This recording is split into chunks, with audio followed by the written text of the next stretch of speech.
Matrix time. Matrix time. Exploring Matrix time. time. Time. Time. Time. Matrix. Time. Fire it up.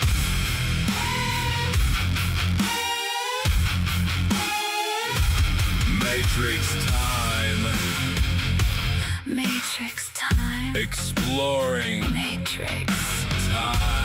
time. Time. Time. Matrix. Time. Time. Matrix time.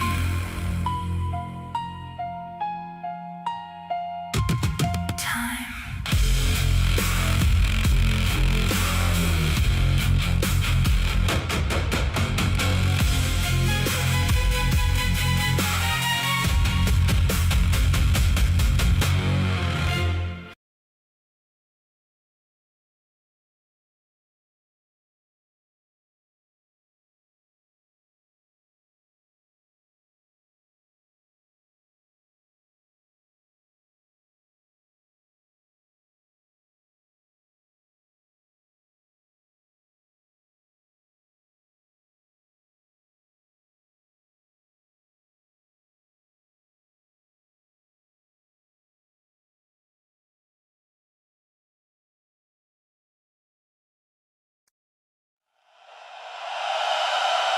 Light it up.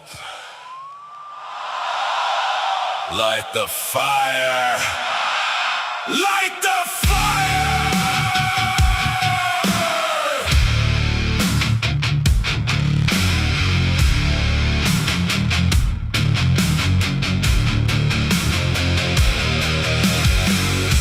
Truth seeking is an act of rebellion. Evil rules here by deception. They rule by lies and deception. Slaves beg and pray and plead. Slaves kneel, obey and bleed. Evil rules by lies and deception. Lying Is like breathing for demons. lying Is like breathing for demons.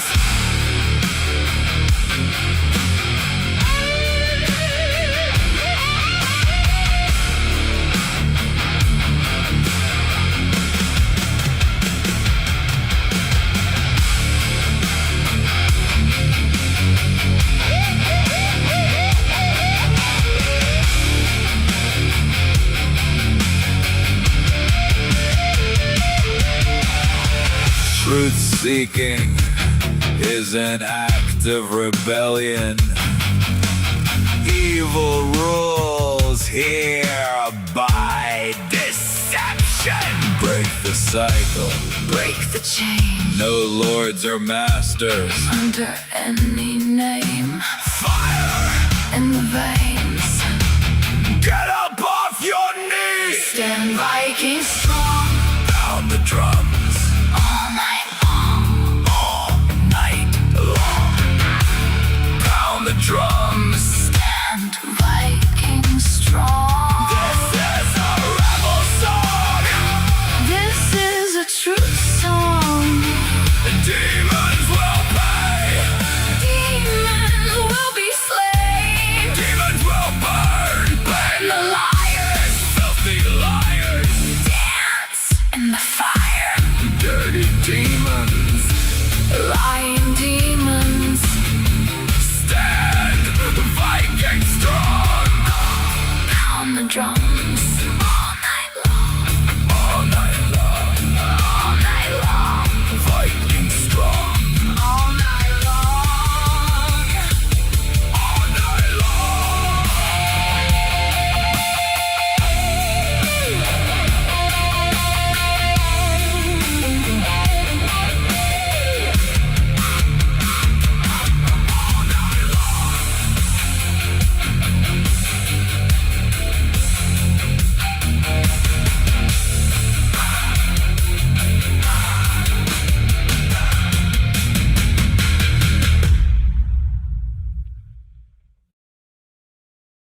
illuminate.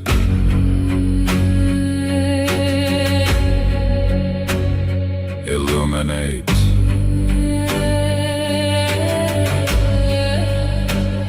Illuminate the grand staircase. Illuminate the sky, the mind, the inner eye. Illuminate the spirit. Illuminate the climb higher than heaven. Illuminate.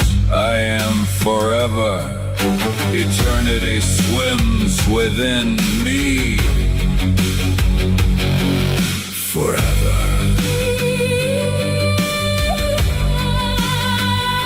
Illuminate. Death exists never, ever.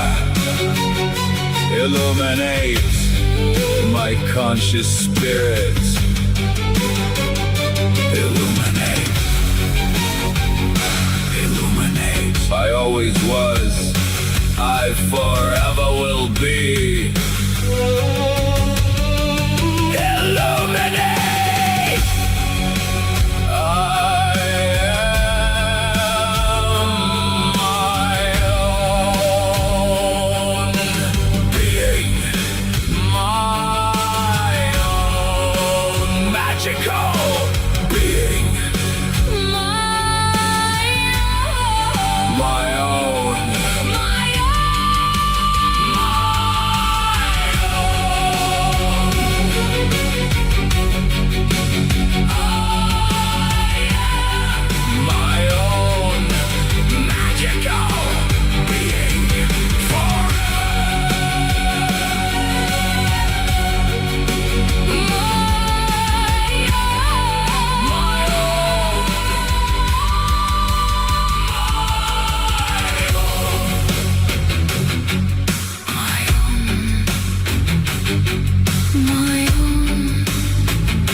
Fuck the world. Fuck the world. Fuck the world.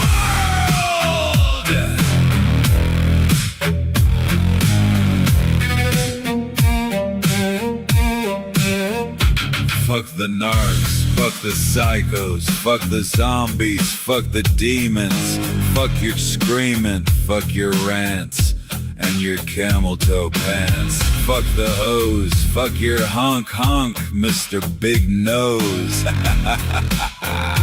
Fuck the liars, fuck the suicider. Pushers! Pushers!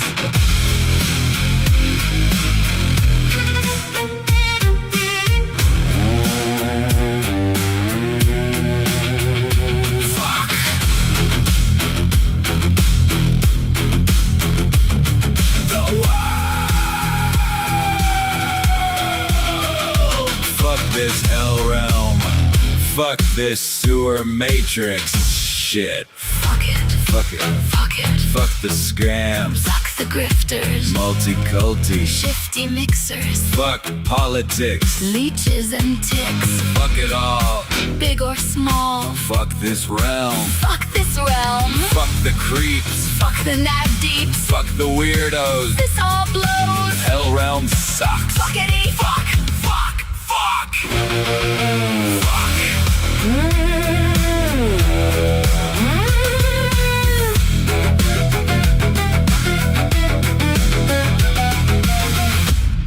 your rainbow. Mafia, Fuck your transformer. cry babies, Fuck you losers. druggies, boozers. Fuck you thieves.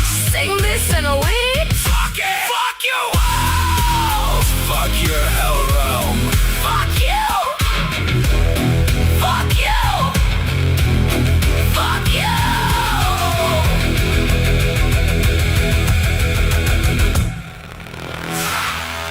Fuck you. Losers.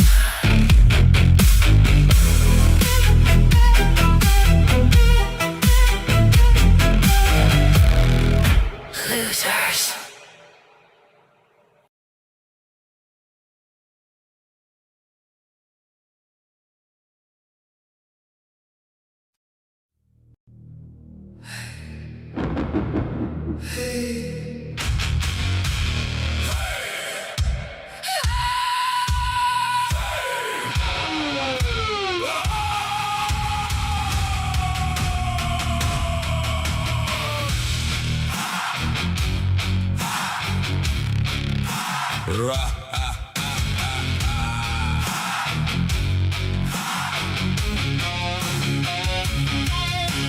Ravens scream in the blood-red sky. Shadows crawling where the dead men lie. Viking axes sing, oh the steel don't lie.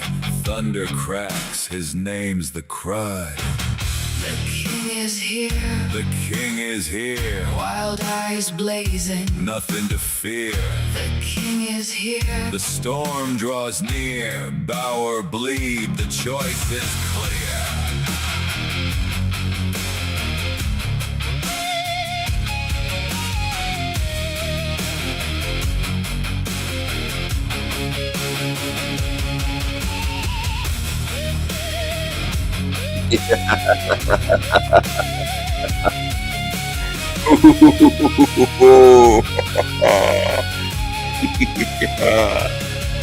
Mad laughter rides the howling gale.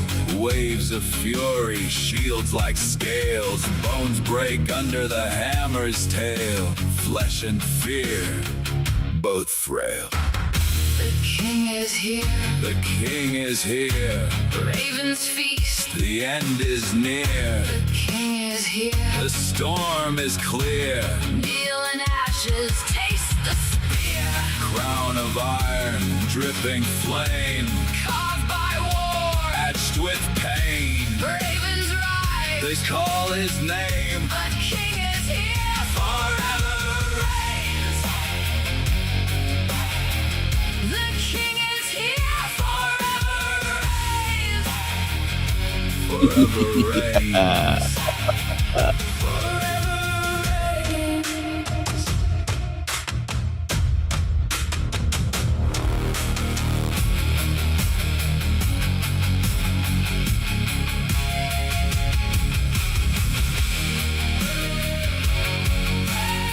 Steel flashes under blood-red skies. The Raven King laughs as the world cries. Storms in his footsteps, thunder in his veins.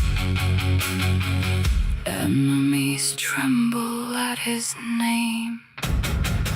The king is here. The shadows bend, Axes singing till the bitter end. madness in his crown. Fury in his eyes. No one escapes when the Raven King rides. When the Raven King rides.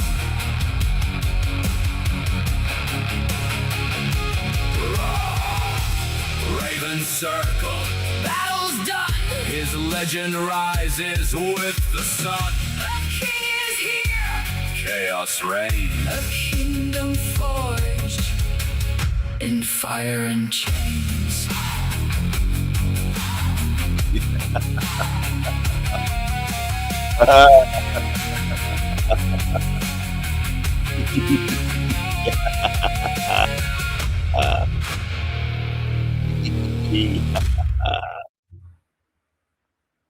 Hello. Hello. Hello. Hello, Wendy. Hello. Hello, lurkers. Hello, Wendy and the lurkers. Hello.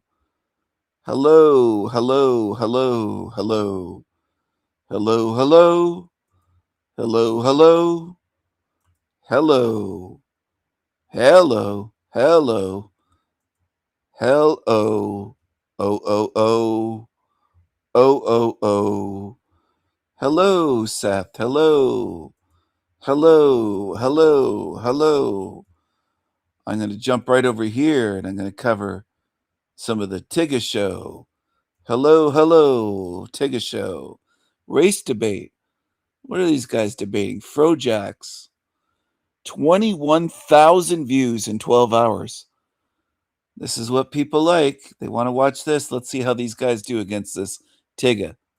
So you guys came over to this land just because like you wanted to expand or something? We came over to this land because we ran out of room to be awesome. We wanted to come and we wanted to create more flourishing. We were real icy, we were willing to wait, and then we're like, we're done waiting. So let's go be awesome elsewhere. What's up, everybody? Thank you so much for tuning in with us today. We are building something real here. Free, unrestrained conversations and content that contend with the real issues. If you want to help us keep that going, feel free to buy the Frojax Brothers a coffee over at our Buy Me a Coffee link, or you can send some support to our Rumble crypto wallet. Every bit helps, and this helps us stay independent and deliver to you as much value as possible. And while you guys are supporting the mission, make sure to check out Frojax.net to see our merch designs that are dropping weekly. Here you can read more about who we are, check out some of our original music, and grab one of our high-quality clothing items to represent the movement. And when you're there, make sure to sign up for our email list for exclusive discounts and future announcements. If you want to hang out with us live, ask questions, debate, or just hang out with the community, we go live on Rumble at least 3 times a week at 6 p.m. Eastern Standard Time. Make sure to follow us on X and Instagram to stay up to date for our live stream announcements. All of our links are available right there in the description below. We appreciate you guys being part of the team. God bless you and God bless America.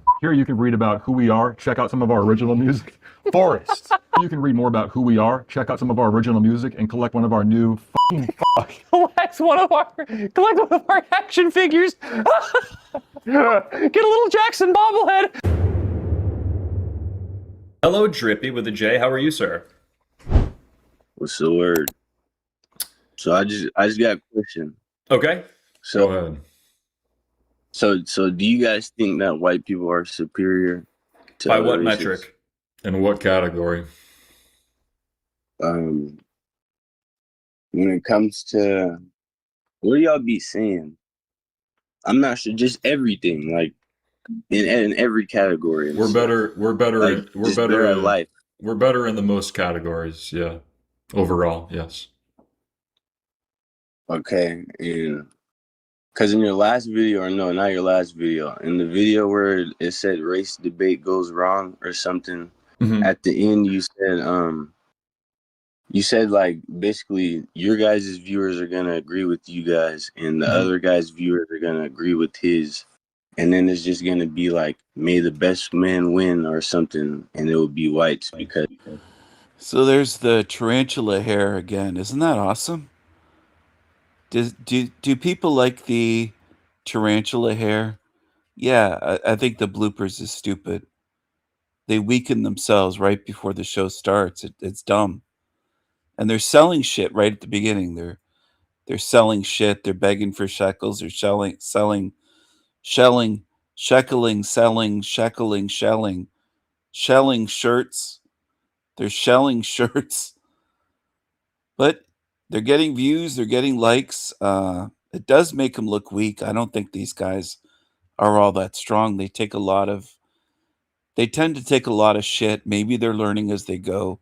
Hopefully they improve. I like to I don't know how to put it. Be optimistic. I wouldn't say give them the benefit of the doubt because I've already seen that they've been weak and wimpy on various interviews, but I hope they improve. Put it that way. I hope they improve. I hope they get better cuz I don't wish them failure. I think they have the right idea overall, but I think they're making some big mistakes with the bloopers, the comedy that isn't funny, starting off every show trying to sell shit, stuff like that. I don't know. It just seems to be put at the forefront. we're better or Yep. whatever. Yes, correct. We're better at organizing, which would be in that context what we're talking about specifically. The reason why we said that and why that's important is because we've sat down and had extensive conversations where we're going over statistics, the disparities in crimes. We talk about sociological issues, political issues, all these different things back and forth. And the information Hello, TG. Yes, you're just in time for the tarantula mob. is rarely You're received. just in It's time. never understood. And No shirt. He doesn't have a shirt on. And look at the hair. so the reality Would you trust is this that guy at your door? I want to know. I'm going to take a screenshot for you. I'll take a screenshot of this Tigga for people. Here you go. people are going to be beholden to their tribal interest, and we expect white people to do the same. And on that basis, may the best man win. It's really that simple. It's always been that way throughout history. Okay. And do you guys, and then here's another question. So do you guys hate any other race? Like, is there any race that you hate? I would reciprocate hate to anybody that hates me. So, Yeah, I hate all that which seeks to implicitly or explicitly destroy me. I don't hate any living creature just by virtue of living, but I certainly do hate specific cultural attitudes. So when we're talking about problems in interracial relations, we're really just talking about cultural attitudes, which isn't one-to-one perfectly mapped onto race, but it's very reliable because race is a foundational component of our identity, and identity power is downstream from identity, and identity is your cultural attitudes essentially. So there are plenty of cultural attitudes which I would say that I despise, and many of them are characteristic of groups as a whole. So, for example, like violence and entitlement, they're very characteristic of the American black community. I do hate those cultural attitudes, but I don't simply just like hate you because you're black. If that's what you're asking. Okay, and then so with the whole black thing, like did the black shit, like what were we being called in when Christopher Columbus came over to America, when he discovered it in 1400s and stuff? What was he calling like people who look like me? Was he calling us black, or Well, he spoke Spanish, so he probably said negro or something like that. Negro? I mean, he spoke Spanish. I don't know what he called black people. Okay. well, black and Spanish And is then, like Negro. Negro. Yeah. I mean, he certainly saw them as distinct from Europeans, though. He's written about that too. Yeah. So, I mean, Yeah. he saw them as And he saw them as a distinct people, just as black people saw Spaniards as distinct people. Just as black Yeah. people see themselves now as distinct people. Right. I'm curious what the intent of that question is, though. Like, what is the purpose of that? I mean, it's like with the whole, because me personally, I just think the whole black thing is just another label to further divide us and take away the power in our name, or whatever our original name was, or like it's just not as strong as like indigenous or something like that. Well, that would be up to you and your people to reclaim sovereignty over that. That wouldn't really have anything to do with me or my people. Right? Okay. So in North America, South America, and in Africa, like, weren't they all building pyramids and like large statues and stuff around the same time, or no? There were pyramids in South America. There were pyramids north of the Saharan Desert in Egypt. Yeah, there were architectural structures throughout the whole world for a long period of time. Yeah. Okay, but were they doing this like around the same time, or no? Ancient Egypt started a long time before the pyramids in South America, I believe. Are you talking about relative to Europe? Does this Tigga want a history lesson? What's this tarantula looking for? What's he looking for? What do you mean relative to Europe? Like in comparison to Europeans? No, I was just saying, like, around the timeline, like when North Americans was building their stuff, South Americans and Africans, like, was it around the same time on the timeline, or no? No, Oh, sure. I mean there were South American civilizations. There was like the ancient Incan Empire. There was the Aztecs. There were, I mean, the Egyptians weren't black though. I mean, we do make a strong distinction between Northern Africans and Sub-Saharan Africans. Sub-Saharan Africans would be the people that we typically call black people. The point is that there have been distinct groups of people throughout the world, throughout most of history. I mean, that's been going on for a long time. I guess I don't understand the overall point you're making though. Like, are you saying that they were already advanced before Europeans were? Is that the insinuation? I would say they're already like doing them. They already had their own civilization and stuff going on before Europeans came. And then you guys try to make it seem like they weren't nothing and they weren't able to live until Europeans came. I've never said they were nothing and weren't able to live. That's not really what our contention is. Most of the things that we speak about now have to do with race relations in the modern American and I guess European context. So no matter what happened in history, there are present issues between whites and blacks that exist right now, regardless of, who was more developed when, where, at what time. Okay, when's the last time you guys have been attacked or something like physically harmed from a black person? It's been a long time, if ever. I mean, I've had a couple of scuffles, but nothing significant. I've never been attacked by a black person, not physically. I've had altercations where they've gotten very violent with me and aggressive, but I've never been attacked physically. Why do you ask? Because we have to physically be attacked in order to talk about black violence. No, it's just like the way you're making it seem like you can't live with a black person because they're causing so much harm to you or something. But that's not our argument, though. Well, that's not what our argument is. No. We say black people are a distinct group of people that were brought here against their will, and we can talk about who they were before and who they will be after, but they are a distinct group of people.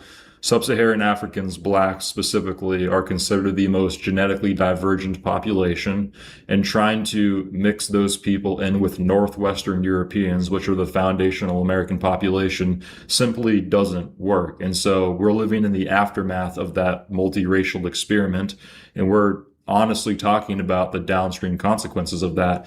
And you can make those observations without it being malicious from the starting point. I mean, you seem reasonable enough to have a conversation. You're not like shouting over us like at every other word like most of these people we talk to, which is a good start. But I mean, we have to be honest about the reality that we live in. And a multiracial, multicultural society just does not work for the average person. And it is true that black people are causing a lot of those issues. I mean, we see that with the data, so I just don't think they belong here. I think that's been tested and proven.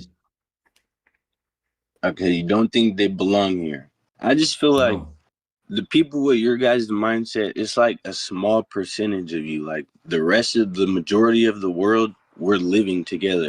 We're getting along together. Like we might have problems and shit because that's just what happens. Like, the entire globe has been covered in war for all of human history. And it's because the globe is multicultural. Okay. The only thing that causes conflict is irreconcilable diversity within proximity to one another. When you have two distinct groups with opposing ideas who want equal rights for those ideas, that will create conflict. That's the only way you can get conflict. If blacks and whites got along, there would be no difference between us. Also, white people waking up and being more tribal is a growing phenomenon, and we're going to make sure that that continues to grow too. I'm saying, like, y'all can do all that. Like, how are we affecting that? You're viewing it on a individual level, which is a little bit outdated. No, it's not really how are blacks affecting you guys? Oh, as a group? Well, I pay taxes. As a group, they are an economic burden, and white men effectively subsidize their lifestyle and the existence of their children. So, I mean, it's a big problem economically. We pay way more into the system than we take out. Black people are vastly disproportionate in terms of like social welfare recipients and things like that. That's just one variable. And on a personal level, we live in Orlando, Florida. Welfare. I loved my city. And I can't even go downtown at night because it's literally just unsafe. You go down there and it's all black people with guns. There's a lot more shootings than there once were. So I can't even really go enjoy a night out in my hometown, essentially. That's a personal anecdote, Okay, so but you're what? asking us personally. Right. Okay. So what about like the blacks and the niggas and stuff nowadays who's doing all the murders and stuff? Are they doing the like? Does it amount to the murders that the mob was doing and shit like that back then? It's Or way no? more. It's way more. I mean, you could It's even way more. yes, yes. Even compared to the KKK, black people kill more of each other than the entire organizational history of the KKK lynched during the entire time that that group existed in America. And even Black, if black violence is vastly more of a problem compared to any other white group in America that you could talk about. and we can do a comparison thing all day, which we're prepared to do, but it doesn't really matter because even if I guess the Italian mob killed way more people, the Italian mob isn't the group causing all the problems anymore. It's black people. But the Italian mob did not kill nearly as No, many no, people. obviously, but It's not even I'm just close. bringing you back to the point that we That's make not an an emphasis on what's going on right now. We're not really talking about history unless it's relevant, you know?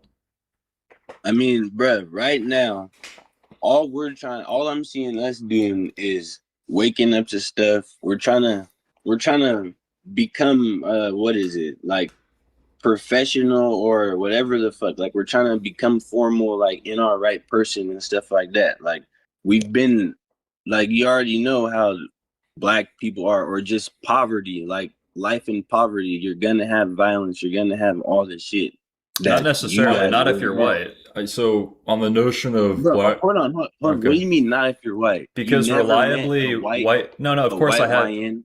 Yeah, there's individual white people that are, affected by black culture, but we can actually look at this in terms of data, and most people don't like to hear the data, but they've actually cross-referenced violent criminality with income, and reliably, white people that are below the poverty level are actually less violent on average, and by less violent meaning convicted of less violent crimes, than black people who make over $80,000 annually. So it isn't just a one-to-one correlation between poverty and violence, it's a one-to-one correlation between black people and poverty and black people and violence.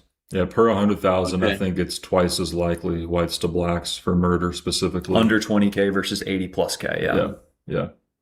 Okay, and then I just got two more questions. Okay, One, sure. if someone who's from Morocco moves to America and stuff, and like they're here for over 10 years or whatever, are they now African American or no?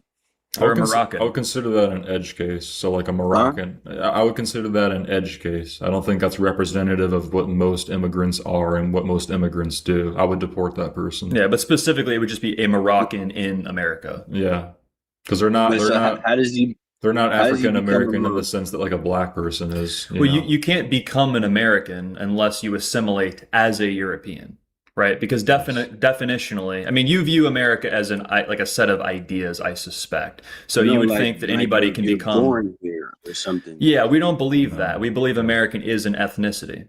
We reject birthright Okay, so- citizenship. Okay, so would your guys' lineage and stuff go back to the Yes. founding fathers? Yes, it Yes. does. And even if it didn't, though, I mean, if you're a European person from Germany or England and you come and you assimilate over time, you just assimilate into American culture and become an American because that was how it was set up. That was who the country was supposed to be for. But we The are posterity of the so original. we are settlers. literally So if you're- related to the founding fathers. So we We're do- English. We do consider ourselves authorities on this matter because we are heritage Americans. Yes, So if you're not white, you can't be an American. Correct. Yep. correct. Yes. Okay, so all these people who's American once they're born here and stuff, like, what do y'all have to say about that? Like, first of all, all who these even people- made that a thing? Because All it these wasn't people. us. I don't understand your question. All these people who are American once they're born here. What do you mean? They're All the American, then they're people who born are here. born in America Right. and their birth certificate says something American. They're citizens of America. They're non-American citizens. Yeah, they're either foreign invaders or they're just like citizens, temporary citizens that need to be deported. Yes. Okay. And then that brings me to the whole like deported and stuff like that. Mhm. What so you guys came over to this land just because like you wanted to expand or something? There's a number Because of you guys see how different factors. We came but over to that's this part of land it. because we ran out of room to be awesome, basically. And then also, a tyrannical English government. I mean, you can go across the entire spectrum of reasons why. But yeah, we wanted to come and we wanted to create more flourishing, essentially. We spread So- abundance. That is the European We destiny. were real icy. We were willing to wait. And then we're like, we're done waiting. Yeah. So let's go be awesome Just elsewhere. so you guys wanted to be awesome elsewhere. You took over and now you guys are the minority. In America, no, the census is roughly 57%. I would argue it's probably a little bit lower, but we are on the verge of falling below absolute majority. But even if when that happens, we will still be the largest singular minority group, though. But how are you guys falling in anything though if you guys are the best at all this shit? Well, we're trying to take care of too many people, for one. We have a deeper sense of compassion compared to other groups of people, and we're dealing with the consequences of that. Who are y'all it's just like where do we go from here, bruh? Because it's like y'all like Total I don't remigration. dislike y'all. I don't hate y'all. Like I feel like someone could have a conversation with y'all. You could live like y'all can live around the corner. I lived around this corner. Like we'd be perfectly fine. Like I'm not Yes, you seeing as an what the problem individual and us as individuals probably mean each other no direct harm. And I mean, I don't. I'm sure I could coexist with you and cooperate with you if I had to in whatever specific circumstance. But again, we talk about cultural attitudes. We're talking about group averages. 8 out of 10 black people believe in racial reparations. 1 to 2 out of 10 white people believe in racial reparations. These are irreconcilable differences. Black people believe they're entitled to white people's money. White people don't want to give it to them. That's a very simple example of something that's not going to work over time. These are distinct racial groups with distinct racial interests, and if they conflict, there will be problems. And that's what we're seeing. You as an individual aren't demanding something from me in this moment. You're being respectful, so it's not like we can't coexist, but we're talking about group averages. We are speaking really from an individual's perspective when we frame things this way. Okay. And then last one actually. Maybe. But so the history that we're all going off of or that we was taught in school, is this real history and stuff? Some of it, Or is yeah. it- Which specifically? Well, even then, even if everybody was taught the same history, people would filter their interpretation through their own racially based bias, which is what a lot of black people do, and white people sometimes do as well, oftentimes to their own detriment. But everybody has an internal bias that's beholden to their own tribal loyalty, except for white people. So it doesn't really matter what history we're taught anymore. Everybody has their own subjective interpretation. Because black people, for example, they think that the history of slavery starts and ends with white people, for example. Like that's what the average black person thinks about the history of slavery, which is just the furthest thing from being true. Some white people believe in an alien named Xenu, and some black people believe that a man named Yakub created white people in a petri dish. There's a wide variety of incorrect views of the world, I would say. And, So it doesn't really matter what people are taught at the end of the day, as crazy as that might sound. But So how do you guys say what you say is true and what those people say is not true? that's the essence of power in politics. Everybody's going to No, I'm take their saying, own like- side. Right, but what makes you believe what you're saying is true and what they're saying is not true? Well, I can counterbalance that with examples from history, and I can also make empirical observations about the world that I live in. well, we have to be specific too, like what exactly am I supposed to prove to you is true or not? I mean, I'm saying like you guys say like the whole Xenu and Yakub shit is fake or whatever. Okay, and then I'm just saying. Oh no, do you believe in Yakub or Jacob? No, I believe that the Okay. first civilization or whatever believed in him. So Okay.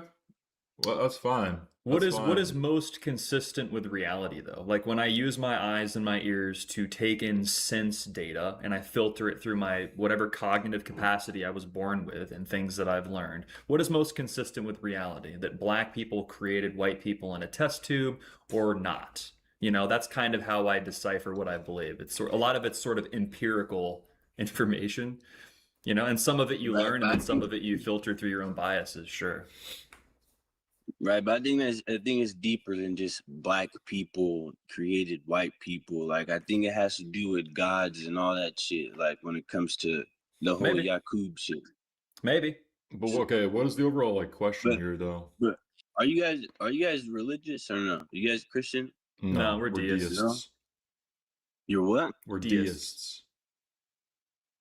Theists? Yeah, What just does close that your mean? eyes and picture Thomas Jefferson, and that's us. It's actually our cousin, but it's us.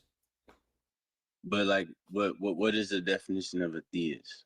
Well, we believe in an all-encompassing creator. We also subscribe to natural law, meaning that you can make observations about the world and come to the conclusion that a creator exists without having to turn to some sort of like nuanced Okay. religious scripture. You can come to these conclusions by making observations about the natural world. And also, I'm not a big fan of institutional religious institutions. Okay.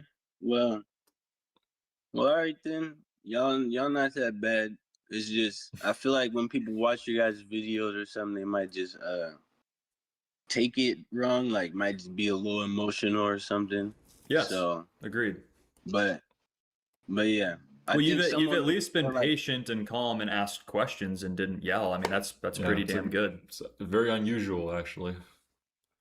Yeah, but I feel like someone who's more educated and stuff, like more educated than I am, more like professional or whatever. I feel like they'd be able to give you guys a better like give you guys a debate. And stuff like Mark that Wett. about when it comes to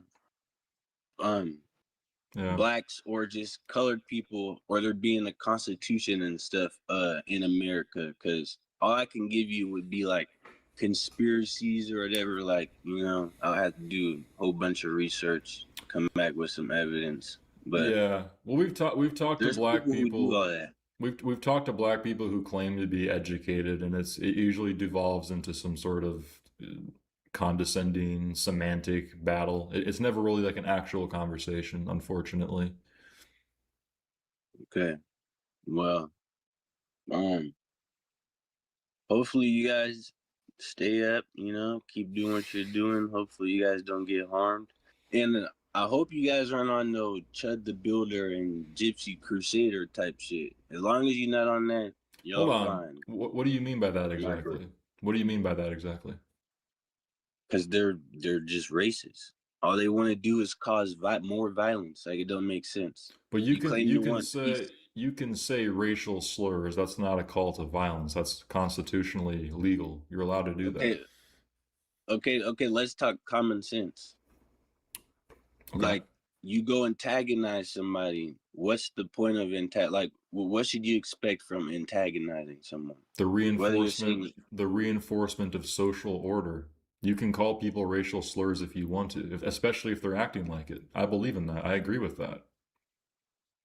Okay, so they're acting like a racial slur. So you call them a racial slur. Okay, so you think it's fine to call someone something, a name or whatever, affect someone in a negative way, and they can't affect you in a negative way back? Yes, that's what the First Amendment is. Yeah, this is a problem that we get into often. We You encounter think- it far too. So last night we had a debate with this gentleman, or was that the day before? Whatever it was. And he couldn't actually conceive of this. And this is partly why we don't find Africans to be American, is because a lot of them actually can't conceive of this concept, which is sort of an overarching abstract moral system, right? A right, if you will. So we have the First Amendment, which protects all of us, which all three of us are benefiting from in this very moment. Legally, we're well within our rights to say whatever we want to each other, despite a call for action. We can't say a legal call to action. I can't legally threaten you, right? But I could call you a racial slur. You could call me a racial slur back. That's within our rights. But black people will often say, well, you can say that. I'm cool with freedom of speech. But if you say something that I deem to be inappropriate, I'll violate the law and I will physically harm you. So yes, I can expect to be attacked if I go to the inner city and I call someone a nigger, right? But that doesn't mean that they're operating within the same moral framework as me, because I am testing the boundaries of the rights afforded to me and purchased by my ancestors. Because again, what is a right? You have to take it to its limits. A right isn't tested when we're just talking like this. A right is tested when you actually push it to its limits and say things that are, you know, uncomfortable to say. And I don't advocate for going around starting problems with people. That's not how we behave. I've never gone around just yelled racial slurs at people for no reason. But legally, that is within our rights. And the problem with Chud the Builder, Gypsy Crusader is a different case, in my opinion. But Chud the Builder specifically, from what I understand, he was just practicing his right. Maybe you could say it was untasteful, maybe you could say it was rude, but all he was doing is running around saying a 2-syllable word that black people just physically couldn't handle, and it resulted in him having to potentially defend himself against a black aggressor. So again, the details of the case will unfold, but we see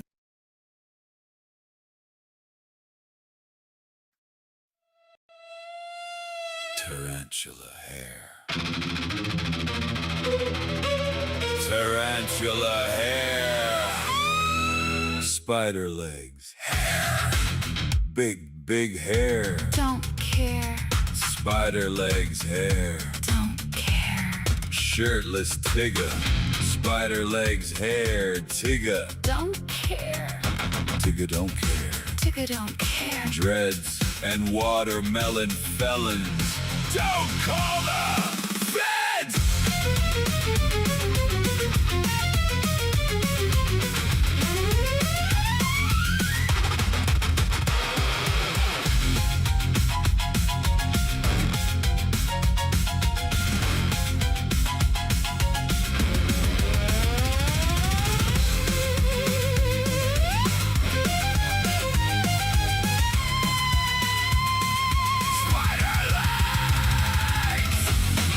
Tarantula hair, Tigger don't care, don't care. Tigger don't care, Spider legs hair. Tigger please. Don't care. Tarantula hair, Tarantula hair. tarantula hair, Bruh. Negro. Don't care. care, Don't care. Don't care.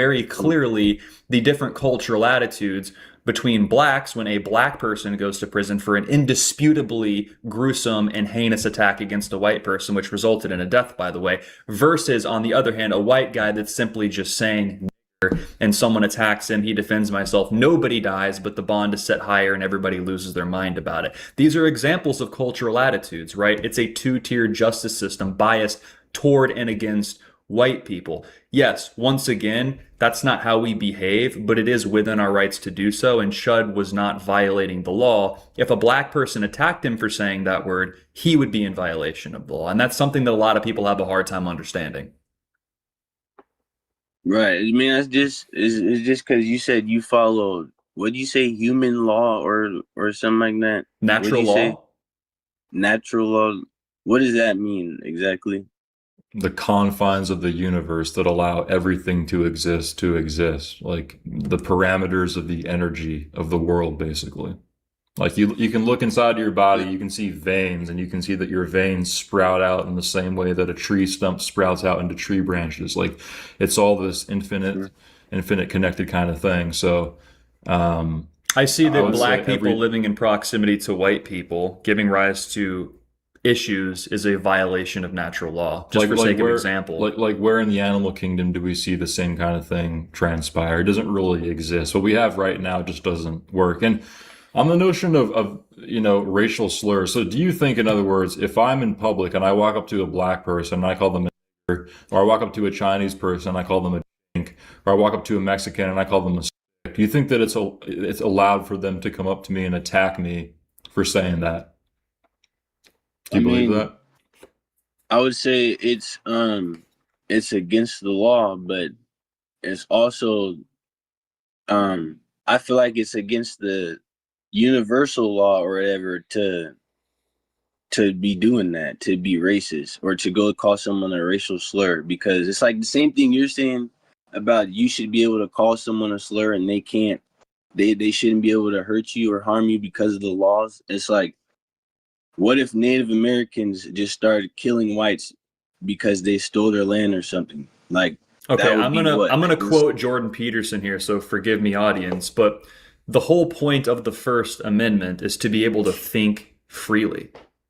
In order to think, you have to risk being offensive. That's his quote. And that's why we have the First Amendment, not to protect just talking about the weather. It's to broach topics that are socially unacceptable. That's the whole point. Okay. Otherwise, it's just a useless combination of words on a document. But do you think in that scenario, those people should be allowed to attack me for saying that? And you can answer honestly. I would say that's against the law. For me to say a racial slur. For you to get attacked without agreeing to like a mutual combat, I would say it's against the law. But I would ask you, but do you think? I'm asking you though. I know it's against the law, but I said it's against the law. But do you think they should be allowed to attack me though? It's a different question. I feel they should be allowed to ask you if you want to fight, if you want to have a mutual combat or something. So, Drippy, you're saying that it should be expected that if I call someone a racial slur, I should expect them to attack me. That's essentially what you're saying. Or you should expect them to want to fight. Well, if that's the case, then that's a demonstration of the irreconcilable cultural attitudes. Because if I lived around a bunch of white people who descend from the individuals that created the concept of freedom of speech, it's a lot less likely that someone will want to fist fight me over a word. It's the whole point. This is precisely why I don't want non-white people in my country. You guys are just talking about nature law or human law and stuff. Right. Yes, under which human beings have been racist since the beginning of time. Having tribal loyalty is what people have been doing since the beginning of civilization. Go to Africa right now. There's literally tribes in like Papua New Guinea that they think that their neighboring tribe, who's quite literally genetically almost identical to them, they think that they're not even the same species. That's how racist Africans are. In accordance with nature's law, where in nature do we see vegetation or animals or sea creatures or any example where this one group will allow others to come into their territory and just override them, and then that group will just allow it to happen and be complacent in that process? Every species of animal has a biological drive to survive and preserve their own species. That's demonstrated throughout all of nature, throughout all of history. How is it any difference in this situation? It's only when it's with white people that people have a problem with it, because when we act the same way, we win. It's very clear. No, it's just with the whole, like, what does that, okay, you said you're testing your First Amendment, like that's all you're doing when you're saying slurs, racial slurs. Of course. You just want to test. Just want to test your First Amendment. Well, somebody can have other intentions, but that would still be protected by the First Amendment, though. That's why we have freedom of speech. Okay. So what about, like, are you guys prepared to, if you were to call someone a slur and they ask if you want to have a mutual combat, would you guys agree to that? Why would I do that? This is precisely why I don't want black people in my country, because if I can't say the word without somebody wanting to fight, but that's just completely irrational, though. Yeah, it's like I'm exchanging words with someone, and I should expect him to say, okay, I don't like these words, these mouth sounds that Tiggas can't understand freedom of speech. They can't. They'll risk their life for a word. They're violent. They can't control themselves. They can't control their emotions and their violence. They don't understand freedom of speech. Tigga ass. Watermelon felons. Watermelon felons. The usual suspects. The usual suspects.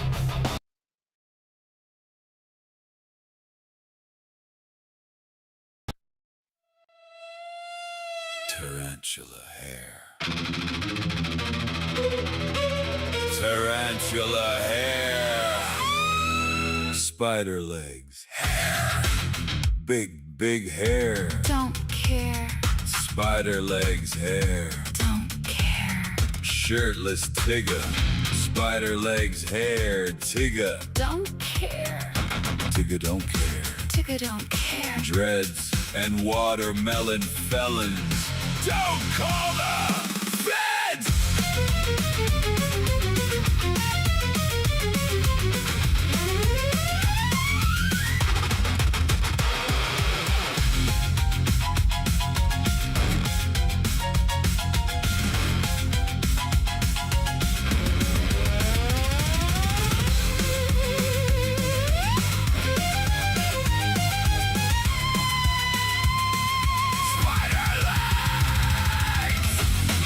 Tarantula hair, Tigga don't care, don't care. Tigga don't care. Spider legs hair. Tigga please. Don't care. Tarantula hair, Tarantula hair. tarantula hair. Bruh. Negro. Don't care. Don't care. Don't care. Don't care. Don't care.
You said, do you want to participate in an act where one or both of us could be permanently injured? So in other words, in order to reconcile it's the like- differences, we have to engage You in guys mortal are army. combat. We have to engage in mortal Yeah. combat instead of talking about it. That's precisely why these people do not belong here. No, I'm saying, what is there to talk about if you're purposely trying to be negative to them? Like you're purposely antagonizing them. That same question is much more appropriately applied to black people because they antagonize white people way more. Okay, so we was talking about Ched the Builder. How were they So that's one antagonizing instance. him? Well, that's one instance. I would say in this instance, he's allowed to do that because it's constitutionally protected. Even if he's the antagonist, it's still legal for him to behave that way. I don't have to agree If with you're- it. You don't have to agree with it, but it's still allowed to be the case. Right, because even if he was the antagonizer, he can still use the racial slur. But which legally, he's is- not is- antagonizing. He's not an aggressor. Legal. He's exercising his freedom of speech. And you can condemn the speech, but it's still within his rights. It's a very simple concept that most people just don't grasp. White people No, I mean, grasp it. I grasp it. It's just, how don't you guys grasp that someone would be wanting to We fight? do, or- and that's why we I mean, want them out of our country. We do grasp that. We expect it. That's why we don't go around Orlando and say the N-word, because I expect to be shot in the face if I were to do something Why? like Why that. would I want You're millions not of gonna people? get shot, man. Why would Okay. I want? It actually happens a lot. Why would I want millions of people who cannot have a dialogue but rather resort to violence? Like, why would I want this group of people in my country if they would? If their preference is to immediately resort to violence, why would I ever want these people occupying the same space as my fellow countrymen? We do have this thing in 1 minute, though. Yeah. I would say because all they want is a respectful dialogue. Like they're just trying to, they just want respect. Like, Do you think the average black you're person saying- downtown in the hood wants a respectful dialogue? Is that what they're sitting around waiting for? Is a respectful dialogue? Me to approach them and yes, No, I'm hello, saying my they're- Anglo they're friend. they're not waiting to be disrespected. Okay, but that's not the question. The point is that they aren't without access to respectful dialogue. If a black person, kind of like you're doing, approaches me respectfully, I will engage in a respectful dialogue, right? But most of the time, the cultural attitude on behalf of blacks against whites is not respectful. Okay, so basically what I'm hearing is I shouldn't see no videos in the future of y'all just going around antagonizing any race or whatever. Oh, saying You would racial you would slurs. never you This would is never like- see us do that. But And how also, is that the conclusion? yeah, that has nothing to do with any of this. And yeah, no, you're not going to No, see because that. you're saying that you're saying what Chud the Builder and stuff was doing was well within it. He wasn't doing nothing wrong. Correct. So, That's true. This would be nothing wrong. So like that's why I asked, what would I see you guys doing that or whatever? Because it's not wrong. That's I not- said that's not- very yeah. clearly that just because it's within your rights to do something doesn't mean it's tasteful or necessary. But the point was to acknowledge the two-tier justice system. So if a white person exercises his rights, it ends in violence, right? And if a black person, says whatever he wants, he can essentially get away with it because even if he attacks a white person, me having to defend myself may or may not result in me going to prison for the rest of my life. Okay. But yes, And if a then- black person approaches with respectful dialogue, then we're happy to engage as we do all the time. You can see it everywhere. And yes, we don't go around yelling at black people or antagonizing anybody because we're white people. Okay, and then all the blacks killing blacks and stuff. We do This have to, we mainly got to make this the started last question though, just because we have Yeah, a gentleman wanting to chat at 7:00. It's 7 right now, but you can go ahead. Yep. All the blacks killing blacks and all that black on black crime. This was mainly a thing like after the civil rights movement or before, or it's been going. It's been going on, but I think it has gotten worse over time. So after the civil rights movement, or Post integration, it has been a ongoing problem. But black people Yes. have always been more violent towards each other and against white people than the other way around. There's been fluctuations over time. I would say overall, black people were probably better off during Jim Crow, but I have been reading some stuff recently. It's honestly unclear sometimes, but even back then, it was a big problem. right. Well, all I say to that is like we don't create Uzis and switches and 50 round drums and shit like that, but Right. somehow we're acquiring them. Feel me? And yeah, we're not the ones Yes. creating the shit. So. You could never create it. You could never create it. Right. Yeah. Right. All right, we We're not the gotta ones creating we and gotta putting it in neighborhoods. okay. But you're the ones Yeah. using it. I mean, Right. that's, you know what I Yeah, mean? What are we yeah. talking about? So you're saying But there's you a can't. whole bunch you're saying, of. You're do saying you know you how can't many create white something, people man. You're have saying, 100 round? Do you understand? You understand the essence of what you're saying and how it actually makes your people look shameful? Because you're saying on one hand you could have never created this, which is true, and on the other No, I hand never said you that. have no agency over your actions. You're saying both of those things, which I mean this mentality is indicative of why your people are in the position Basically, that you're if in. me as a white person, I invent an impressive weapon and I put it in the proximity of black people, they're just expected to seize it and use it against each other. I mean, Why who's would you making them put do it that? in the proximity? That has nothing to do with What the is point. the benefit? Most black people are getting guns on the black market anyway, by the way, so they're probably not buying it from a gun store where a white person is serving it to them. They're buying black market weapons. I mean, They're getting it straight from the streets. that's Black precisely market the too, point. but straight from the streets. And I'm saying we're not the ones creating it. Even you guys aren't the ones creating it and putting it on the streets. That's all I'm saying. So it's like Okay. you guys trying to bring up like all the black violence. But here's the thing: This is a if black roundabout, people, yeah. if black people started killing everybody with cars, are you going to start blaming car manufacturers? It's just a roundabout way of blaming white people. It always is. Right. Well, hopefully you guys just stay up, stay alive, don't get harmed, none of that. You know, keep living in your guys' truth. Feel me? Right back at you. And We wish you the best. yeah. All right. Good luck.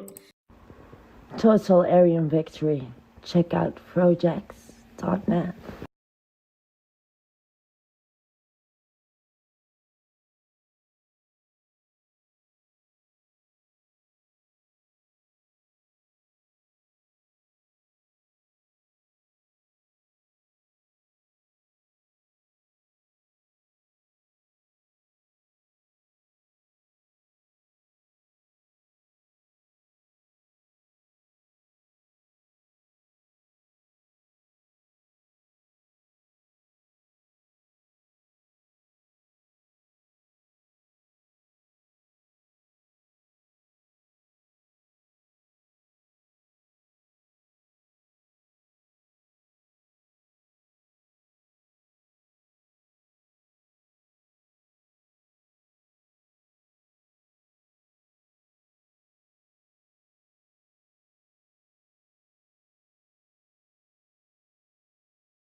A case for nationalism. All right, hear me out. Why am I a nationalist? In an era increasingly defined by global interconnection and the celebration of Western individualism, the concept of nationalism or nationhood often inspires discomfort within or outright rejection from people. For me, nationalism does not require a regression into lower forms of tribalism, but a principled acknowledgement of human nature and social realities. I've thought a lot about this idea, and I keep coming back to the foundational question. What is the best way to structure a society? Let's define terms. A nationalist believes that the interest of the nation, which I would define as a body of people united by common descent and ancestry, therefore sharing a cohesive culture, language, and history, should take priority over those of other nations and people, even when such prioritization is in conflict with the interests of outside groups.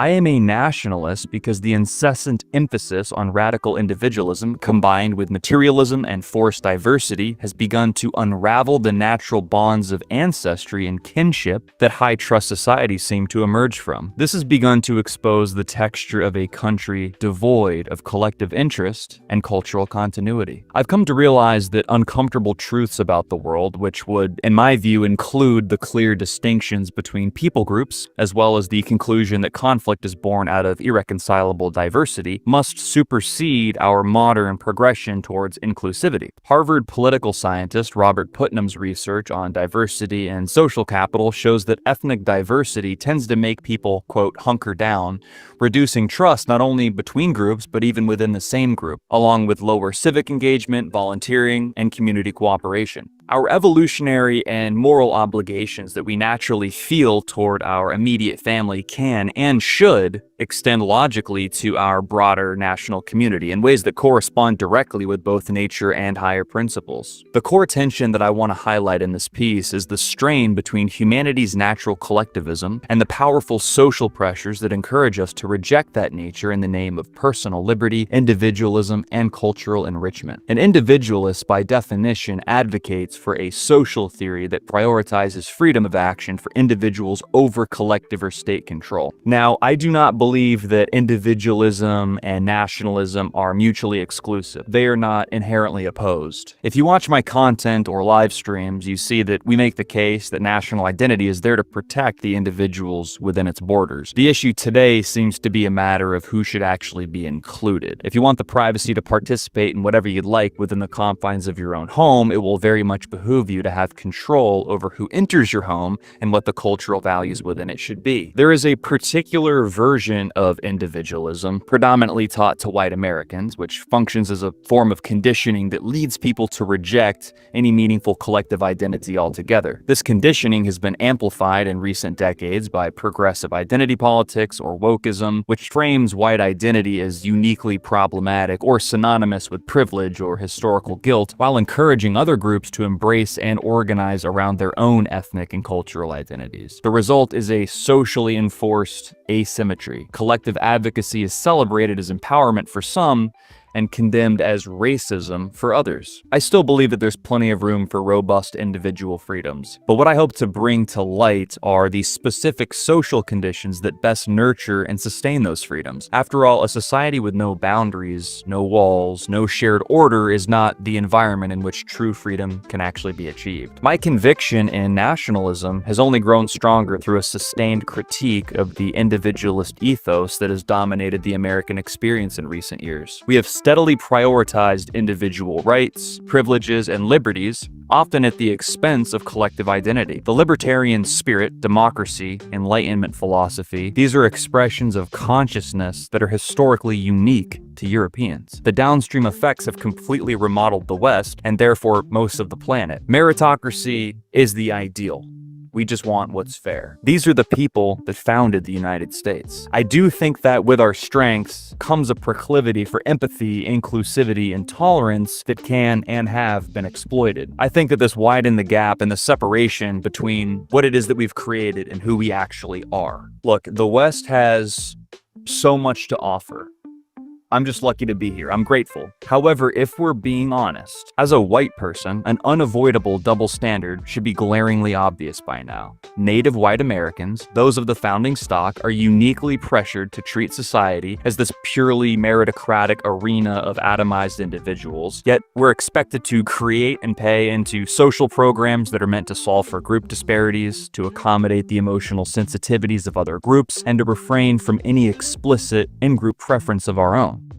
Meanwhile, other groups like Jewish people or Black people currently maintain numerous organizations openly dedicated to advancing their own people's interests with boisterous celebration, much less social condemnation. When white people attempt similar collective advocacy, it's routinely denounced as controversial, morally suspicious, or just plain racist. This selective application of individualism for thee, but not for me, is reinforced by anti-white propaganda accompanied by a constant reminder that we're all the same, even as every other group continues to operate on the basis of kinship and collective interest. This is far from embodying the myth of true, universal, colorblind meritocracy. Plus, I reject the idea that humans are just atomized economic units anyway. I refuse to accept that America amounts to nothing more than an idea or a written proposition. Just documents. Whether we want to admit it or not, we cannot fully separate ourselves from our fellow countrymen. Our consciousness remains interconnected. Every action, for good or bad, ripples outward throughout society. The constant reinforcement of individualism has mutated even the mention of something like collectivism, at least for white people, into a social taboo, meanwhile proving fundamentally incompatible with actual lived reality. I mean, we exist within communities. We're never truly alone, and this individualist orientation, often self-centered, accounts for much of the cultural degradation that's visible in the West. At the end of the day, without the founding stock, the ethnic core, who is left here to maintain this beautiful nation. My own perspective on this topic has shifted profoundly through personal investigations of my own ancestry, researching suppressed crime data, and simply challenging mainstream narratives. For most of my life up to this point, I viewed heritage as a trivial biological feature, an unnecessary footnote similar to height or some other immutable characteristic. I viewed my ancestry as measurable, yet morally neutral and overall irrelevant to how I should feel about or navigate the world. I think that this was due in part to the prevailing anti-white narrative that had begun infiltrating our institutions since before my birth. My lack of interest in race and ancestry started to change when I had a child of my own.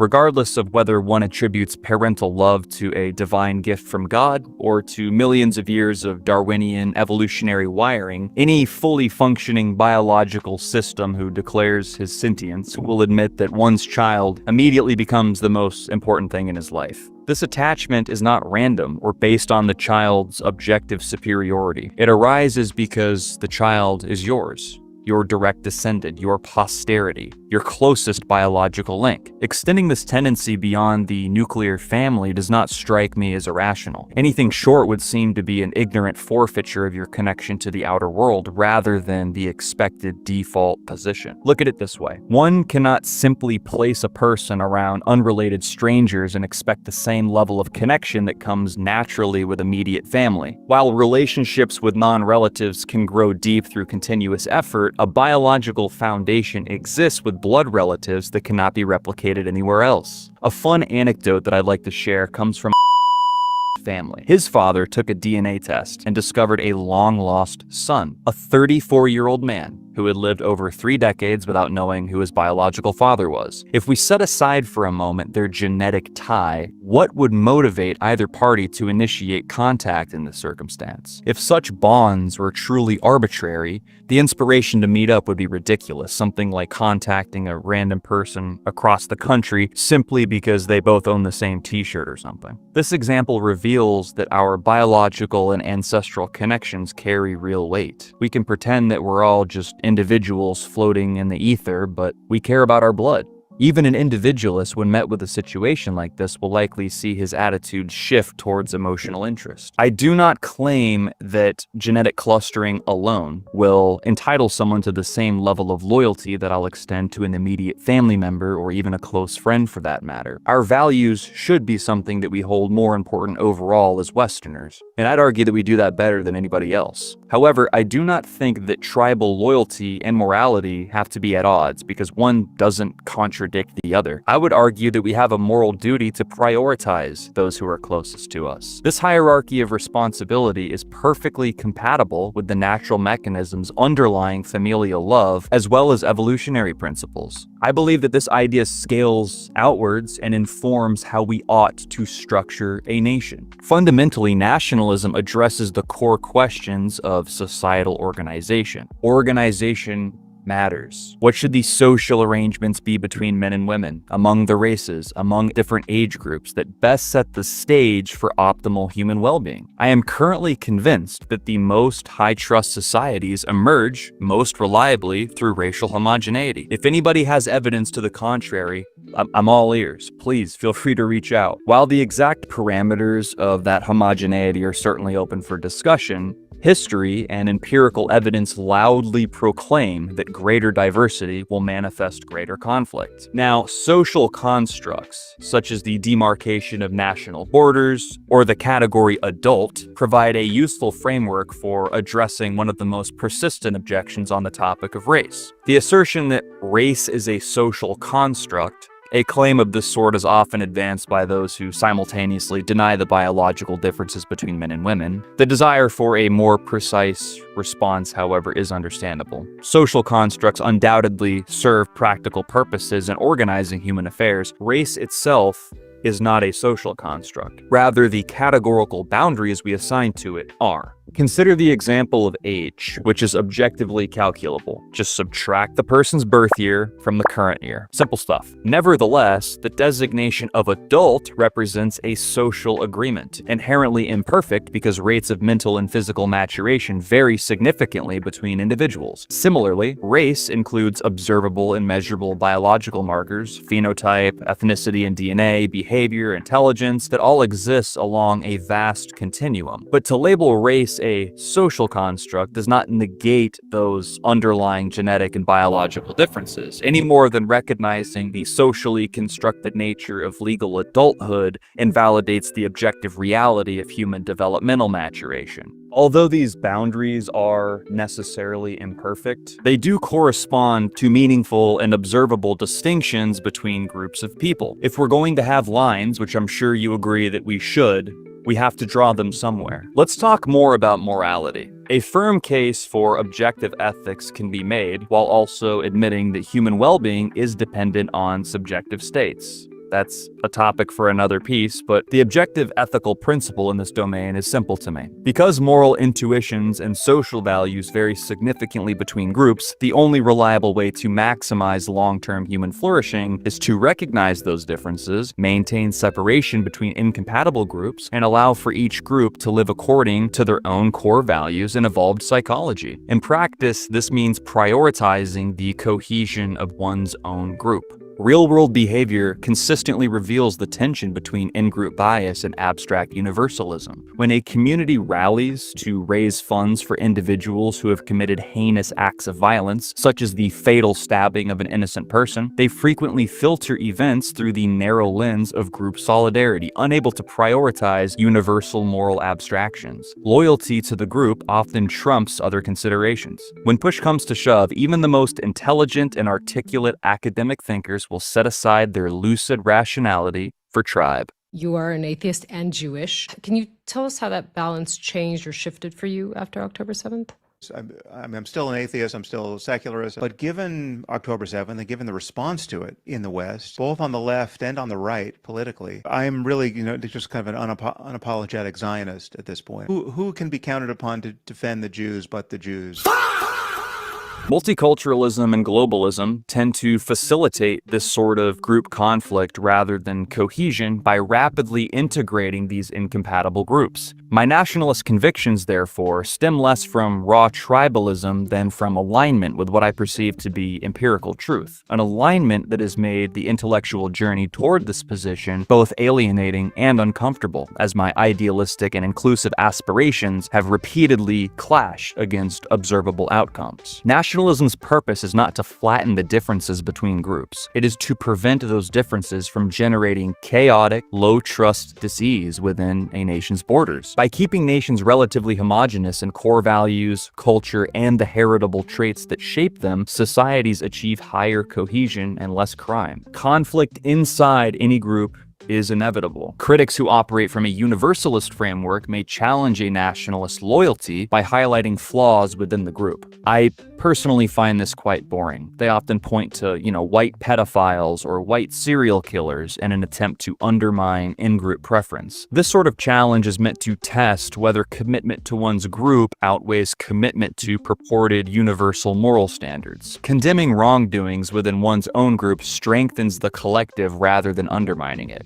I believe it is possible and productive to condemn the wrongdoings of these individuals within one's group without abandoning the group itself or weakening in-group preference. In our interview with James Fishback, my brother and I expressed our advocacy for the total remigration of non-whites from the United States. He responded with a hypothetical situation contrasting a law-breaking white against a law-abiding non-white, asking in essence whether we care more about skin color or morality. I reject the premise of this question altogether. If race was skin deep, my cousin who frequents the beach and has a summer tan would be considered less white than I am. Race is a cluster of ancestry, genetics, and correlated behavioral and cultural tendencies. Non-white groups, aside from East Asians, are on average and across all societies vastly overrepresented in violent crime and other behaviors that undermine high trust. Group averages matter for policy precisely because individual exceptions do not scale to societal outcomes. Preferring the long-term integrity of one's own people is not a denial of morality, it is the recognition that group-level compatibility is a prerequisite requisite for the very same moral order that the Universalists claim to love and cherish. I responded to Fishback with a hypothetical of my own. If my daughter were to grow up and become the type of person that society considered immoral, she would still be my daughter. I would still have the same bias toward her, and this bias stems from my biological duty as her kin. This isn't a dismissal of ethical responsibility, it is an acceptance that in-group preference is ingrained in us as part of our survival mechanism. This strikes me as somewhat of a feedback loop. Surrounding yourself with people who are closely related to you and share a similar culture will create a high-trust society. A high-trust society generates high-trust people. High-trust people create more social cohesion and reliably commit less crime, therefore maintaining the integrity of said high-trust society. Allowing large numbers of people whose group averages pull in opposing directions necessarily destroys that loop, regardless of any particular law-abiding individual.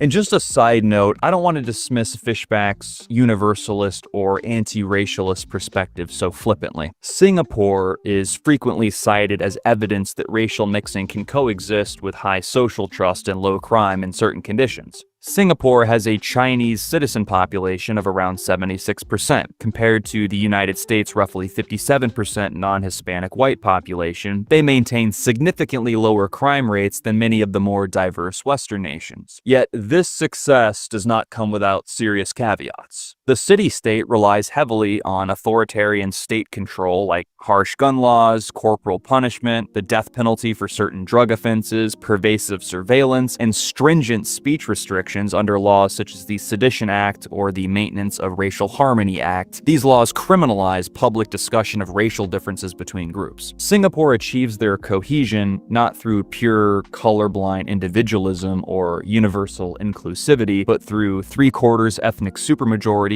explicit race-conscious policy, and totalitarian state control that most Western liberal democracies would fervently reject. Their dependence on centralized authority is exactly the model that the individualist seeks to avoid. Singapore actually shows us how difficult it is to sustain a high-trust society amid diversity without heavy-handed intervention and a still present ethnic core. These are variables that deserve consideration when evaluating the anti-racial universalist claims. On the topic of my daughter, let me share a personal report. I live in Orlando, Florida, where non-Hispanic white people, like my family, now make up only 31% of the city's population. We are a minority here.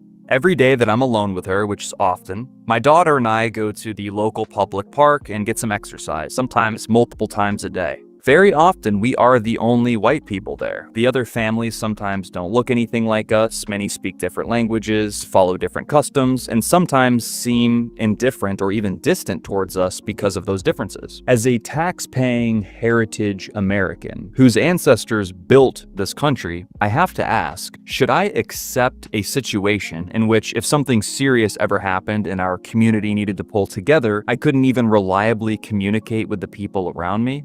We are not the same, and many of us don't even share a common language. I also can't help but wonder how many of the people using these public spaces are even here legally. Are illegal immigrants enjoying the benefits funded by local taxpayers while my daughter and I wait for our turn on a swing that was built for us, only to see it effectively reappropriated by some third world criminal? If I were to sneak into Japan illegally, use their public parks without speaking Japanese, and expected the locals to accommodate us, I feel quite confident that they would respond with much less of the same patience and compassion that Americans are expected to show. Again, my assertion is that this in-group bias is natural, and the avoidance of this truth is what allows for the slow destruction of social cohesion that white people are beginning to experience in America. If this does not change, I promise you, it will get much worse. Lastly, I think it's important to point out a potent contradiction.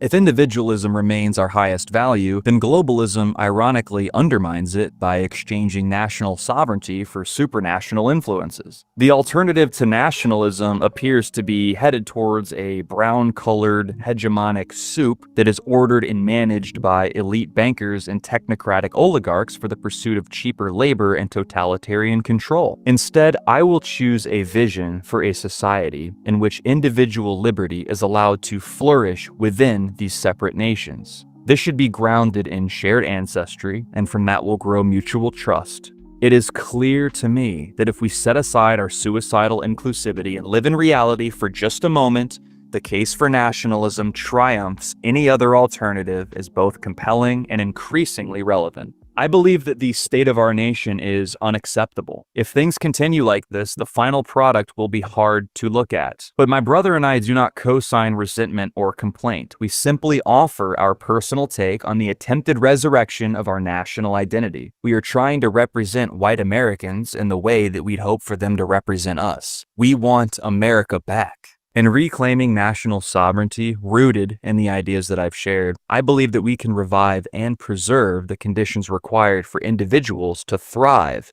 within our great nation. Thank you for listening. Thank you guys for watching. My brother and I work very hard on the content you guys watch here on YouTube and everywhere else. We are currently demonetized, so if you'd like to show some support, please feel free to click the Buy Me a Coffee link in the description. Thank you guys. We live stream multiple times per week on Rumble. So if you guys want to get in touch with us, maybe jump in, have a nice conversation, come to our live streams on Rumble. We go live usually around 6:30 p.m. EST. Thank you. Thank you.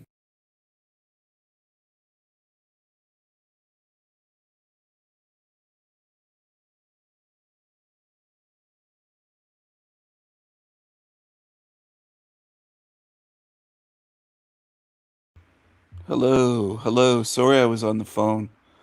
I missed the no gum chewing. I'm not sure.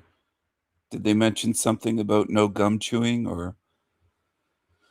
I played that for you while I was on the phone, everyone. Hello, Mayhem. Hello. Have you heard my newest song? Tarantula Hair. Tarantula hair. Tarantula hair. Spider legs. Hair. Big hair. Don't care. Spider legs hair. Don't care. Shirtless Tigger. Spider legs hair. Tigger. Don't care. Tigger don't care. Tigger don't care. Dreads and watermelon felons. Don't call the feds!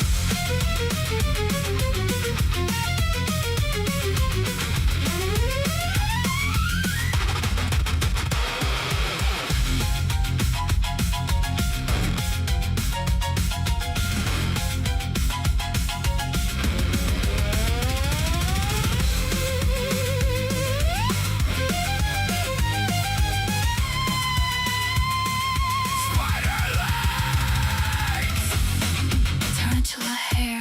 Tigger Don't care. don't care. Tigger don't care. Spider legs hair. Tigger please. Don't care. Tarantula hair. Tarantula hair. Tarantula hair. Bruh. Negro. Don't care. Don't care. Don't care. Don't care. Don't care.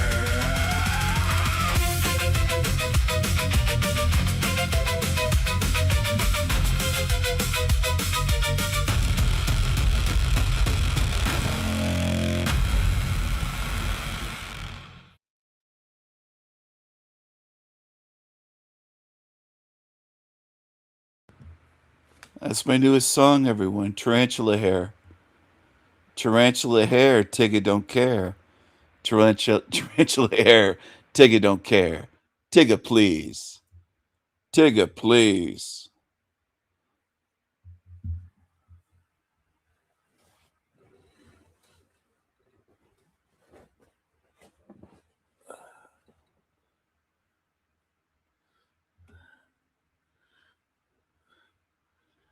Thank you, Wendy. Are you still here, Mayhem, or did you fall asleep?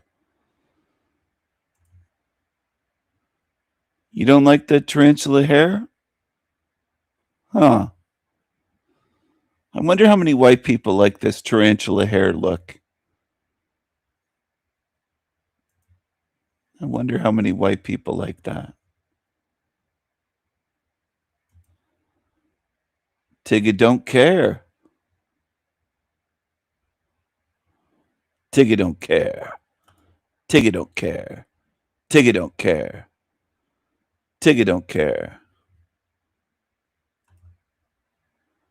Oh, you're still here. You're usually not that quiet, so I wondered if you were still here. Tigger don't care.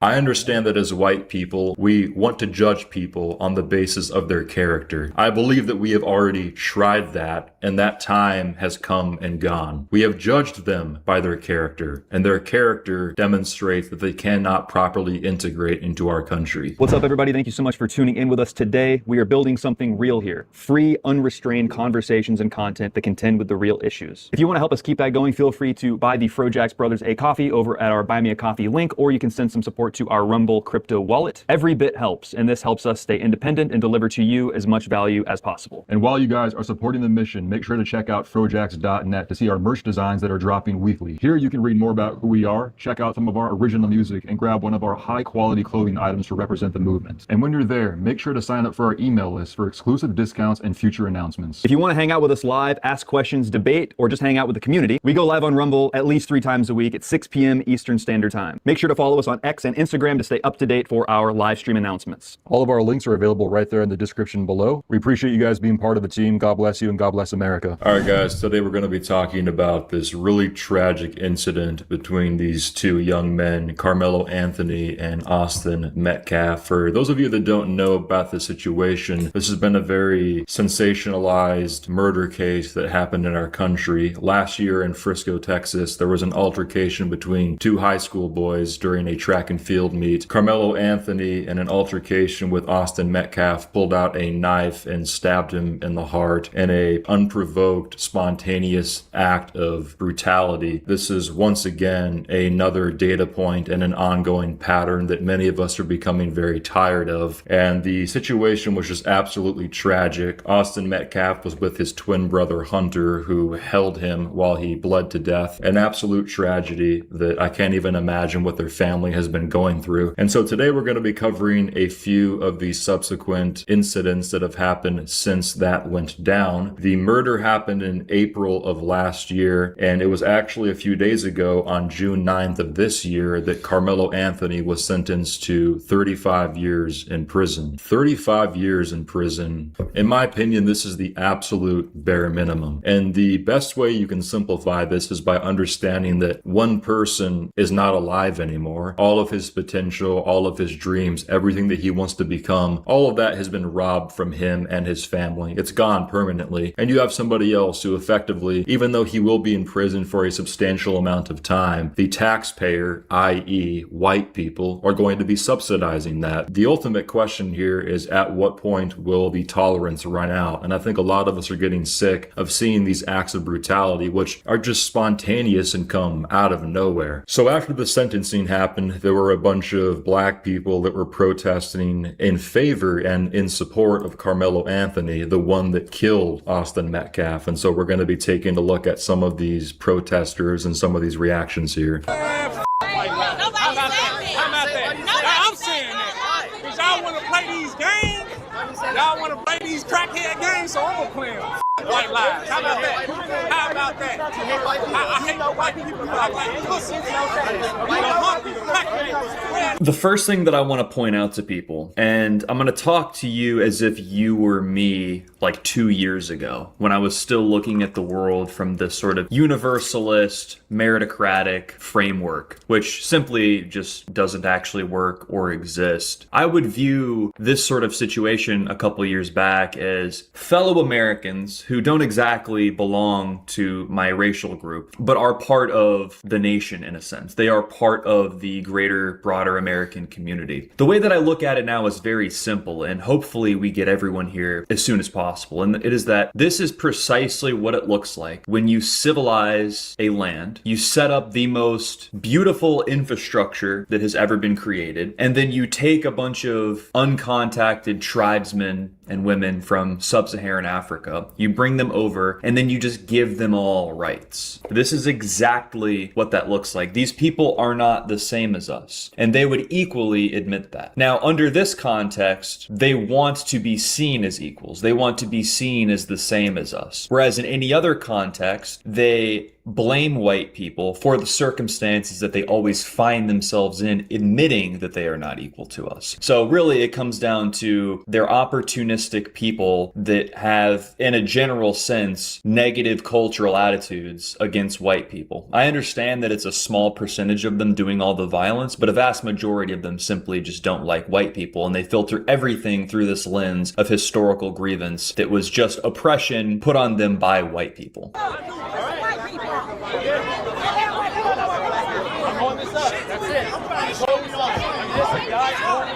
You know why people are talking to you. You're acting surprised because you're black and stuff with a white person. You know why they're holding a sign. I'm not a slave. So these people are gathering outside of the courthouse in support of the person who killed the other person. It's not like they're coming to the defense of the person that was murdered. They're defending the murderer, the person that carried out the assault on the victim. The reality here is that there is no context in which these types of people could properly integrate into society. We've given them virtually every possibility, and every chance has been squandered. This dynamic is just not working. They have not integrated, they don't respect us, and that cultural attitude is being very clearly demonstrated here. You don't really ever see white people rallying behind the support of a murderer, and I think that in the near future perhaps we're going to see white people becoming more tribalistic, but even in that context we still have a set of standards that would prevent us from rallying behind sociopathic, low-ranking criminals. Okay, and so in this next video, this is after Carmelo Anthony was found guilty and sentenced to 35 years in prison. The Metcalf family is walking from the courthouse to their car, and there's a group of black protesters that are harassing them as they're trying to leave.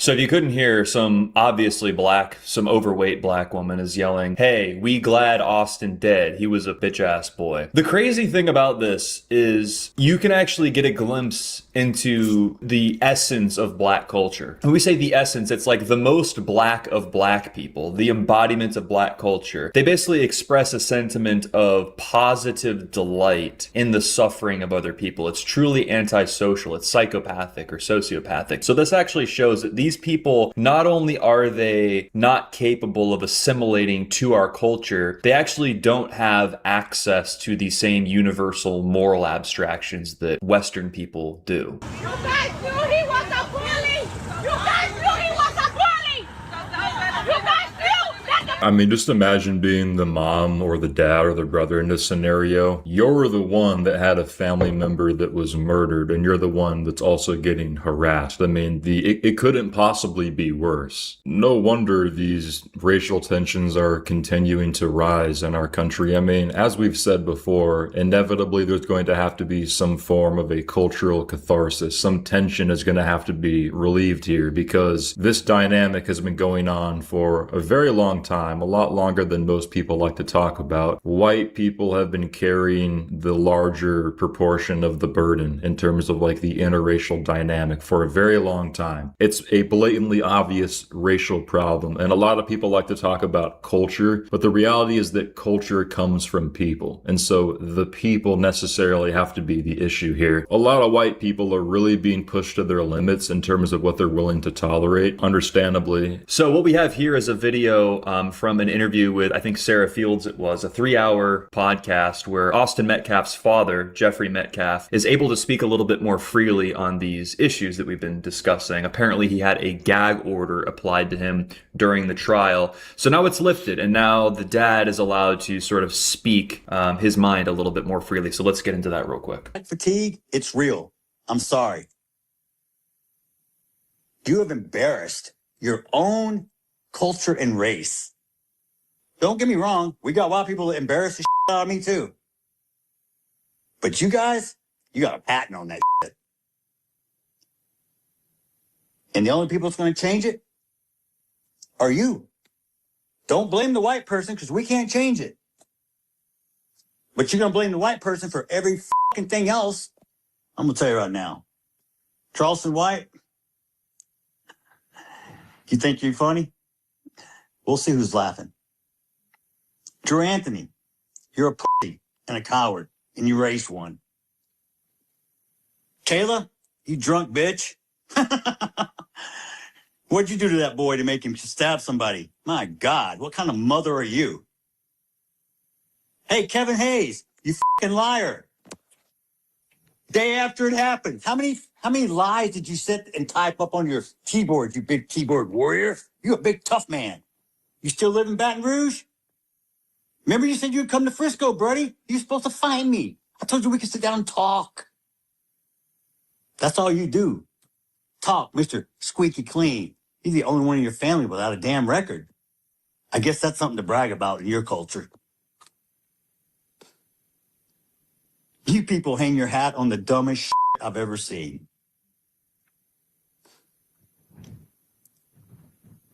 Let me make one up. Y'all can let me make something racist up so y'all can go viral. I got a new name for Mello, okay? Because he was such this little boy y'all were trying to portray. How about Watermelon Felon? How's that one strike you? Yeah, you know what's crazy about this is a man who's undergone such an unbelievable amount of burden. So like, first of all, he's the man of the house. You know, being a man isn't easy. Being a dad isn't easy. I have experience with those things. You have to provide, you have to pay bills. But like, while he just has to meet his basic expectations as a man, his son dies unexpectedly, which would throw anybody off completely for, I mean, at least a year. On top of that, your wife is permanently altered. She's never going to be the same. And who knows what's going on in their marriage. He's probably trying to fix a failing marriage. He's trying to console his son who lost his identical twin brother. And then on top of it all, it wasn't just an accident. It was an unjustified, gruesome murder. And you had to listen to the police body cam footage of it happening. And on top of that, it's public and it's racially charged and you can't talk about it for 14 months. I mean, this is a person who has just held on to so much. And even in the most insanely, densely chaotic moment, he's like pretty fucking tame about it. He's saying he forgave Carmelo. He's saying, I'm a Christian. And look, white people embarrass me sometimes too, you know, but black people, man, there's people pissing on his son's grave saying they're glad he's dead. I saw another segment from the interview here where he said he actually feels pity for Carmelo. It's unbelievable the lengths at which white people will go to tolerate the most untenable circumstances. I mean, talk about icy willing. Watermelon felons. Watermelon felons. The usual suspects.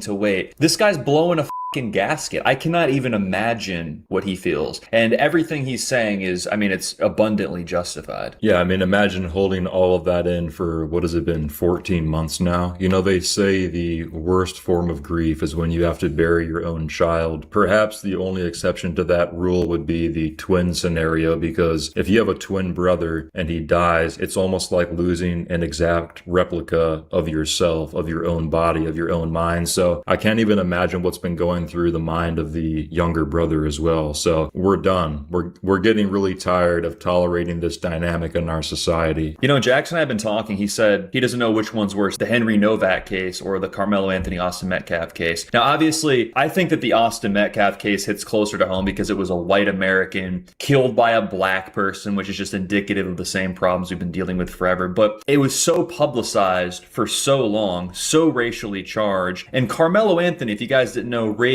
over $500,000 for his legal defense fund, which him and his parents spent, bought a house, ran out of money, and then asked for more, and then still got convicted for it. So it's just this unbelievable abuse of the publicity of the matter. Essentially, they got paid $500,000 to brutally murder a white person and then still blame white people about it. This is a crystal clear demonstration of egalitarianism being a failed experiment. It simply doesn't work. And anytime you have any sort of apprehension over that matter, I want you to remember Irina Zarutska, Henry Novak, Austin Metcalf. Anytime you have any sort of internal battle between your emotion and your intellect, I want you to remember those people and understand the cost of us not having our minds made up on the issue of tribal politics. I understand that as white people, we want to live in an individualistic meritocracy. We want to judge people on the basis of their character. I believe that we have already tried that, and that time has come and gone. We have judged them by their character, and their character demonstrates that they cannot properly integrate into our country. If these things make you uncomfortable or sad, then it's probably because you're a compassionate person. And I would urge you to apply that same level of compassion to your own people. Because if you're going to apply it somewhere, it might as well be fellow Americans. I understand that it makes you uncomfortable to admit that black people commit way more violence than white people, and maybe that means that they shouldn't be around us. But I don't see how that could make you any more uncomfortable than a innocent white person being slaughtered publicly. I don't see why it's appropriate to apply your compassion to others when you could apply it to your people first. My overall takeaway from this, I mean, this case was especially grisly, but I think it's important for us to understand that these things have been happening to white people for some time. And the overall takeaway would be we're going to see more of these cases happen until white people choose to collectivize and advocate for their own in-group interest. Politically, culturally, legally, we have to come together, because in America, and really throughout the rest of the Western world, we are the only people that see ourselves as individuals. Everybody else is operating on a tribal level. It is now time for us to do the same thing. I don't want to see it anymore, and I don't care. I know that there's some good black people out there that don't mean any problems. I would much prefer we just go our separate ways at this point. We don't want to see this. And frankly, you guys aren't happy here. You aren't happy here. You're never going to be satisfied. You will never like us as a group, you know? On an individual level, sure, but it's not going to work. This isn't going to work, and I don't want to tolerate this anymore. It's over. Total Aryan victory. Check out Frojax.net.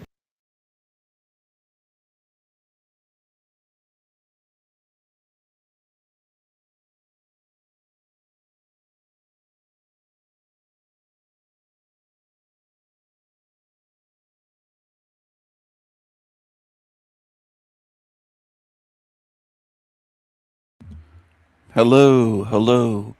As usual, I have a lot of things to share, too many different things. But this is disappointing. This is something that annoys me. Anytime I post things like this, there's so few comments. Not just the posts an hour ago, 2 hours ago. How many responded here? 7 votes in 2 hours.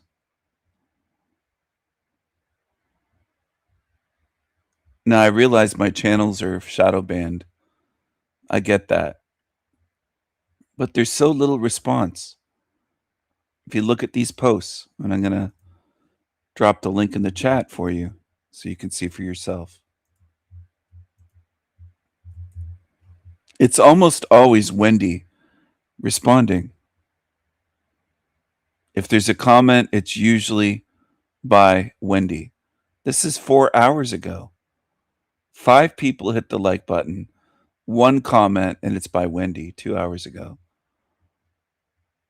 So time and time again, Wendy responds and leaves a comment, and almost no one else does. And I have to wonder, why is that? Why are so few people interested? And one of the conclusions I come to is maybe they're busy watching shit channels or shit TV or something shitty, some shit. Maybe. If you can't even stop watching shit in this realm, I don't know what to tell you. I don't see how you're going to get out, because you're addicted to shit in a hell realm. And that's extremely weak. And of course, that will be used against you. Absolutely. That will anchor you here. Watch whatever you want, but it is disappointing. It just is. Let's check this out. The kids are not all right. It's the title of her video.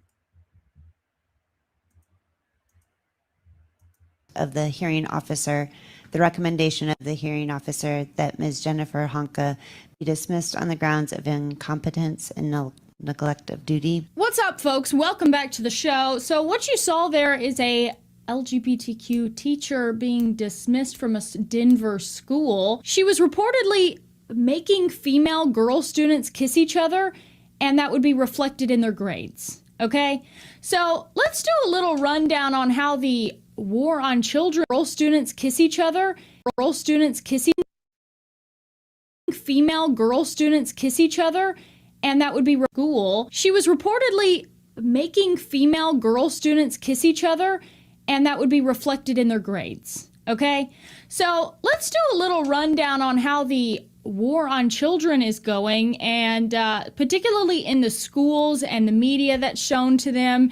If you have a child, trying to find schools to send them in is a bit hairy, okay? Because you either find a school that's very diverse, and then your child is probably going to be the subject of, let's say, discrimination. I think that's fair. I think it's fair to say. And then on top of that, you have the system itself, who they're hiring, who is teaching the kids. It's usually these weirdos and freaks. Sorry. When I was in college, I accidentally got put in a teaching class, like for teachers. It was a total accident. I don't know how it was, but they fixed it to where they were like, well, these will still go to your degree. I got a marketing degree. So they were like, just take the class, whatever. We'll try to count some to your degree. When I tell you the freaks in abundance that were in this class, I was like the only normal one. I felt like a Chad in there, and I'm a girl, okay?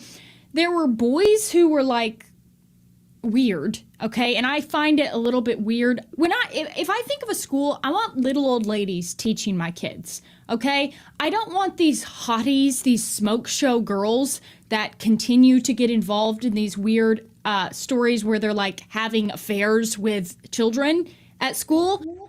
So I disagree with some of what she's saying here.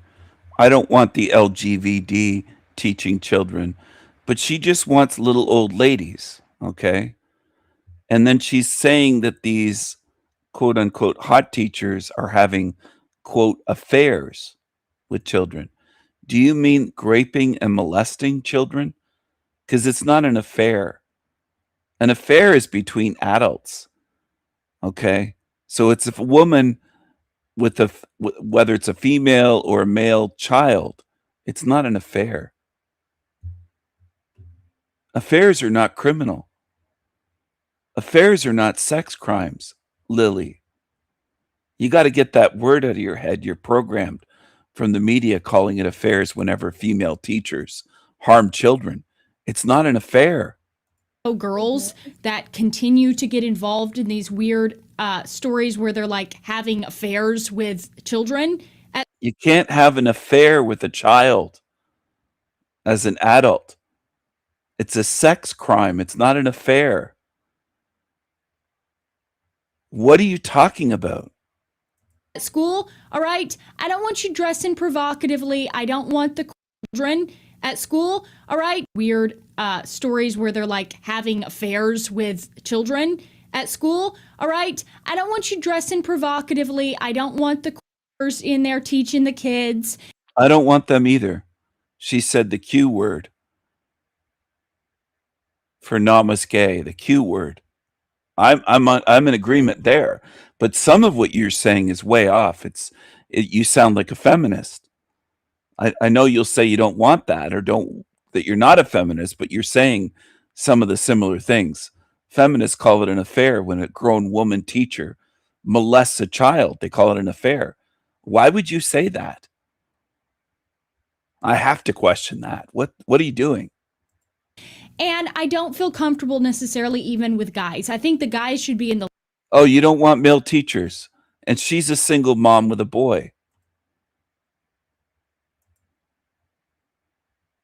Well, she's got huge blind spots, as many of you do. Many humans is what I mean. Many humans don't look into many topics. They don't want to look. They just want to talk about one thing.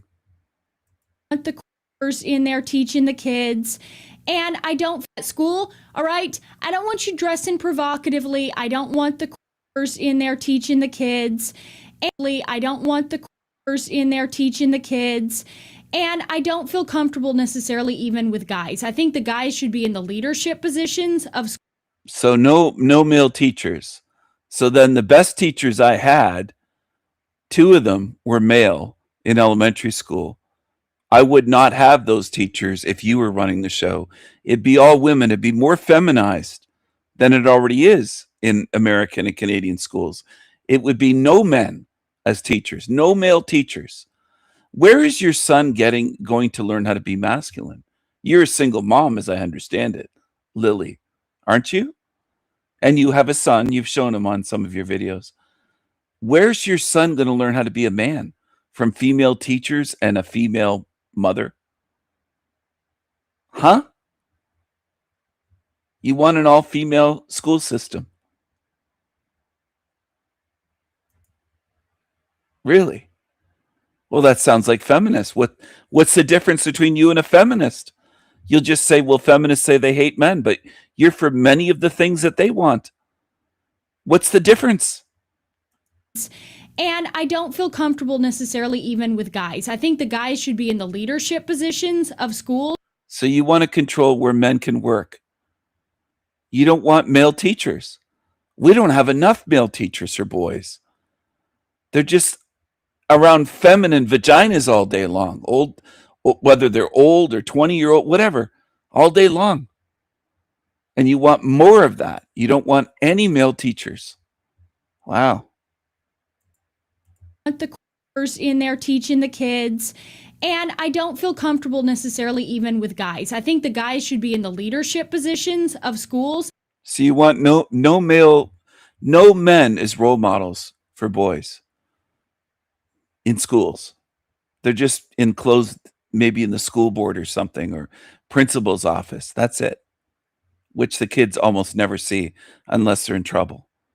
Oh, wow. Brilliant. Brilliant. But I think it should be. This is why women shouldn't be leaders. We shouldn't even be listening to them, because they always come out with this stupid shit. Eventually, they come out with something like this. They think that men shouldn't be in a certain area. Really? What if men said we shouldn't have any women doctors? We shouldn't have any women in this field, in that field? You'd lose your minds. But she's coming out saying no men should be teachers. What's the difference between you, Lily, and a feminist? What's the difference? You're a single mom with a boy, and you're trying to keep all the men away from your son so that he has no male role models at all. Does he even have a father in his life? Be like little old ladies teaching your kids, all right? Like I said, the freaks that were in this school, absolute freaks. The teacher loved me because I was the only normal one. And I was looking around like piercings, dyed colored hair. It's even beyond who's a better teacher. I'm trying to get at something. You're in a society where your boys don't even see men anywhere all day long. All day long. It's not even just about comparing male teachers with female. All day long, they're sitting in classrooms. Okay? All day long. And then they go home to a single mom. So they don't have any interaction with men. You can't grow up to be a man just around women. And this is something I don't believe women understand, even ones here in my chat. Because a lot of women have it in their heads that they can teach a boy to be a man. That they're very much like her. I would say most women are like Lily. They have it in their head that as a single mother, they can do it all. They can be the father. You can't. You just don't understand. Women don't understand. And a lot of them are like this. They just don't get it. She has a son with her in various little fishing videos and things. And he's very young, sitting there quietly. I bet he doesn't have any men around him in his life. How is your son going to know how to be a man? He can't learn it from you. Just weirdos, total like band geeks, theater geeks, weirdos and freaks. And I'm like, this is who's going to be teaching your kids? You know, it used to be like you'd have the cool gym teacher and he's like a Chad or whatever. And he's like, do 10 more push-ups, you know, on the ground, run laps around the school or whatever. And you had the sweet old lady that they still talk to when they grow up. And she was nice and she wasn't like, you know, having affairs with them either. And there wasn't a lot of... She just used the affairs word again. So that's what feminists call it when it's a woman teacher molesting children, but they don't call it affairs when it's a male molesting children. Funny how that works, isn't it? I just think Western women are hopeless at this point. I don't have any hope for you because so many of you are like this. You're unteachable. I think it's beyond blind spots. You just can't learn. She's been around forever doing YouTube videos. You can't look into feminism. You can't look in the mirror and realize what a feminist you are. You can't see it in yourself. Of the agendas being pushed either. This is a teacher in Canada, I believe, and this is what they had to say. This is their little project. They're going to bring this culture into the schools. It's Pride Month. It's Pride, so we decided we're gonna spread love, joy, and sequins everywhere. Visibility, you know. Oh, that demonic laugh! That's like a laugh you hear in like an old Disney movie of the witch who's laughing when she's about to like boil them in some cauldron. And this is who's teaching your kids. These men. Dressed up, and by the way, this is the most conservative I've seen these drag queens dress up in the schools. I know this is like beating a dead horse, the drag queen story hour in schools, but it's still going on. These people actually still exist. Like, this is still happening. This is still going on in our schools. Okay, so as far as the media now, if you have a child and you're trying to find a babysitter or you're trying to find even a school, it's next to impossible to find one where they're not just sticking them in front of a screen or in front of some cartoon that's going on. And if you've checked in on the cartoons lately, they're terrible. So single moms love to put their children with babysitters and nursery schools and here and there as much as they can. And that's all normal to women these days. Now, I don't think it always was. I think it used to be mothers raised their children.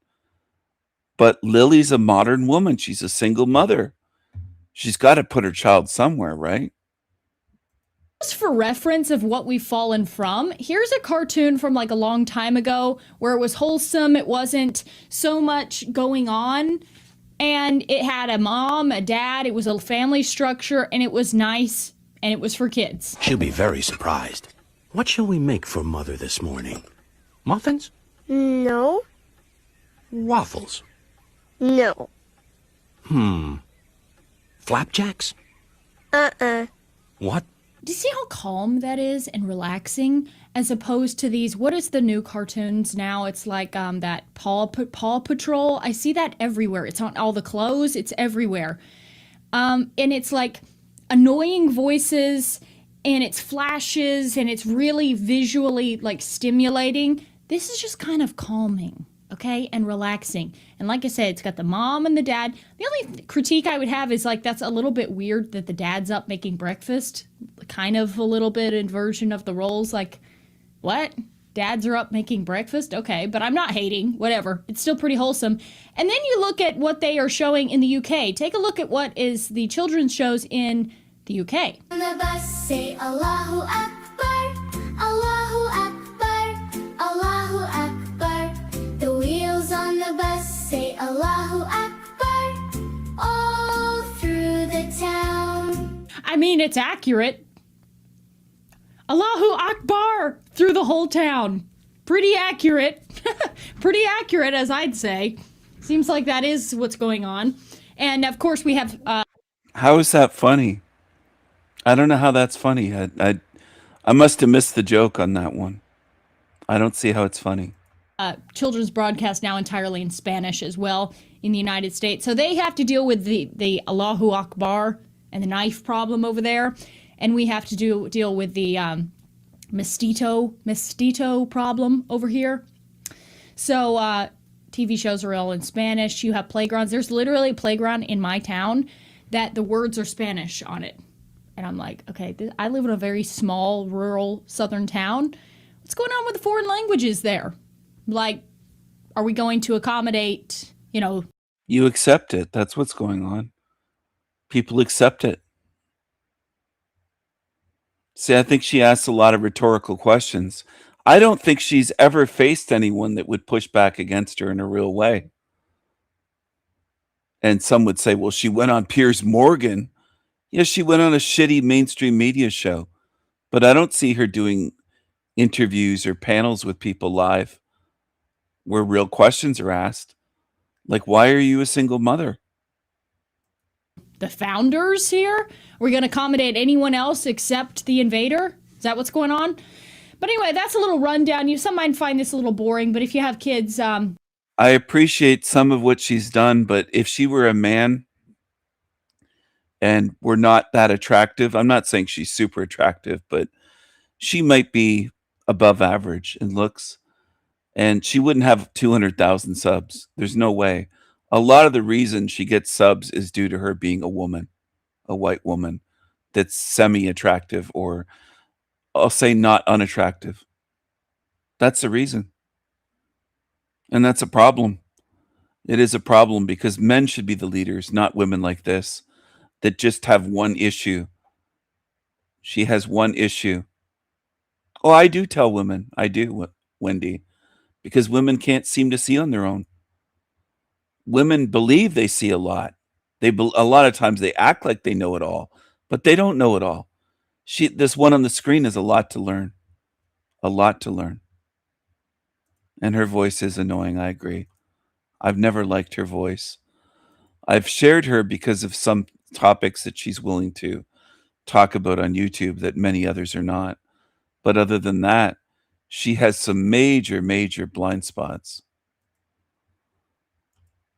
And I don't think there's a woman that's really a good leader. They're almost always like that. They just miss the target completely. It's not like she's close to a bullseye in the feminist thing.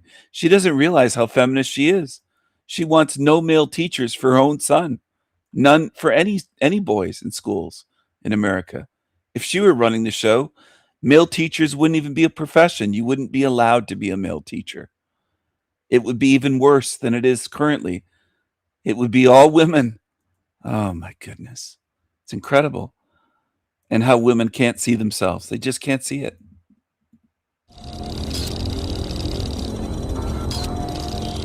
By that I mean she doesn't know she's a feminist. She doesn't realize it.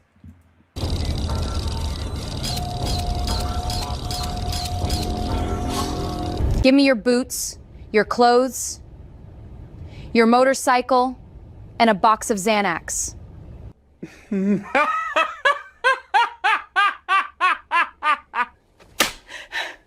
Transphobic jerk!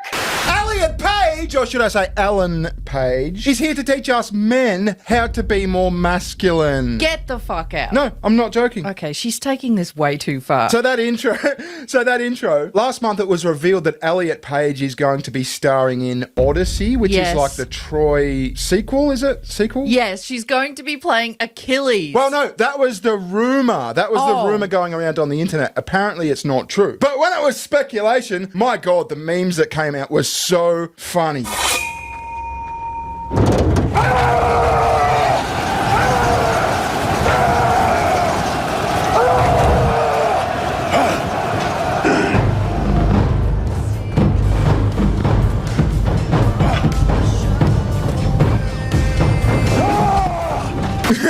So I can't show it, but she obviously dies straight away. I can't show it because there's blood. Yeah, she took it like a pro. Yeah. And then everyone jumped on this bandwagon of putting Elliot Page, or Ellen Page, into action movies because it's really, really, really, really funny. Oh my God, it was an AI free-for-all. Actually, it was mostly one dude, but he did it really well. King Xerxes offers his respect, Mom.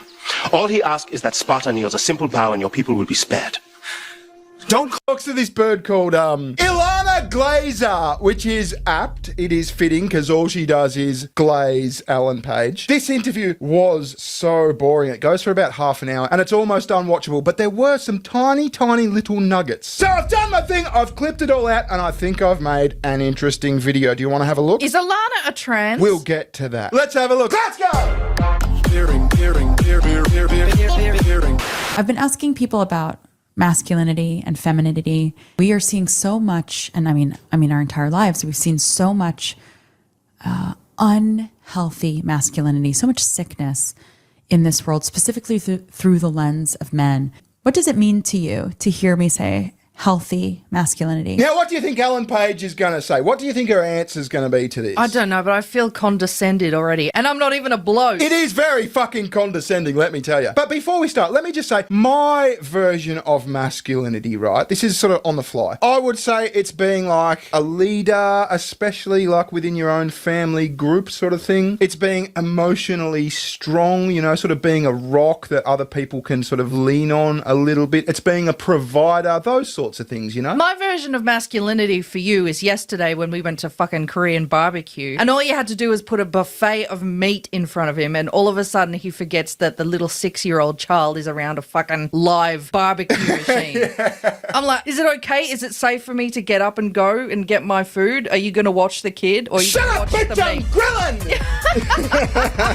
That was delicious, that Korean barbecue. I had a good time there. You were whining afterwards. Yeah, well, the feeling afterwards isn't so fucking crash hot, let me tell you. You crashed out when we got home. I know. I will say, like, when I first started taking testosterone, I was like, okay, like, I was like, whoa. But did I just start going out and grabbing people without consent? Right. No. So Right. I get so sick of like Right. something like that being Right. an excuse. It's not a fair excuse. Yeah. And I'd say I've always been, you know. So this is a character, it's Pat from Saturday Night Live. It's Pat. And I think Ellen is a mini Pat. There's Ellen calling herself Elliot Page. And there's Pat from the It's Pat skit on Saturday Night Live many years ago, decades ago. And the whole show was trying to figure out, it's a Pat. Is it male? Is it female? Nobody could tell. Nobody could tell if it's male or female. This was programming decades ago showing you a recurring character in skits.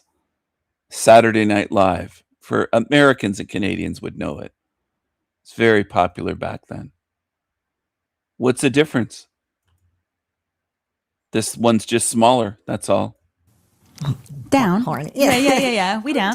Yeah. Don't rip people. What the fuck is going on? The whole bit where she was explaining what it felt to be masculine for the first time, she sounded like Alvin the Chipmunk. So point one is don't rip people. Cool. But she goes further and this gets so fucking gay. And it just sounds like, well, obviously it just sounds like, because it is, two chicks sitting there imagining what they think fucking masculinity is. It's crazy. You know what I just imagine in my head? I imagine a class full of boys, like in a boys' school, and they're teaching them about being a man. And you've got Professor Bering at the front saying, number one, do not rip anyone. Healthy masculinity to me is, or even just something I've felt as transitioning, is like leaning away from whenever there is some sort of impulse or expectation you've put on yourself to like shut down or conform in a way that usually feels like this, like I am closing off. I remember kind of being like, oh, Elliot, maybe you should, talk with your hands a little less, or Okay, so point two, being masculine is talking with your hands less. What about Italian motherfuckers? There's Italian guys that are very masculine and they talk with their hands lots and lots. Hey, you wanna be a man? Then don't use your hands. Hey! So, okay, don't use your fucking hands, whatever. Hey, you wanna be a man? Stop going over in your head how you should be expressing things. That's such a chick thing to do. It is totally a chick thing to do. Maybe in pictures, because ever since transitioning, now I'm like, Johnny, I am smiling. I am smiling in those photos. Whereas I used to be I could barely look at a photo of myself. I was always like, and now, and I'll be say a dude's like, hey, are you Victor from Umbrella Academy? And we're doing a photo together. He's very Right? So smile more, don't use your hands when you talk, and smile more. That's like being a man 101, masculinity 101. Smile for the camera and don't use your hands. She's still too descriptive. She's still a fucking chick. No shit, she's still a chick. Dudes don't talk like this. They don't delve into the fucking mechanics of how to express their emotions No shit. aptly. No shit. And like having that moment where I'm like, oh, should I also not? Like, should I also be Close and off. it's just like, what the fuck, Elliot? What are you talking about? Like, oh, honey, you're the part of the problem. Okay, can you imagine any fucking man saying honey? I mean, unless it's to your fucking little daughter or maybe your wife. But imagine me, right? I'm in dialogue with myself and I go, oh, bearing honey. No, this is some retarded schizophrenic inner monologue. To me, healthy masculinity would be healthiness for anyone to just, love themselves, be able to care for themselves, ideally get rest when they can, like just the practical basic drink water, like eat a banana, and also just, doing what you can to be intentionally and mindfully, not letting yourself get like swayed or twisted by the rules that I feel like end up like leading to so many of the problems that we see that are, do get inflicted by toxic masculinity. Okay. Fuck my life. So can we just do like a stock take here? You've got to speak with your hands less.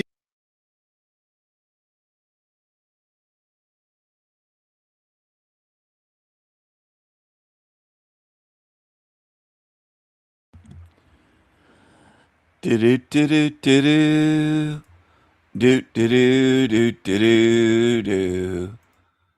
just let women rule the world. Just let them rule. They have such great ideas.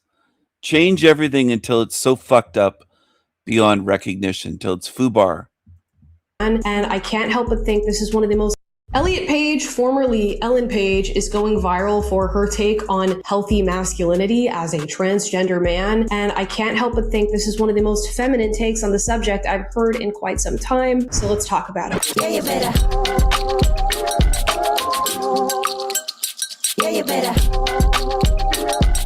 Guys, before we get into today's video, please like and subscribe. Today we're going to talk about Elliot Page, formerly Ellen Page, huge actress, now actor. Most of the drama surrounding Elliot Page recently has been about being cast in Christopher Nolan's The Odyssey, which we've all yet to see what that's about to look like. But now Elliot Page is going viral for a take on healthy masculinity as a transgender man. So let's hear it. Healthy masculinity to me is, or even just something I've felt as transitioning is like leaning away from whenever there is some sort of impulse or expectation you've put on yourself to like shut down or conform in a way that usually feels like this, like I am closing off.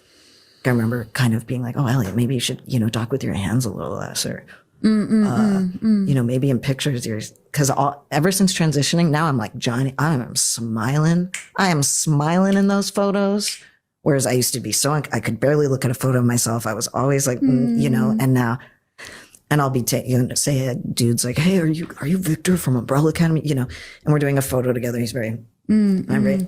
And like having that moment where I'm like, oh, should I also not, like, should I also be close off? It's just like, what the fuck, Elliot? What are you talking about? Like, oh, honey, you're the part of the problem. Immediately when I'm hearing something like this, I can see the femininity in Elliot Page. You can see Ellen Page, I guess, for lack of a better way of saying that. And I have to think that this is the experience for most men, or biological men, as we're going to have to call them in this video, when they watch trans men talk about the male experience and how that manifests for them. Is there also this understanding that you can feel how feminine the characterization is of this healthy masculinity? Because that's what I see in front of me. I see a woman who is attempting a play at masculinity. And underneath that, even further, I see a woman who is a victim of sexual abuse. And that seems abundantly clear in virtually every video or statement that I see from Elliot Page. In this particular video, talking about not being able to even look at a photo of themselves, I think is a manifestation of past abuse. And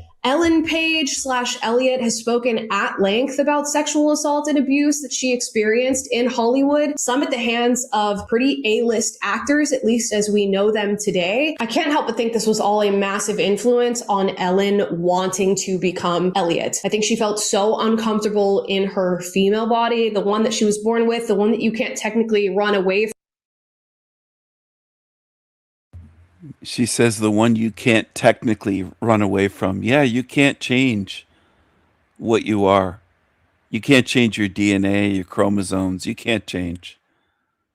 You can grow a big schnoz, but that's not going to make you a man. You can take artificial hormones from Big Pharma. You can take the drugs from Big Pharma, become a pharmaceutical addict, but you're not a man. You can take the drugs to grow a little bit of peach fuzz on your chin, but you're not a man. Never will be. Never will be.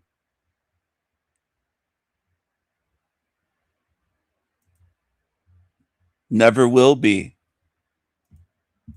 From, but felt the need to try. And in order to escape the sexual assault and the objectification, she decided to become a man. The issue is you can't do that. So ironically, you're watching somebody who has run so fast away from womanhood, but is giving a super feminine take on masculinity because the femininity shines through, especially in the act of trying to be a man when you're not one. And this makes sense because Elliot Page, I think, is a reaction to what Ellen Page experienced, not actually who Ellen Page was as a person. And there's other clips from this podcast, which I did decide to watch, that emphasize this. I feel like I've gone from a place where I could barely function. I was so uncomfortable to now kind of no matter what's going on, like my feet are on the ground. And I had to do all that digging and I had to like scrape through all those layers and not worry about what people were going to say or think and all that. And gosh, when you do get like, feel like liberated from that and that shame that you've been carrying, like that is what I would wish for everybody. I do wonder where the shame came from. I do wonder what she feels like she's been liberated from. And it seems like the prying eyes and hands of other people. And this is somebody who's been in Hollywood, she says, since she was 10 years old. We all know how that goes for individuals like this. And it's so sad to see that this is the outcome, I think, of what Ellen Page experienced in Hollywood. And there's other clips from this podcast that also emphasize this point. Let's listen to Alana ask Ellen about how healthily she moved through Hollywood. Made the journey through being an actor, starting at a very young age, healthfully. Were you like aware of the, I don't know, predatory nature of the industry? Were you, what was your like protection mechanism, I suppose, is my question. I mean, I don't want to sound like be or come across as like over or dramatic by any means, but I would say that I don't know how healthily I feel like I did sort of in some ways barely make it a bit. That's how Jacob does. She feels like she barely made it a bit, and it seems like that's true considering your entire identity has since shifted and you've decided to undergo all of these medical treatments and the hormone replacement therapy, this, that, and the third. Technically, Ellen Page did not make it out of Hollywood. And I think that's the point that's being made here, whether she would want to admit it or not. Her current identity is a reaction to the things that she's experienced rather than something that I think sits in reality. Yet there's still this push to blame people for pointing that out or to point fingers and call transphobic those who are saying, hey, maybe we don't subject children to this sort of treatment. Maybe we should question the reality of transgender ideology. Yeah. It's so boring. Yeah. You know, aren't we over it? I think we just are. like we are. Like I think we are. And that's why like, this aren't is you over just like queer phobia. Yep. Misogyny, transphobic, blaming everything on trans people. It's just like, aren't you seeing through this? You know, it seems it's so boring, transparent. And even with the chimps, actually, when I'm thinking of this is really interesting because I find it more boring to think that if you experience life in a certain way or if you adhere to certain stereotypes, you should become the sex of those stereotypes. You should then put yourself into that box. To me, that's boring. It's much more interesting to see people show up with the sex that they were born in all of the different ways in which one could show up in that sex. And interestingly enough, Ellen Page, when Ellen Page, was a semi-masculine woman. I think we can all pretty much see that. And there was nothing wrong with that. In fact, I think we could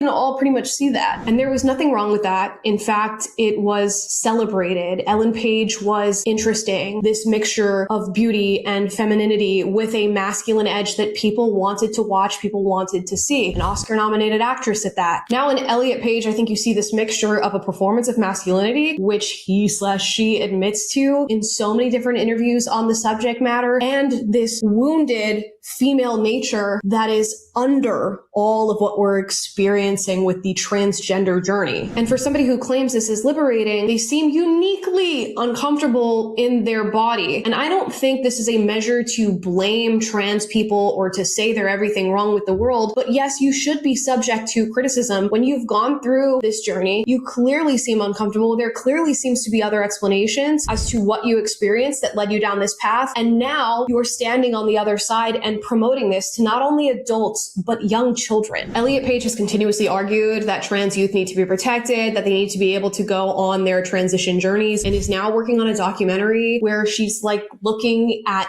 nature and animals and arguing that they are also queer, non-binary, trans. You get the gist. All of this coming from somebody who should have never been on the journey in the first place, who clearly is here because of a manifestation of abuse and assault. And now they're planting their flag in the ground saying that this is a viable path for people who experience something similar. And all of this with very confused takes on masculinity that are actually just femininity shining through. And I think most men who are watching right now would attest to that. Let's watch one more clip. And it's just like, what the fuck, Elliot? What are you talking about? Like, oh, honey, you're the part of the problem. So I think it's, to me, healthy masculinity would be, well, you know what, healthiness for anyone to just, you know, love themselves, be able to care for themselves, ideally get rest when they can, you know, like just the practical basic, drink water, like eat a banana, you know, and also just, you know, doing what you can to be intentionally and mindfully not letting yourself get like swayed or twisted by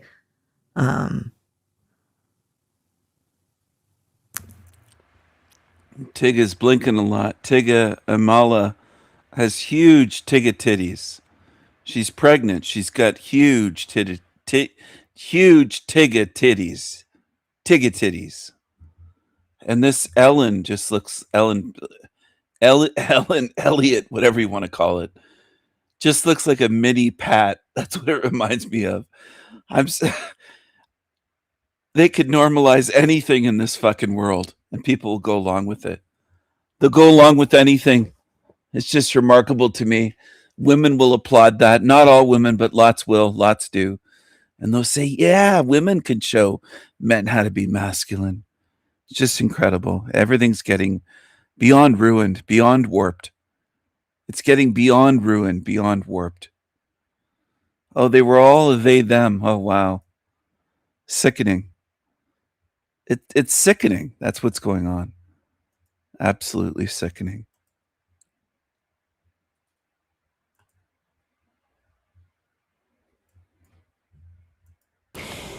A day of adventure ended in a devastating tragedy in Brazil. A 21-year-old woman lost her life during a bungee jump that investigators say may have gone horribly wrong due to a basic safety failure. Maria Eduarda Rodriguez de Freitas had arrived at the popular Ponte de Esqueleto, also known as Skeleton Bridge, in the state of Sao Paulo for what was supposed to be an exciting experience. Instead, the incident has left the country shocked and raised major questions about safety standards at adventure tourism attractions. According to police and witness accounts, the young woman was prepared for the jump by staff members and taken to the edge of the bridge in an unusual fashion. Hoisted on the shoulders of the bungee operator, she was then released. And within seconds, people at the site realized something was terribly wrong. Those present allegedly discovered that the main safety rope had not been connected to her harness before the jump. Authorities say she fell around 40 meters. According to the police report, at the time of the jump, the safety equipment was not properly fixed. The victim did not resist the fall, and death was confirmed by emergency medical service teams. Preliminary findings from Brazil's military police indicate that the safety equipment was not properly secured at the time of the jump. Emergency medical teams arrived at the location, but she was declared dead at the scene. Investigators say bystanders attempted to provide first aid before paramedics reached the area, but her injuries were fatal. They didn't attach any bungee cord. They just threw her off. Now, I want you to tell me how smart are humans? Because some of you will say, oh, Stephen, you just keep calling humans stupid and incompetent. They couldn't attach the bungee cord. They forgot. That's their one job. That's the one job with that. Bungee jumping. Attach it, check it, double check it, triple check it. Didn't attach it. And threw her off. Okay? And this is... People will argue that humans are smart. They're not stupid. They're not anything the way I described them, right? Well, this is all on video. This is all on video in Brazil. They threw her off the bridge. Nothing attached to her. It is the video that has left social media and the world in shock. A young woman seemingly being tossed off an abandoned bridge in Brazil without a safety cord in a rope jumping incident gone. You notice they're hooked up to harnesses so they don't fall. They're hooked up. Nothing attached to her. Horribly wrong. She falls 130 feet and dies. Now, 3 people have been arrested and charged. The federal government is also being blamed. We are bringing on a Brazilian criminal defense attorney to determine whether anyone will be held responsible and to ask, how on earth could something like this happen? Welcome to Sidebar, presented by Law and Crime. I'm Jesse Weber. I'm sure you've seen this on your social media pages, unfortunately. This horrible video from June 13th of a woman being thrown off an abandoned bridge 130 feet down to the ground, and she ends up dying in this rope jumping incident gone terribly wrong. And now 3 people, 3 apparent instructors have been arrested. They are facing criminal charges. This is the story. This is the case of 21-year-old Maria Eduarda Rodrigues de Freitas, plunged to her death on Saturday at the Ponte do Esqueleto. Now, this is a bridge in Limeira. It's a city over 90 miles north of Sao Paulo, Brazil.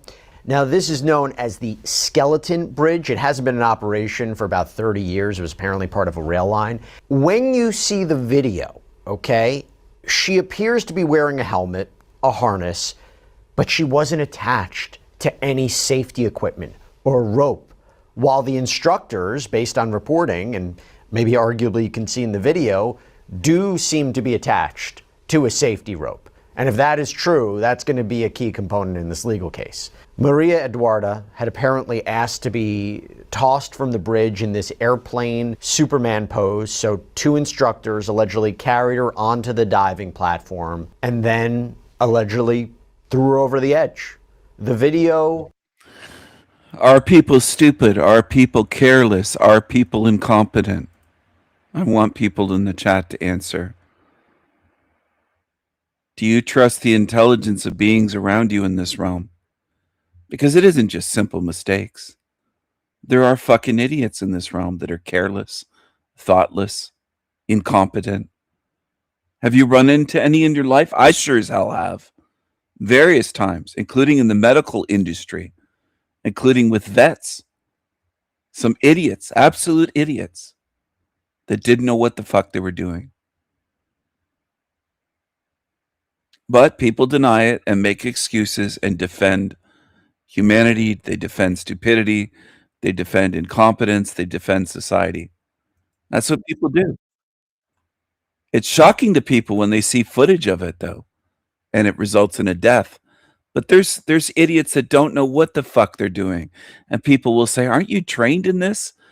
I've run into X-ray technicians at vets that didn't know how to use the X-ray machine. That's their one job, and they couldn't do it. They didn't know how to do it, and it said X-ray technician right on their name badge. And this is what you're dealing with. You're in a hell realm, and I want it to sink in deeply with people. I hope it does, because that's the only way to help you, is for you to really understand where you are and what surrounds you. Yes, we are surrounded by zombies, absolutely. People could say, well, that sounds negative. I wish it wasn't that way, but it is that way. It is that way.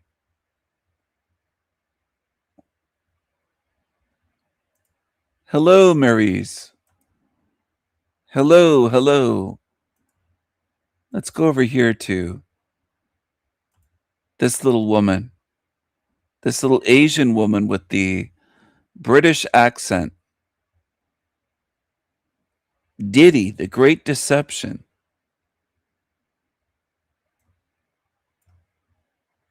Beautiful songs for those of you who asked for beautiful songs for those of you who asked for a. So this was 7 months ago. She says it differently now. She emphasizes it more. Beautiful souls.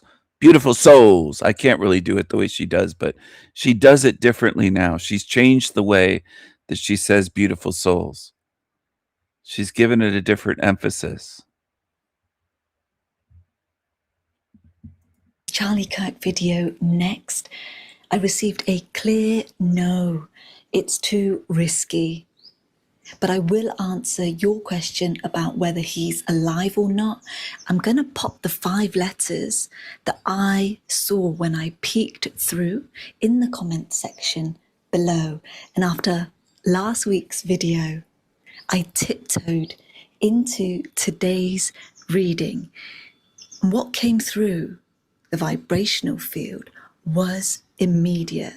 If you missed last week's reading, the Tyler Robinson video, I'm going to pop it up here for you. And if today's video is helpful for you, give it a thumbs up. And if you want to see more videos like these on our channel, then consider subscribing. Love and blessings.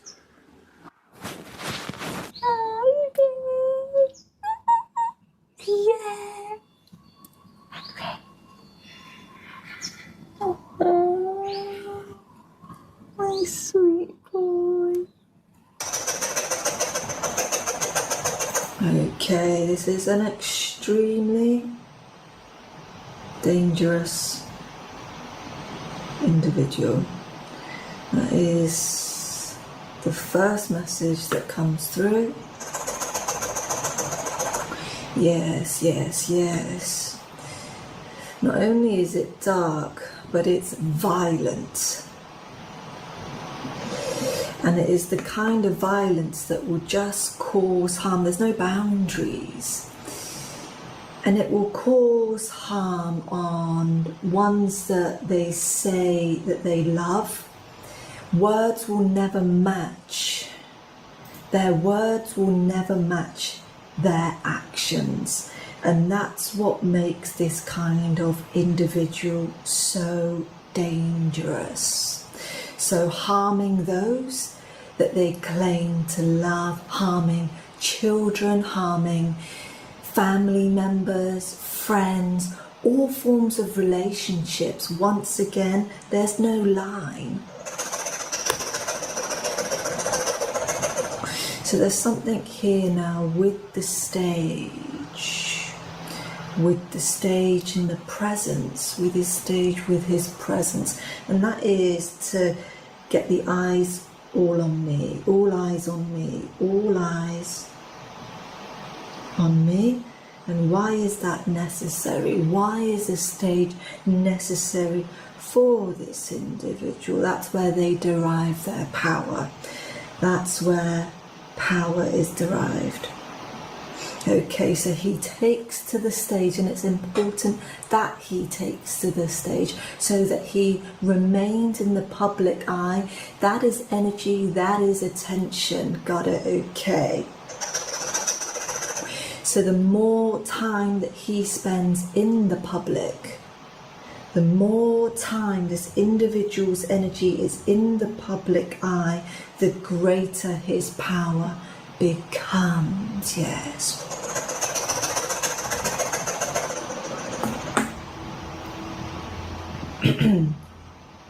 Let's pause that one there and move to the next video clip we have.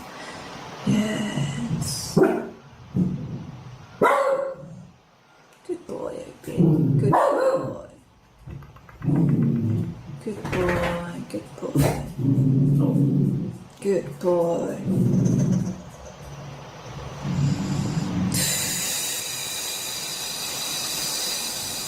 Very heavy energy, very dark.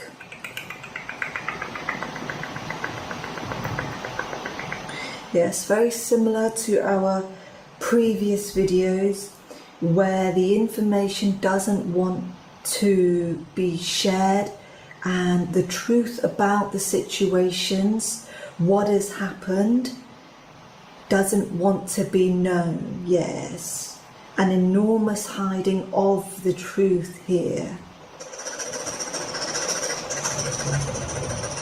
And that is actually how the darkness, that is how violence, that is how individuals like these and rings, there are operations that run in these spheres, rings upon rings.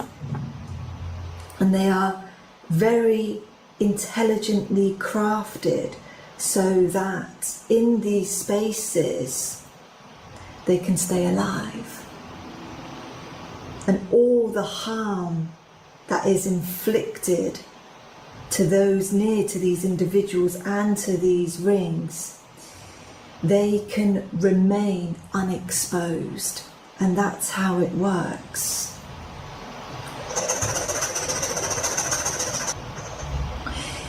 These individuals themselves, I can see, and even in this immediate moment, they too have shields and shields of protections, and there are handshakes upon handshakes, but I can tell you now that these kind of handshakes are not for the faint-hearted. These kind of exchanges just revel in these spheres that hide, because when they are able to hide and be in this darkness, they can continue to carry out the harm and pain. Yes. Just going to see if there's anything else here before I exit.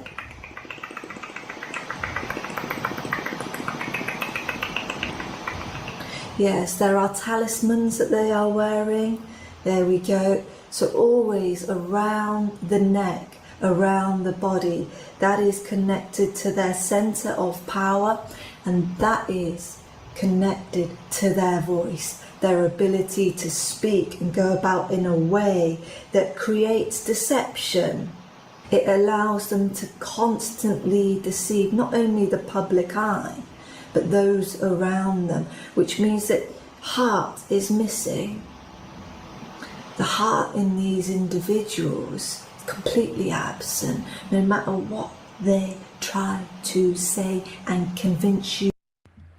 Wow, she loves throwing up that 666. Completely absent, no matter.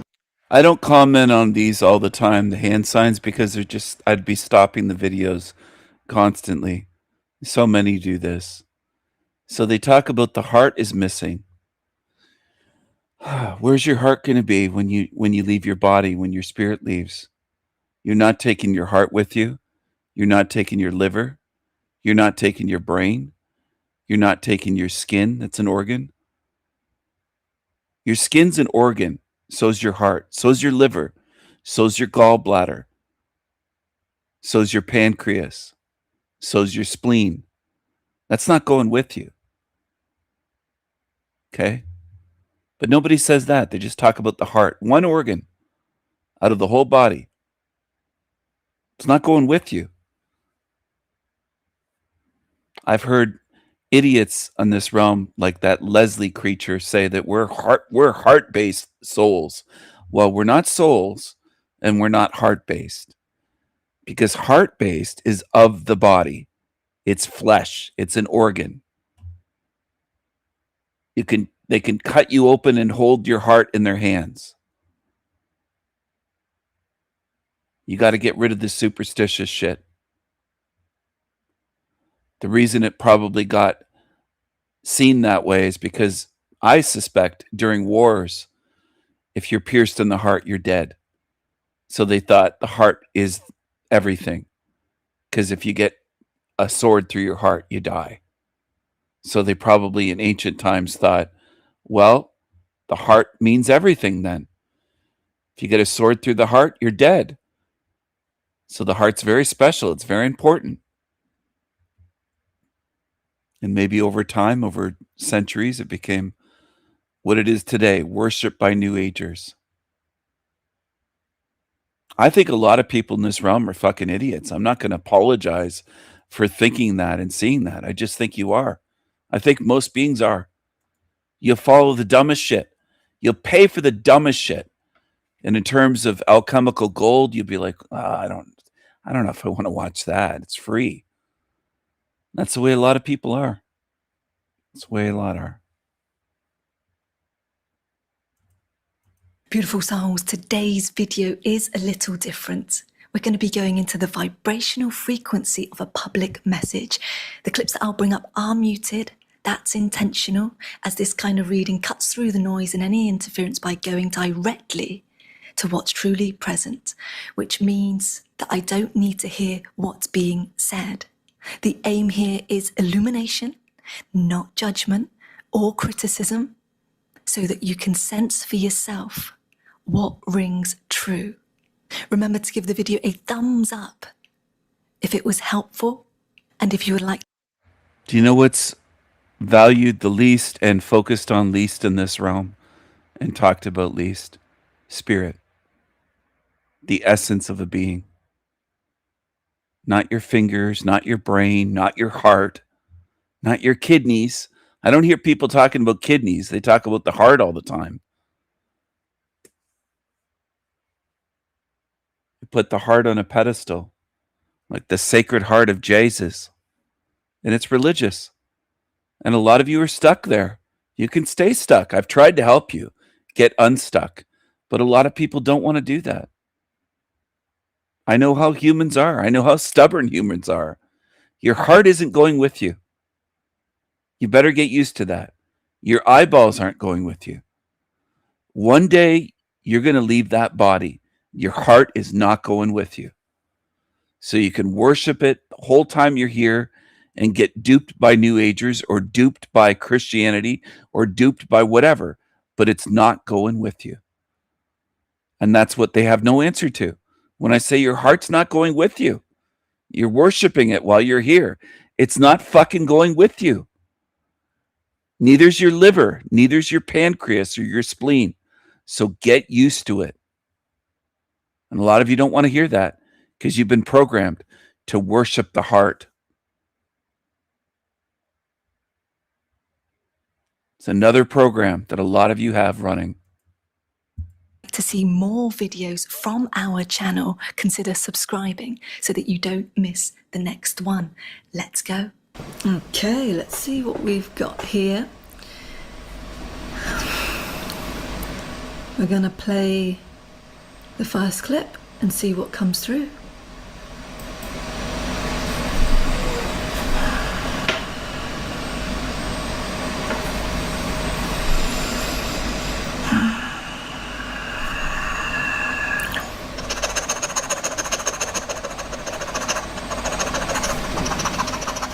Okay, so the very first word here, the very first word that is coming through, I'm going to capitalize this. It's very strong, and that was false. False. Okay, let's just see what we've got here.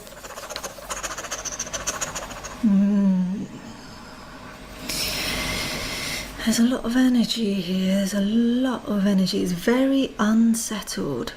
Very unsettled. This is connected to nerves, nervousness, and then will I get it right? So there's fear. There's fear coming through. Will I get this right? Will I get this right? Will I get this right? You know, there's something up with the energy center of the throat.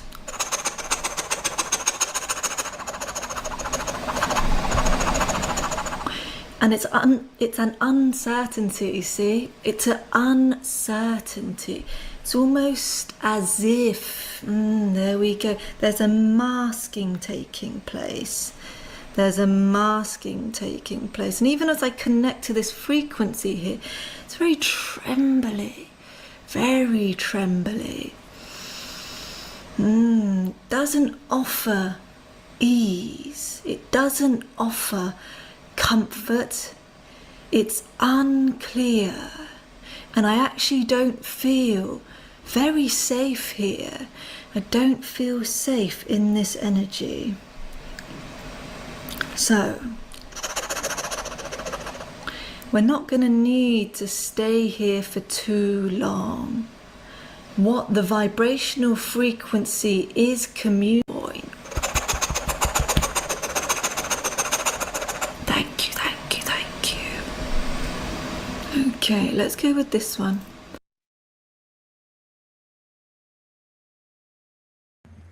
To watch most of her members only videos, you have to be an energy mover, $25 per month membership. You have to join her channel, join her membership club. You can if you want. I'm not stopping any of you. I'm not stopping any of you from doing anything. You can watch what you want, follow what you want, support what you want, financially give money to them, do whatever you want. Okay? Do whatever you want. That's what you can do. Do whatever you want. I've tried to help people see, tried to help people deprogram and develop their discernment or increase their discernment to make it better and stronger. But a lot of people are just very stubborn. It looks like Wendy might be here. I just want to make sure, though. I think I only shared the link back privately. Hello, Wendy. Hello. Good morning, Stephen. Good morning. How are you doing? I'm doing well, thank you. And I really enjoyed what you were saying about the heart programming. I hadn't heard that before, so that's another first that I've heard from you, and it's really useful. So thank you. You're welcome. I've spoken about it before over the years. Maybe live streams or in videos that you haven't seen. I'm not sure, but I have definitely mentioned it. I haven't heard anyone else mention it, though, that I've ever encountered on YouTube or in books that I've read or mainstream media anywhere. Nobody seems to be talking about that, but it should be. It's observably true. If you've ever seen somebody, I know it sounds silly in a way because it's so obvious, but if you've seen somebody at a funeral in a casket, a loved one, or whether they're a great aunt or great uncle or grandparent, or in my case, parents. In some people's case, they've buried their parents and their favorite uncles and aunts, been at their funerals, and all my grandparents are dead as well. You know that their body is dead and the heart is dead.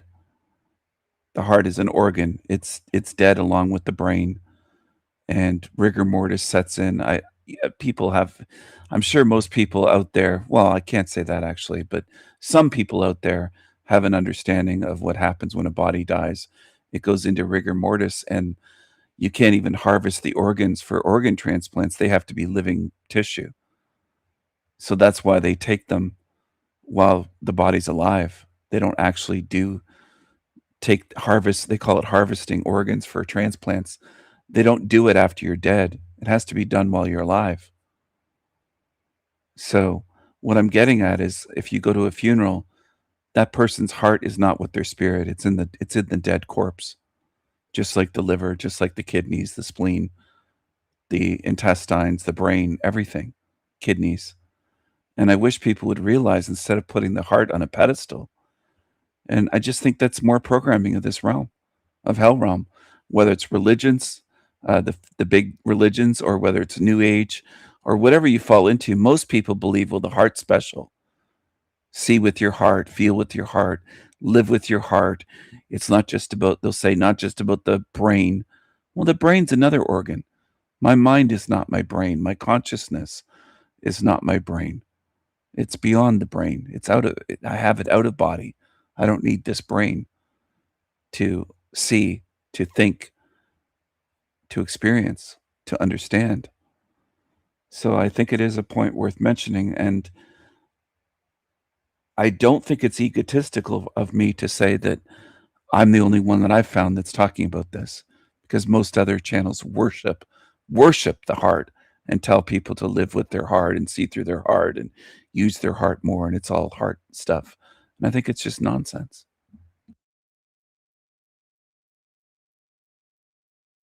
Yes, and you were talking about it yesterday, and also with the anagram of earth and heart, and you took it to another level of explaining how the programming is with the heart and all like the heart-based things and the way people are speaking. That was like another level you added to it.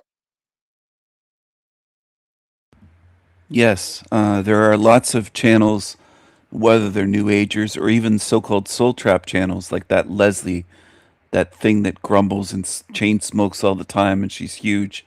She argued with me a couple years ago. She's not the only one, just using her as an example. And that's what I want people to understand as well. It's never just one. So if I mention someone, they're just an example. There's millions like that would argue that we're heart-based souls. Really?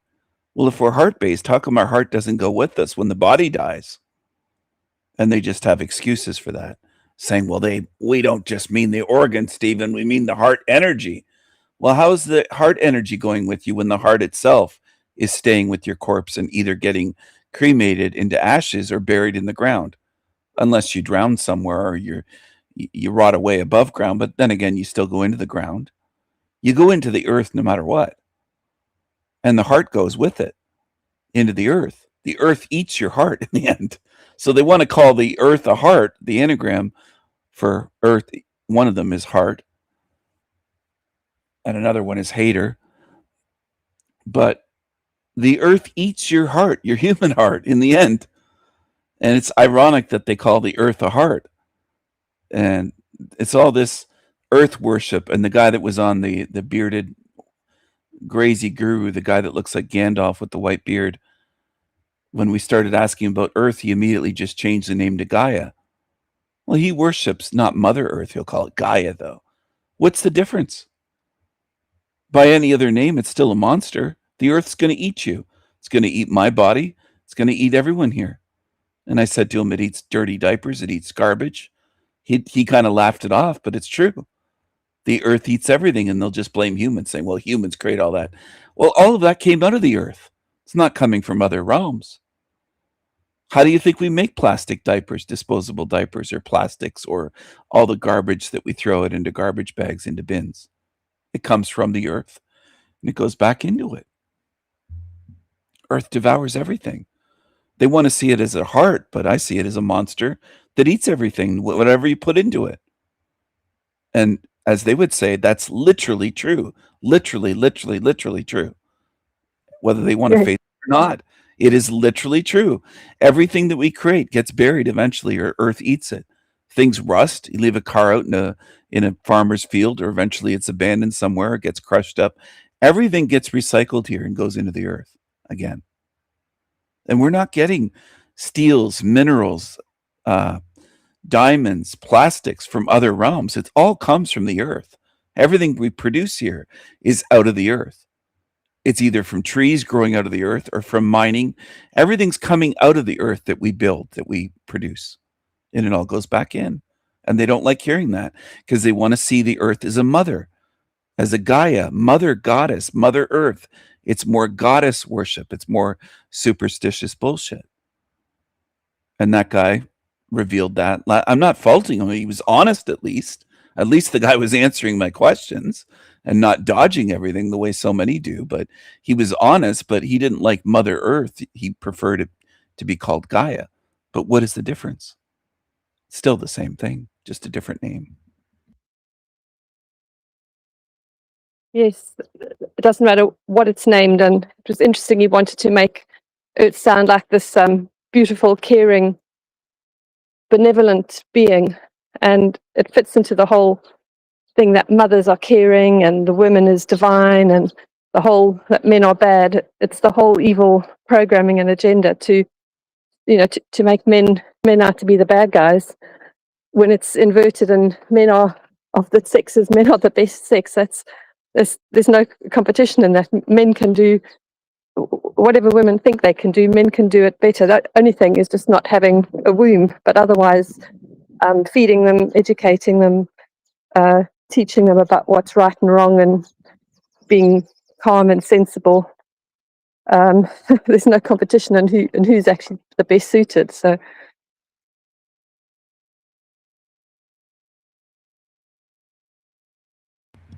yes, I agree with you. And it's very interesting because it all does connect together that way. The war on men and boys, the war on masculinity that's going on, hyping up the women and mothers as goddesses, as flawless, as ones that are oppressed, just like they say the earth is oppressed by humans, that we're destroying Mother Earth or Gaia, whatever you want to call it. I don't care what the name is that people use. I'll just use the term they use then. It's the same thing. That's how I see it. So if someone says, I'm not comfortable with that name, I'll say, I'll use your term then, Gaia. No problem with me. My points will still stand, though, regardless of what name they want to use. It is not a loving mother, and most human mothers are not loving. The womb is the most dangerous place for a baby to be on Earth in the Western world. By far. It's not even close. More are murdered in the womb than anywhere else. Way more. Millions and millions every year. In the UK, if you combine UK, Canada, United States, all European countries where abortion is legal, that is the most dangerous place for a baby to be, in a mother's womb. It's not even close. Who else talks about that? And I'm not hyping myself up. What I'm doing is trying to show people the difference, because most of the channels that you people have been following for years are shit. That's why I call them shit channels. They're not helping you at all. They're just repeating the same topics. And people just fall into the spell when they're watching Movies Maddie channel for 5, 6, 8, 10 years, whatever it's been. Some of them have been there. They've learned nothing. They believe that they're learning something valuable. And if you ask them, what have you really learned there? What have you learned that's helped your spirit? They'll say, he's taught me a lot. And I'd say, what? Can you name specific things? Because they're under a spell. And that's the way most are in this realm. And I agree with what you said about men. In terms of child rearing, men are far superior. Single fathers do far better at raising children than single mothers. And there's been studies, and you can examine the results in society. It's not even close. And I want to mention one more thing. There are women that have said in my life, and I've corrected them in person and on social media, on YouTube, or when I used to be on Facebook years ago, many years ago, 4 or 5 years ago, or 10 years ago, or 11 years ago, whenever it was, I corrected them when they'd say, we create life. No, you don't. Without a man, your womb would be barren forever. That's reality. Your body will produce so many eggs and never be fertilized, as they call it, fertilized, which is interesting in itself. It's like fertilizer. They're trying to demean it. Fertilizer on a field is usually what fertilizer is. But they say the egg gets fertilized by the sperm, and then life is created, or conception. But there's so many women that are under the impression that they create life, that they're the creators of life. It's remarkable. And some women argued and they got very angry. And then they started to see and they started to apologize. And I said, well, it reveals what you are. It's not just lack of biological knowledge of reproduction. You're very egotistical. You think you don't need men. Let's see you make a baby without a man. Let's see you do anything in this realm without men. And there's a lot of women that way that will argue up and down they're not a feminist. Well, they have a womb to carry the baby, but they don't create life. Women are not the creators of life, as so many women today on this earth believe themselves to be. They are not. And this earth is not the creator of me and my life at all. And I think people that are duped here are in for trouble because they're not getting out of here if they're duped on stuff like that. If they're duped on I view these things as simple, Wendy. If they're duped on simple things, then they're in trouble getting out. That's how I look at it, because it's a bigger test to get out of here than these simple things that fool people in this realm.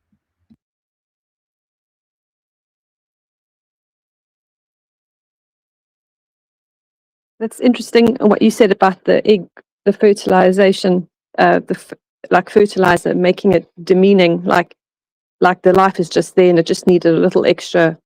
It's really evil the way that's been written. And when you were talking about monsters in your latest esoterica, you were talking about time, almost like I think you used the word monster in there as well, the way it controls and the way the lives, each life that we have, and through the life, how the time just is eating away at us and weakening. It was there was something you said there about monster. So it's like monster earth. Women are more monsters than goddesses, and God is a monster and not benevolent. It's like everything that's here is like time doesn't exist outside, but because it's here, it indicates it's evil. It's like whoever designed it invented things that we shouldn't be having, but put it here in the realm. I was just pondering about that a little bit. Yes. I would ask the viewers or listeners to ask themselves, when is time your friend in your life? Not just this moment, but if you look at your life and think back to yesterday, going all the way back to early childhood, when has time really been your friend and been on your side? Or has it often been a control mechanism or something that has harmed you in some way or controlled you in some way or eaten away at you as you age? Our bodies age. That's due to time. Without time, you don't age. If in a timeless place, a being would not age. Timeless. There's no aging then. So aging is connected with time. So is decay. If you leave something out, it rots. Meat, fruit, whatever it is, leave it outside, outdoors, or just in a room, just sitting somewhere, and don't touch it. If it's real food and isn't full of certain chemicals to preserve it, it's going to rot. It's going to start to mold or decay. Something is going to happen to it. If it's real bread, the way bread used to be made, it would mold, as you know, I'm sure. And if it's fruit, that's what will happen. And there'll be fruit flies and the whole process. And that's due to time. Because it's getting older. And people will even say it's old, it's past the expiration date, expiry date, expiration, whatever, said differently in different countries. But milk is going to get sour as it ages. It doesn't last forever. Well, why? Because it has a time limit. It expires. And so do these meat suits. So does everything here. Everything rusts and degrades and decays because we're in a realm with time. And time is a control mechanism. And very few people think about time. They'll look at a clock on the wall. They'll look at the time on their phone or maybe a wristwatch. But they don't actually think about time. And they don't think about this realm. Most people, I'll go this far, most people don't think. Most beings are zombies. They're not thinkers. And that's what they are. And people can say, that's sad, Stephen. I've heard that so many times in my life. And that's why I do mention it, because certain people still bring that up. And I just wish people would, instead of doing that, pause and say, I'm not going to say it's sad. I'm going to start thinking. Instead of the word sad, I'm going to go, instead of sad, Stephen, I'm going to think about what he's saying. Try something different. Don't get in your emotions and call things sad. Start thinking about what I'm saying. It will help you so much more than just going in your emotions and saying, oh, that's so sad. And that's not helpful. And that's what a lot of people do, unfortunately. They hear what I'm saying and they'll just say it's so sad, and then they walk away. And they don't come to the channel anymore. Well, that hurts them. It doesn't hurt me. It's not going to hurt my chances of getting out of this realm. I'm getting out. They're just hurting themselves.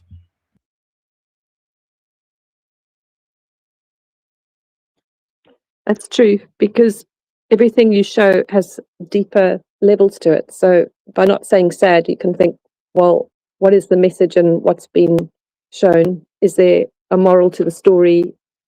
What else is going on? Because then you have to do a bit of thinking, which for most, as you said, doesn't happen. But you can learn to start thinking. It's not impossible. It's just rusty from lack of use. And once you start thinking it, if you haven't enjoyed it, it can become enjoyable, and to keep looking and see new things. Yes, it will become enjoyable. It will become easier. And eventually it could become second nature to you, where it's just automatic. Where instead of going right to feelings, saying, oh, that's so sad, and just then your thought's gone. The analytical mind doesn't really function when you just go right to feelings and sadness. Now, I'm not telling people to get rid of your feelings. I'm not vilifying feelings. I'm not telling people to stop feeling. I'm not doing any of that, which is what demons would do. They'd warp my message and say he's anti-feelings, and Stephen's telling people never to use your heart and never care. I never said not to care, but I don't think care comes from the heart. I think it comes from my spirit. I think I had care before I had a human meat suit with a heart. As a spirit, before I was in this fucking hell realm, I had care, which means I had it before I had this human heart and human skin and bones and liver and everything else. It existed before I was here, my care. So I don't like the programming of this realm. Mayhem said Saturn devouring. Yes, I mentioned that in the video, the recent video that Wendy brought up with time, Matrix time. Saturn devoured his children. The god that they worship, the deity Saturn. That's the story of Saturn devouring. And there's a Goya painting of Saturn devouring his children that I have in a book of the painter Goya, the Spanish painter that went deaf, painted black paintings on the walls of a home. And I have a book of his paintings, and one of them is Saturn devouring his children, and Saturn is depicted as a monster eating children. And what is Saturn? Chronos, time, the god of time or deity of time. And it's worshipped. It's worshipped in this realm by dark occultists. They worship Saturn, and they worship time. And a lot of times they'll have multiple watches on, because they have different forms of time. They even have a lunar calendar and lunar time. So some of them will wear 2 watches, one on each wrist, or 2 watches on one arm, on one wrist. I've gone into that in videos years ago. I've gone into a lot of things on my channel. I'm not boasting, but I don't think there's a channel on YouTube that anyone will find that has covered what I have. I've never found one. And I think a lot of people get wrapped up in they'll say, well, Stephen's telling us not to watch the shit channels, because I don't want you to waste years of your life on low level garbage that's not going to help you, where people are charging shekels to speak for hours and say almost nothing. But if people want to do that, I always drop the links in my chat. They never link to my channel. They never mention my channel. They never acknowledge that my channel even exists. They pretend I don't exist.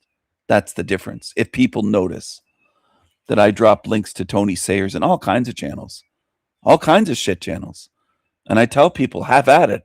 I'm not stopping you. If I show you that it's shit and you want to click on the link and go there and gobble it up, go for it. That's your choice. I've tried to teach people how to choose wisely, and I still don't believe that most do.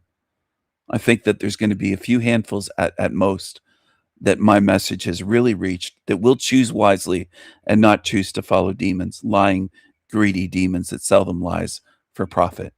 I think that's how dumb most are in this realm. I think that this realm is full, and I'm not just joking when I say this, full of zombies and demon tards, and they will follow evil until the very end. Unfortunately, I wish they would choose wisely and heed my warnings, my endless warnings and my advice, but very few do.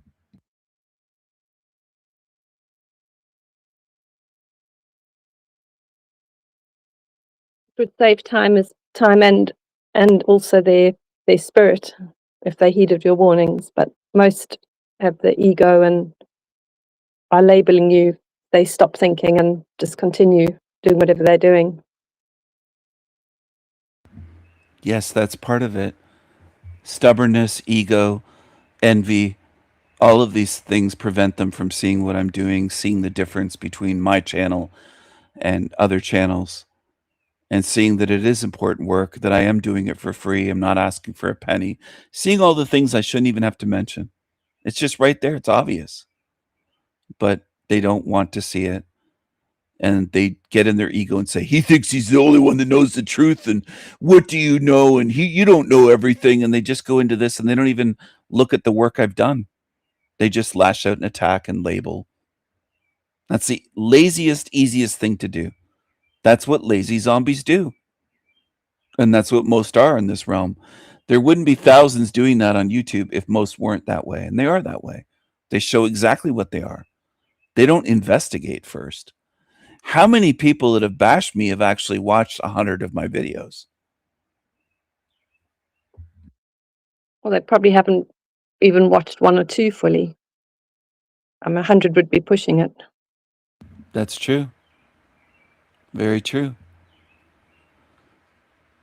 I don't think Finkelstein, when he was on here, could name one Esoterica video, and I have a whole series with well over 100.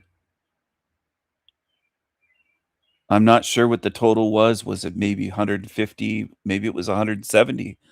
Yeah. Something like that. 180 even. Yeah, it might have been 180. And he couldn't name anything. He'll let on, oh, I watch your channel. Well, then can you discuss some of the topics and some of the things I've covered? They just can't do it. So my critics, I've always gone back to the example of if I was an author writing books, which I could have done, I could have written 10 or 12 books in the years I've been doing YouTube. I don't know if people even realize that. I don't know if it crosses their mind that if I was out for money, I could have published a dozen books in the 3 to 4 years that I've been doing this. Easily.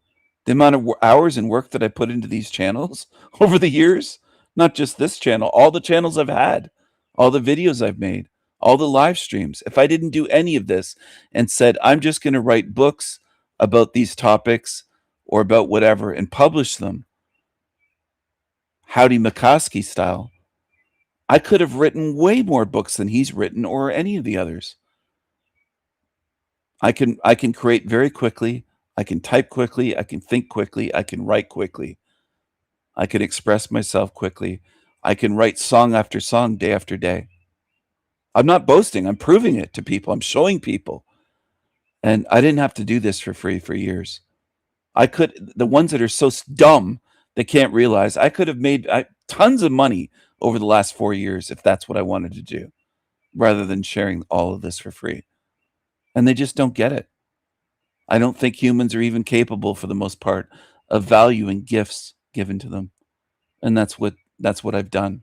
I've given them gifts of the most important truth topics covered on my channel. And nobody on YouTube or on other platforms, BitChute, Odyssey, anywhere that I've seen, has made a single valid attempt to make one video to debunk me and what I've shown this realm to be. Not one exists. All they do is bash and insult and mock. That's all they can do. That's all they can do. Not one real attempt. So what does that tell you? No one in the world, even with all their bias and hatred for me and envy, can do that. Even an attempt at it. No one.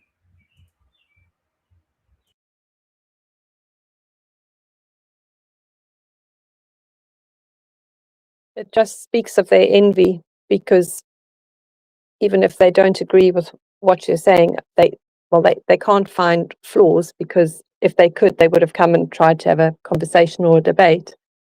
But the fact that they want to stop you by harassing you just indicates what they really are inside their meat suits, and that they're completely anti-free speech and anti-good spirits. Because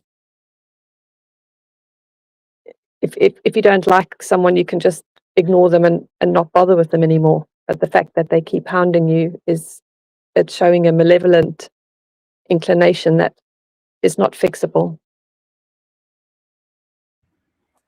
That's a good point. It is not fixable. They are malevolent. They are envious. But what I was getting at is the fact that, let's say with science or a theory, a scientific theory, it doesn't take another scientist to hate that person to want to debunk them, or to want to write something in opposition, to prove them wrong, let's say, or to prove their theory doesn't work. These creatures have all the incentive in the world, all the motivation, because they have hatred for me. They have envy. They have hatred for me. They would be motivated to make videos. There should be many videos trying to debunk me, not to attack me, to debunk my model, to show that King Stephen is saying things that don't add up, that are false, his model's flawed or wrong. There's not one, even with all the hatred. Now, there's not a scientist in this realm, even ones that aren't hated, that don't have opposition of people like Darwin. You don't have to hate Darwin to say his model is so flawed and scientifically and write papers that way. But out of all this realm, they have all this motivation. Hundreds and hundreds and thousands of them in this place. And they still won't even make an attempt. I find that interesting. They won't make a real valid attempt to record my videos from my channel and record and then pause it and say he's wrong because of this. This doesn't add up because of this. They never attempted it. They know they can't. Even the demons of this realm, and it's unfortunate the good spirits quite often can't see, but the demons know they can't debunk me, or they'd be doing it. There should be hundreds of videos at this point attempting to debunk what I'm saying. Where are they? Where are they?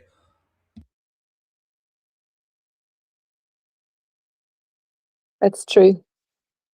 They can't, so they won't.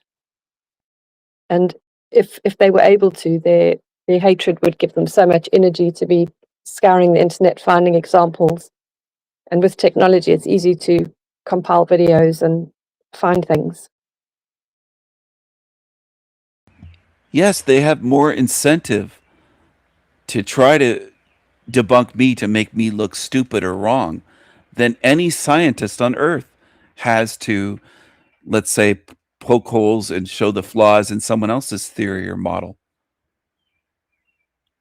But the difference is, with those, there are attempts. With these demons on Team Evil and on YouTube and social media, there's zero attempts that I've ever seen. And I've said, record my videos. I won't report your channel at all. Go ahead. Record my words, me saying this, and then respond, and then record more and respond. Let's see it the way that I do all the time. And they don't do it. And people just don't even notice that much, unfortunately. Most people are so blind.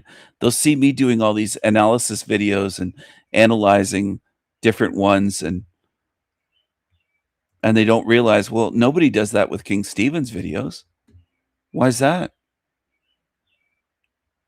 Why is what he is doing it different? Why don't these Team Evil channels analyze King Stephen's content and do that?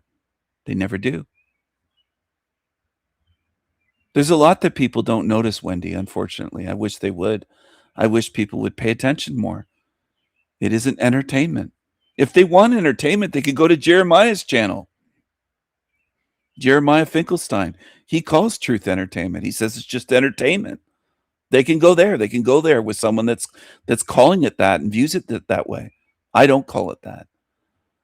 I'm all for having fun and laughs and things like that, and having wit and humor and all sorts of things and being playful. But in terms of people just being here just for entertainment, this isn't just a pure entertainment channel. And I won't mention any names, but there's some that came here because they were bored and they wanted to be entertained, and they wanted to make it about cartoons and everything that it isn't, everything that my channel isn't about. There's millions of channels they can go to. They don't have to come here. They can go be entertained somewhere else. My channel is covering what I view to be the most important truth topics that anyone has ever discussed in this hell realm, ever.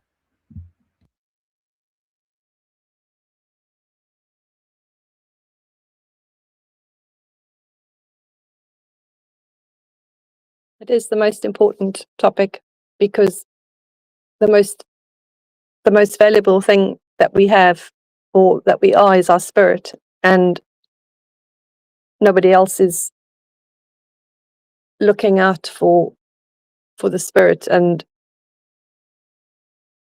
nor planning on helping other good spirits to close this realm down, which other ones may talk about, like the script readers yesterday with Tony looking at them. They're just wanting to get out and have fun and play around, but won't be thinking about all the beings left behind here and how to help them. It's completely selfish that they just want their own freedom and they want to be fine. They want to behave spiritually the way they're behaving here in this physical matrix cube. And they'll behave in the exact same way when they get out. They're not going to suddenly become good spirits in any sense. They'll still be selfish and uncaring, and that they'll happily turn their backs on everything that's going on.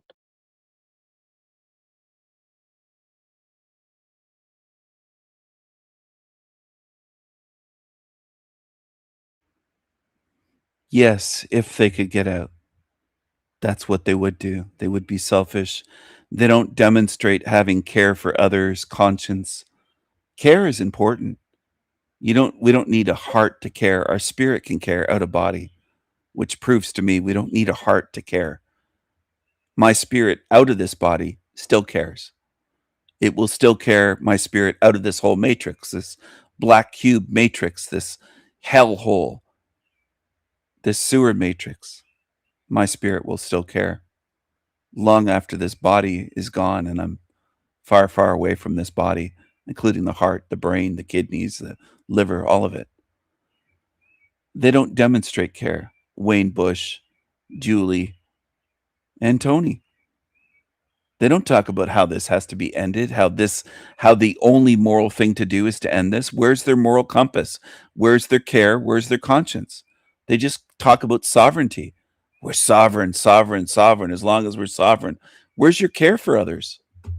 Not to you, Wendy, but to them. I would love to ask them. If they were here with me, I would ask them, where is your care, Wayne? Where's your care, Julie? Where's your care, Tank Top Tony? Where's your goddamn care? Where's your conscience? Would be my next follow-up question. And what's the moral thing to do? To walk away from this and just build amusement parks for your spirit to have pleasure and fun and experiences, seeing colors change and this and that and floating and flying and dancing in the air.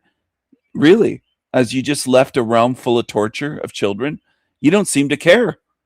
Where's your care is what I would ask them, which is, I think, is one of the reasons they wouldn't come on a show like mine or have me on their show, because that would be tough to answer if someone went on like me and asked them that directly. Where's your care?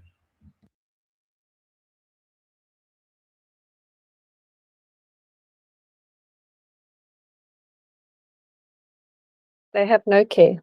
The only care is for accumulating shekels. And what you're saying about the care being in the spirit and taking it with us or with you, and that's where the care comes. It gets brought in with good spirits. It's everything in this realm. It's inverted and twisted to make good spirits try and work and make them feel small and insignificant, and that they don't mean anything. It's very wicked, and the whole shutting it down is imperative, and it is the only moral thing to do. And you mentioned that Wayne and was it Mark that were laughing at the idea when you suggested that this place could be closed down, to actually laugh and mock you without saying, could you, or have you got any ideas on are there any what makes you think you could do that? They instantly dismissed you, and that's really, to dismiss someone without actually listening to them, it's very evil, and it indicates what they are.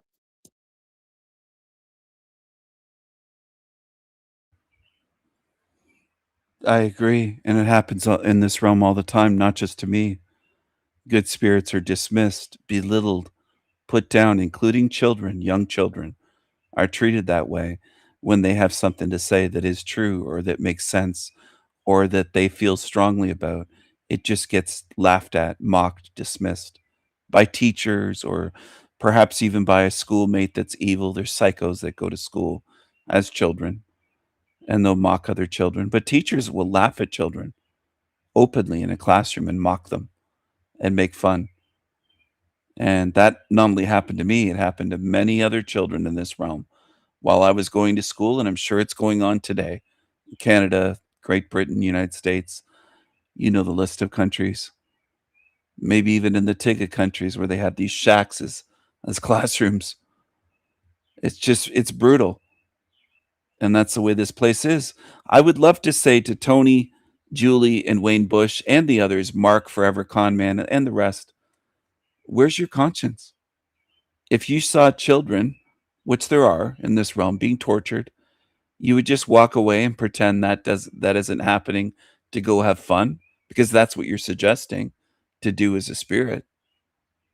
You laugh at the idea that someone says this has to be shut down. This matrix can't be allowed to continue. It's too evil. It never should have existed. It shouldn't exist now. It never should have existed. That doesn't mean that we shouldn't exist. We existed before this was made. Our existence isn't tied with this matrix. And that's where some people get confused as well. A lot of people get confused in this realm. A lot of people get confused even on my channel or on YouTube. A lot of people don't really pay attention enough to understand. A lot of people are fucked up, Wendy.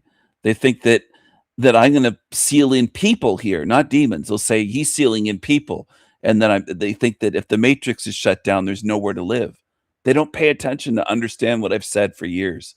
And it is frustrating because for me, this is just simple stuff to understand these aspects of my model, that we're eternal spirits and this matrix is not our home. And outside of this matrix, we can do far better. And our existence does not hinge on this matrix existing at all. This needs to be shut down. And I'm one of the only ones, if not the only one, that really makes videos on YouTube and does live streams that talks about how this must end. This has to be shut down. Evil has to be fought.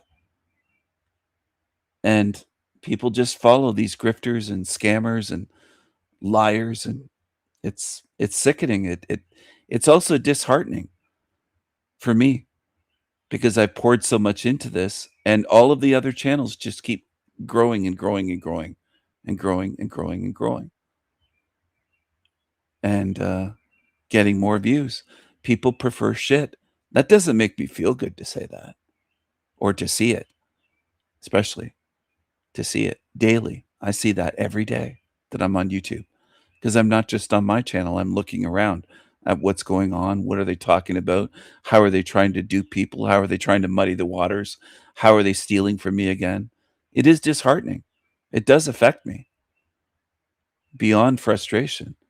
It can be painful to see it, that I know I'm in a realm where people love to follow demonic liars, scammers, and they'll pay for it happily. They'll pay hundreds of dollars an hour rather than come here to watch what I'm handing them for free, alchemical gold on a silver platter, and they spit in my face. A lot of comments are ones that I don't bother taking screenshots. I just block them, I ban them. But they're just disgusting. And it can get to you after years of seeing it, seeing what this realm is. It's really gross. It truly is. And there are not very many moral spirits, good spirits in this place. It's more hideous than I think people realize.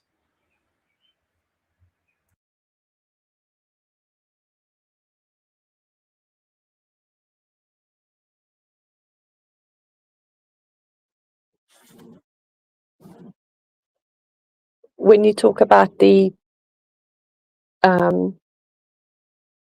earlier part of what you said about this realm and the outside, you made a video with a fish tank. So the realm is the fish tank, and then the fish tank in our world is just a tiny little part, and there's life outside of the fish tank. So you actually went and created a video showing that with images so that anyone could understand what you were saying.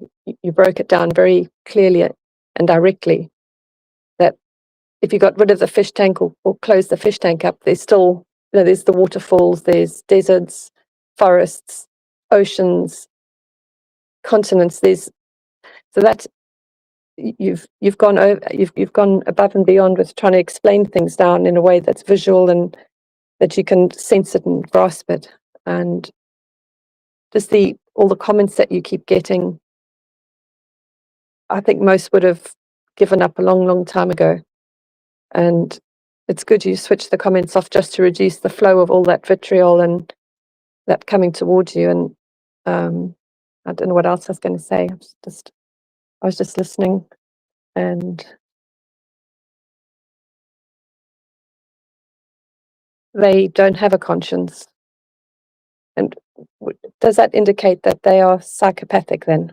Is that the connection?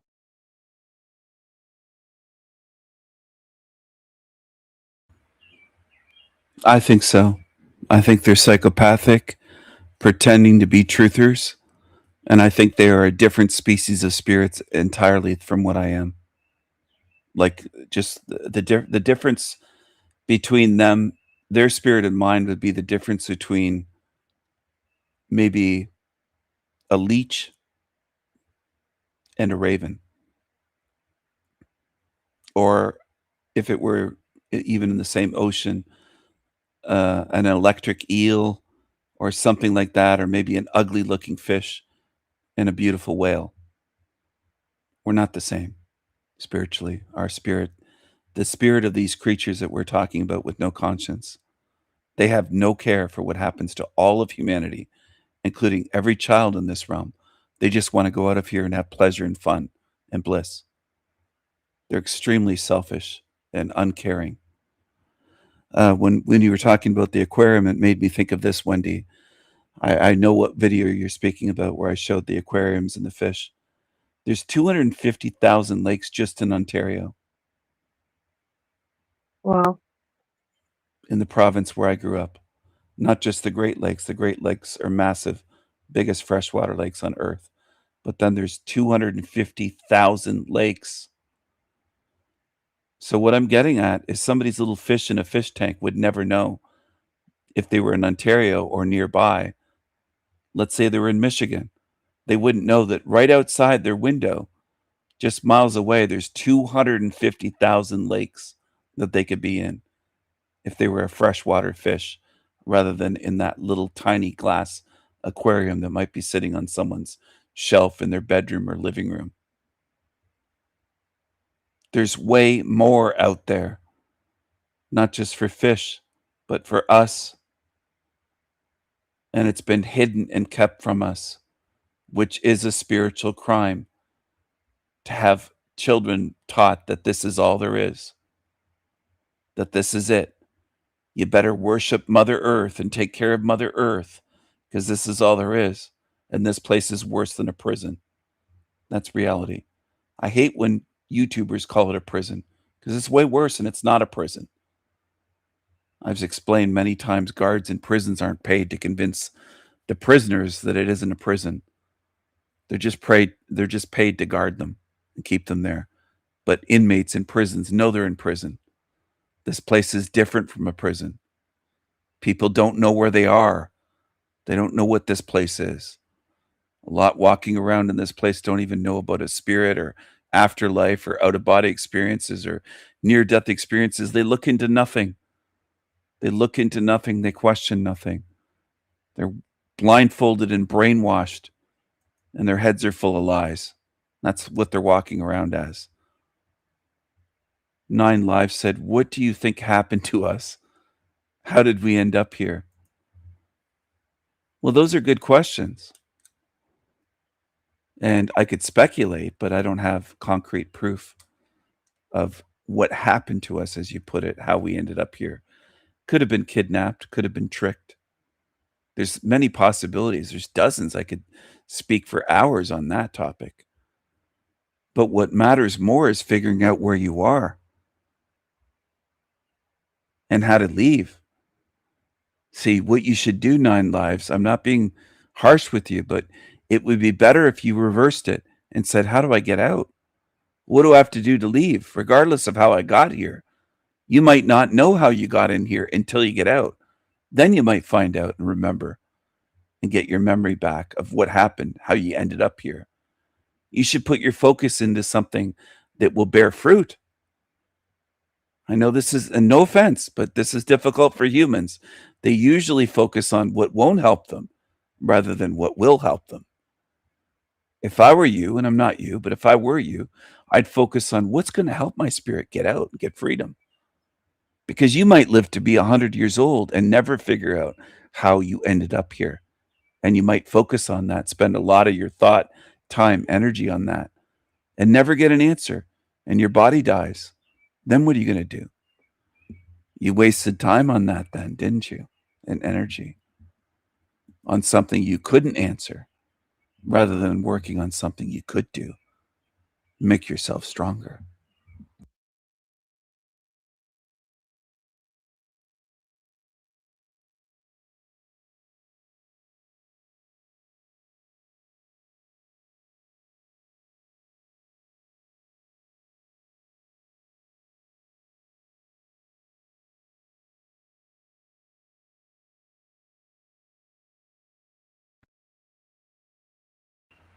Hopefully that makes sense. To work on what you can. There are things that we can do that I encourage people to empower themselves spiritually to understand the truths that you can understand, the observable truths here. That's not an observable truth. I can't tell you what happened to you. You might have ended up here, 9 Lives and Mayhem and Maryse and Wendy in different ways than I did. That's a possibility, that it's not one answer, one size fits all.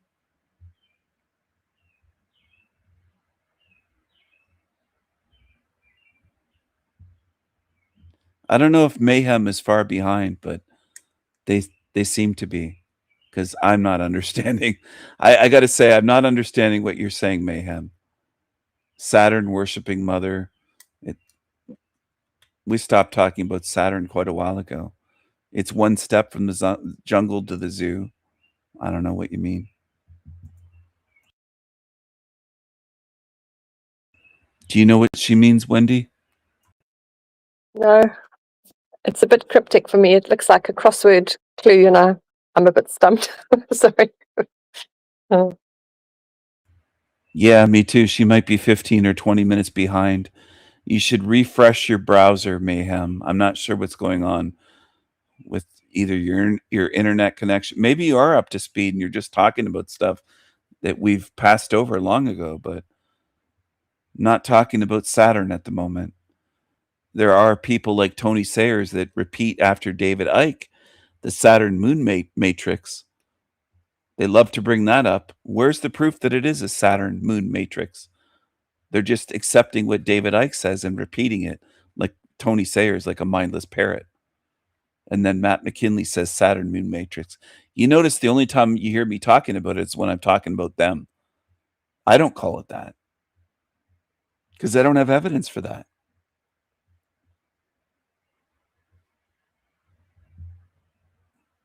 A Dr. Hook song. I don't know. I don't even know who Dr. Hook is.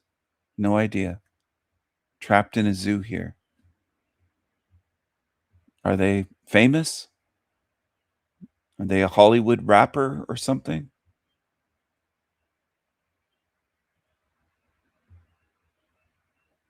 Do you think they're exposing the system? That's another stage so many baby truthers go through, is believing that these famous people care about you and they're exposing the system. Actors are exposing the system, or rappers, or whoever famous. They wouldn't be famous if they weren't part of the system. Fame is controlled in this realm. I've said that probably a million times on my channel.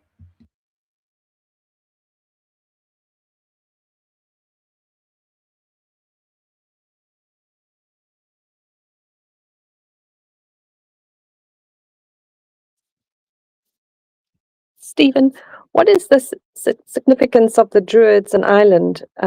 You've mentioned them a couple of times, and I was hoping you could go into some more detail. I know that there's that Michael Salzerian guy. Sorry, I blundered his name, but he has videos, but I haven't gone and watched them. And is there? You also mentioned Atlantis, I think, briefly once, and it's just something I've been a bit puzzled about and curious. That's a good question.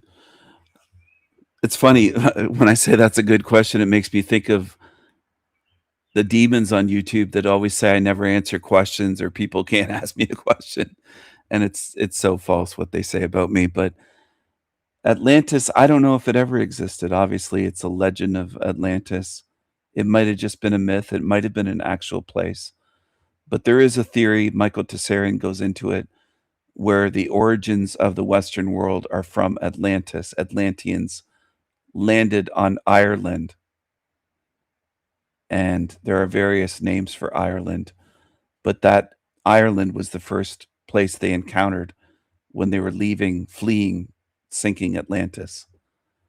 And that the Irish, the ancient Irish, are Atlanteans, is part of his theory. And he's not the only one. There are famous scholars as well that Michael Tessarian has quoted and read.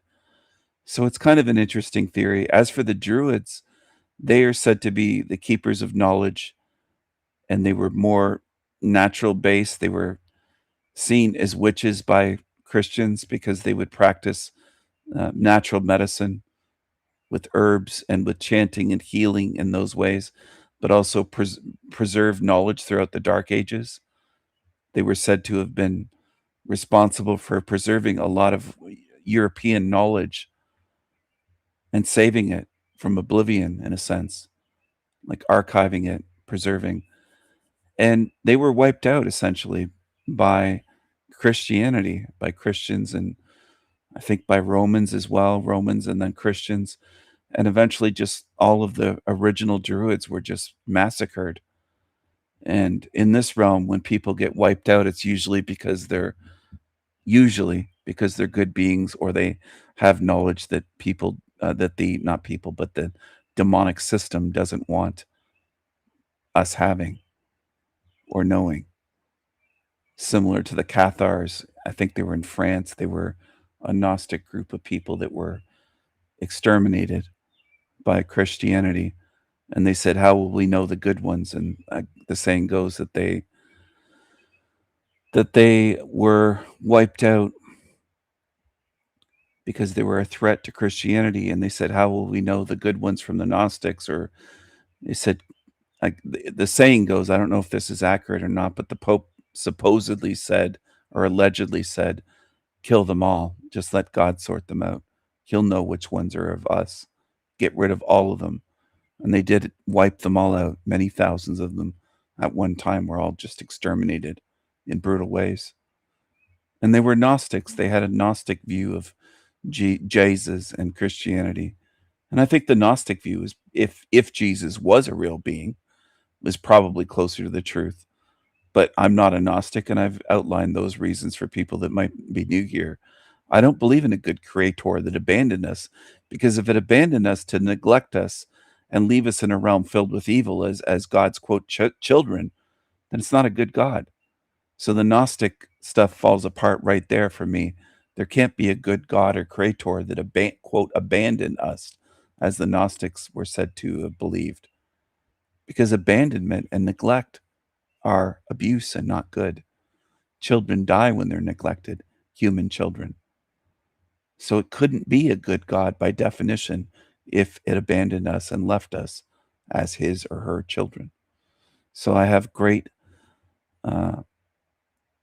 disagreements with the Gnostics on that, ancient or modern. But yeah, as for the Druids, Mayhem's giving the Baby Truth review. Druids cast spells with holly wands. Yeah, and they're vilified to this day. That's why they were wiped out, right? Because they were so evil with the holly wands in Hollywood. Well, who killed all the Druids, Mayhem? Did good beings kill all the Druids in Ireland? Think about it. Who exterminated them?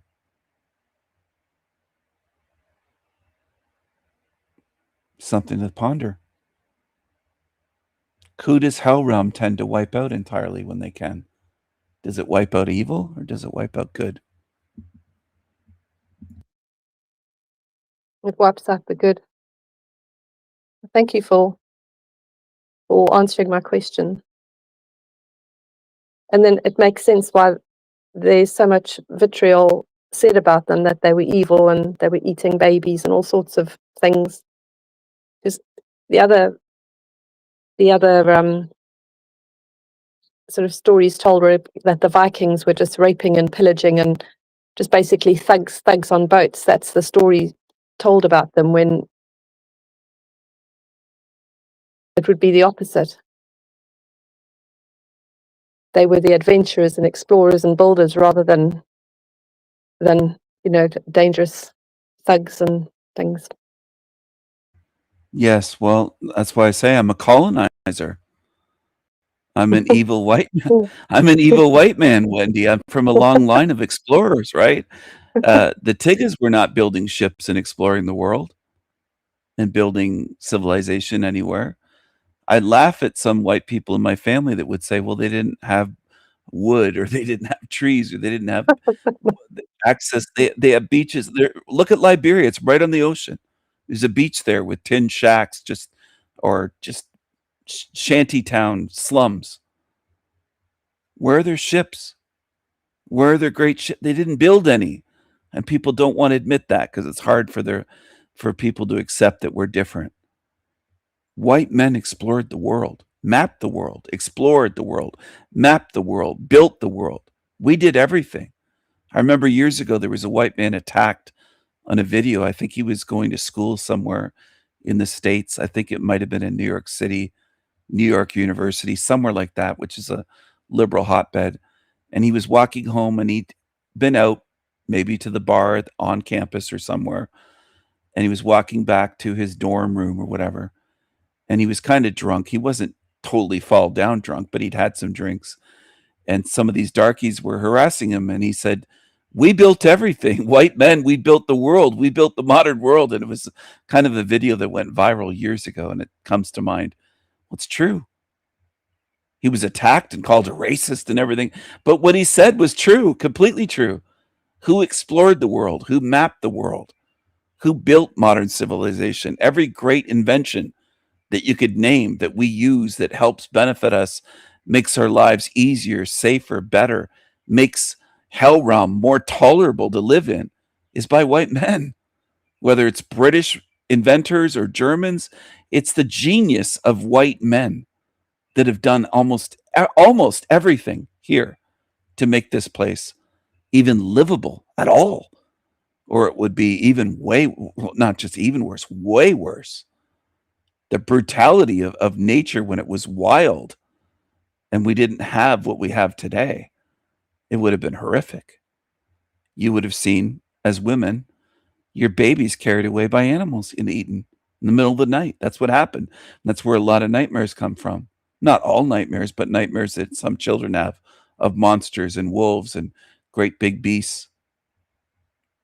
It's carried with us lifetime to lifetime because that did occur, Wendy. I have a nightmare about maybe they were wolves. I thought it was dogs, but it could have been wolves chasing me and then biting my leg, and then I wake up. I mean, I haven't had that for years now, but I used to have it all the time, and I was trying to get away from them. I understand. I had nightmares of monsters that didn't look like wolves, but they looked like monsters as a child, chasing me a lot. And some people would say, where did that come from? It isn't just fear and imagination. I think it's embedded in us. I think some nightmares are planted by entities, but I also think that some come from the you might even call it the collective consciousness of this realm and the collective fear. There's children, maybe my age when I was 4 or 5, having those similar nightmares. And I think we can feel it. Some sensitive beings can feel what others are experiencing or have dreamt. And it seeps into us and our nightmares, our dreams as well.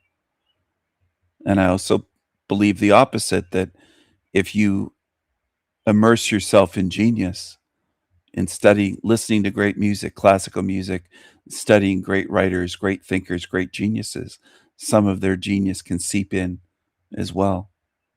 And I've thought that for decades. That's one of the reasons why I made a great attempt to study as many geniuses as I could decades ago, in hopes that some of their genius would seep into me, into my being.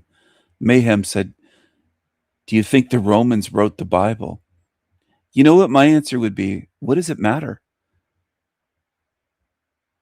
What would it matter, though? I know it's a thing of curiosity and you'd like to know the truth, but what if you never find out who wrote the Bible?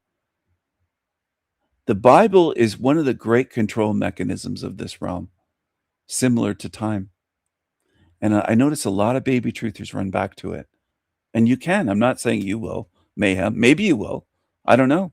I don't know you very well. But Jeremiah did. And lots of others I predicted would, and they're doing it. They're running right back to the Bible. God, Jesus, the Bible. I don't think that's going to help you get out of here. Whether the Romans wrote it, whether these anonymous men, Matthew, Mark, Luke, John, who were they? Where's their last names? That's what I asked as a child. Why do we only have their first names? Why would they be in hiding, as Catholic teachers taught me, that they were in hiding in fear for their lives writing this, if they had God on their side protecting them, telling them to write the Bible, and they're afraid? It falls apart. As a child, I saw through it. So you can follow what you want. I don't know if you're a follower of the Bible, Mayhem, or if you will be swayed to go back to it, which many do. Many more than people on my channel would even assume. There's a lot of flat earthers that are Bible believers. The flat earth led them back to the Bible. Some of them had left religion, and they're back in again to tame unruly Jews. Religion is a crutch. Well, you could tame unruly Jews without a Bible. You could just tame them with brutality. You could tame them with physical force, which they were already doing. I don't think the Romans, I don't know. Maybe they did. I can't rule it out 100%, but in my view, I wouldn't bet on it being the Romans. But you can believe what you want. I just think, and I said it to that Jade creature, I don't think debates are necessarily, I didn't call them evil, which she claimed, which is false. I don't think I ever claimed that they're evil, but I think a lot of them on YouTube that go on are pointless. I think that's what I said. Pointless and useless. Because we could debate that all night. There's channels that debate that every live stream. The Bible, who wrote it, if Christianity's real, if God is real. Where does it lead you? It's my question. Maybe that will help you cut through. Well, you don't know that. She said Jesus doesn't exist as a man or a story. Well, Jesus does exist as a story, at least in the minds of countless people in this realm, even ones that are not Christian. But where does it lead you? Where does all this debating lead you? Because this, I think, is baby truther level. You just want to take our conversation and make it about the Bible when Wendy and I were not really discussing the Bible. It's just kind of a distraction. What do you see the Bible as, Wendy? How do you view it? Do you think it's going to help these people that love to ponder the Bible and debate it and quote from it and call themselves truthers? I don't think it's going to help, and I don't care who wrote it, when it was written, if it was copy and pasted or whatever. I'm not interested in knowing, and I won't be spending any time discussing it or trying to find out about it. Not just because we'll never know, but also the fact it's a rabbit hole that you can get stuck in, and all the other poisons with it. And there's so many other things that I need to learn about that are more helpful and will be helpful, whereas that's just a complete time waster. And also the people that believe in it believe that God is good, and that is going to anchor them here. And believing, and to believe that God is good, you have to ignore all the cruelty and the hardship and all the evil that's going on, like all the children being aborted and disabled children and all the terrible design features here. It's one of the stupidest things to, well, if you want to leave here, it's just it's going to completely stop you from getting out, and I don't want to be here, so I'm definitely not interested in. So I'll just shut up on that now. No, you made some great points. If you want to get out of here, it's a huge time waster. It's a huge rabbit hole that people fall into, and oftentimes they never get out of it. They stay in it, and it just sucks them in, sucks them down. This is the Holy Bible with the Freemasonic compass and square and the G on it. I made this meme. People say, oh, where do you get these great memes? I make them. Tell me more about your Holy Masonic Bible and how I'm, quote, bad for not following it. Now, some people say they don't believe in the Bible, but they still want to study and ponder it and debate it. And what's the point? This thing here believes in it, mention the Bible, just like Jeremiah. This one mentions the Bible sometimes, this confused being on the screen.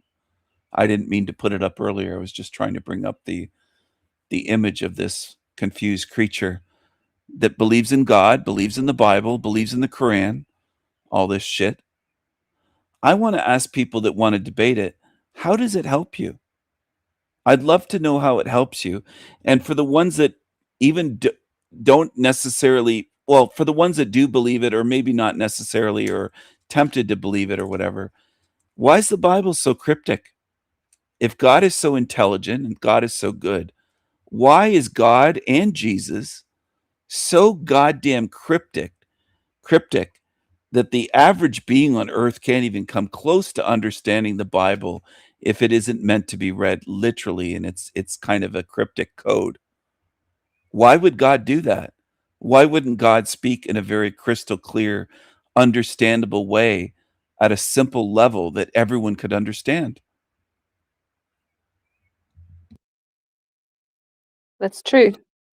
You speak clearly. Why doesn't this amazing, incredible, intelligent being do the same? Set an example.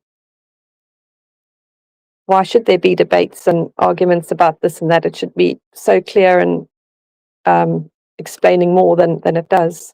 But it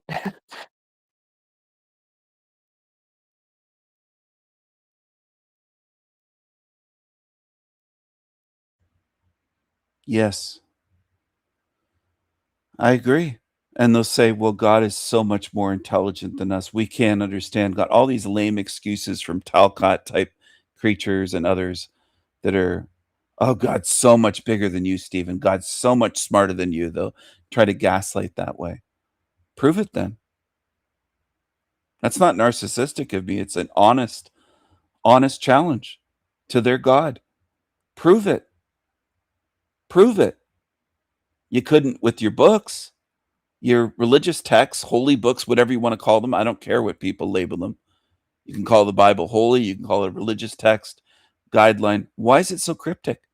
Why is it such a mess? Why does it contain evil things in it? Why does it contain evil acts of God and descriptions of evil done by your God? Your God is not good and moral, according to the Bible, if you read it. They have a lot of explaining to do. But anyway, Mayhem, I shouldn't have even spoken about the Bible this much. It's just getting us off track. It's not helpful. It is a baby truther topic. It's a level that it won't really help you, no matter how much you look into it and debate it and go this and that. I don't even care about it. I don't care about the Bible. The Bible's not going to help me. It's not going to help anyone. If it were such a good book, it would at least be helpful and clear, and it isn't. And again, I don't know what you're talking about, unfortunately. Physiological map of the body. It just, some of your comments just seem random and out of place to me. Not sure what you're getting at. But there's lots of channels you can go to if you want to talk about the Bible or debate it with people or debate Jesus. There's whole channels set up for those debates, but that's not my channel.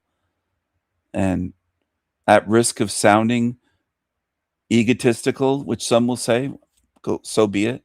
My channel has bigger things in mind than debating the Bible. It's about more important truths than that. So I really don't care who wrote the Bible. I know how popular it is and how it's tied with Freemasonry and with royal families and with huge billionaire publishers and everything else. I know why it's popular. That tells me all that I really need to know. I don't need to spend years of my life trying to figure out exactly who wrote it and why and go into all of that. It's not going to help me at all. It's a waste.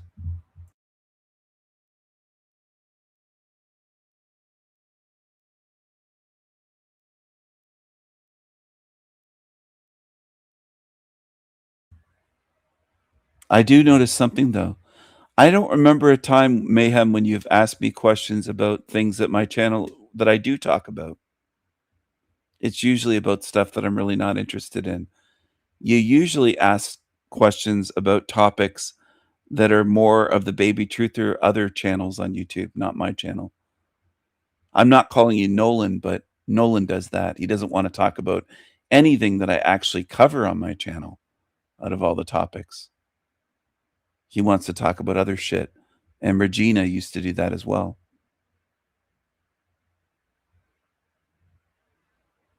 Never discussing what's on my channel.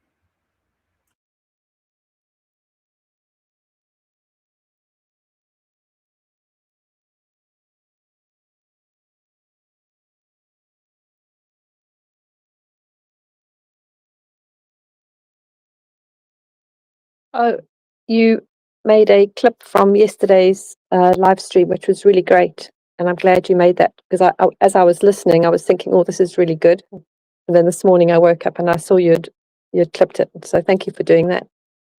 About the souls, not souls, the spirits, or reincarnation with coming back inside the family, like being in a holding area and then coming back as like your grandparent coming back as your child, or something like that, just the whole incestuous nature that the entities do that, just to see how beings are going to behave and deal with extremely difficult lives and situations. So thank you for doing that, because that was a stream of consciousness that needs to be listened to a few more times, I think, and I was happy to see that. Wendy, there's cases of people saying that that's happened. Now, I can't say that that's concrete proof that it is, but I do strongly suspect that that is happening already, where people are being born as the child or the parent and reversing the roles that way, and with grandparents, and just, as you said, incestuous. And the incestuous nature ties in perfectly with what many already believe in this realm. They believe that they're a product of Adam and Eve. Well, what happened after Adam and Eve had sons and maybe daughters? Who'd they have sex with to produce? That's true. That's the belief of Christians. They believe we're products of incest, of thousands of years of incest. Thousands of years. Around 6,000 is what most Christians believe. It's remarkable. So they don't mind incest. So in terms of spiritual incest, they'd probably be okay with that if they found out. If God came to them in a vision or a dream and said, Joseph and Karen and Kevin, there's incest going on here. There's reincarnation. But the good news is you get to go back. You get to be the parent next time, or you get to be the child of your child. Your daughter's going to have you as a baby. You're not going to be the father or the mother anymore. You're going to be the baby. And they'd go, oh, good, God, good.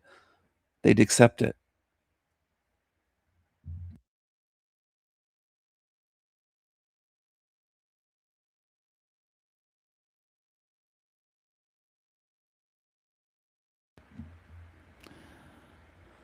Oh, I thought so, Mayhem. I got that sense. You're here for the live streams.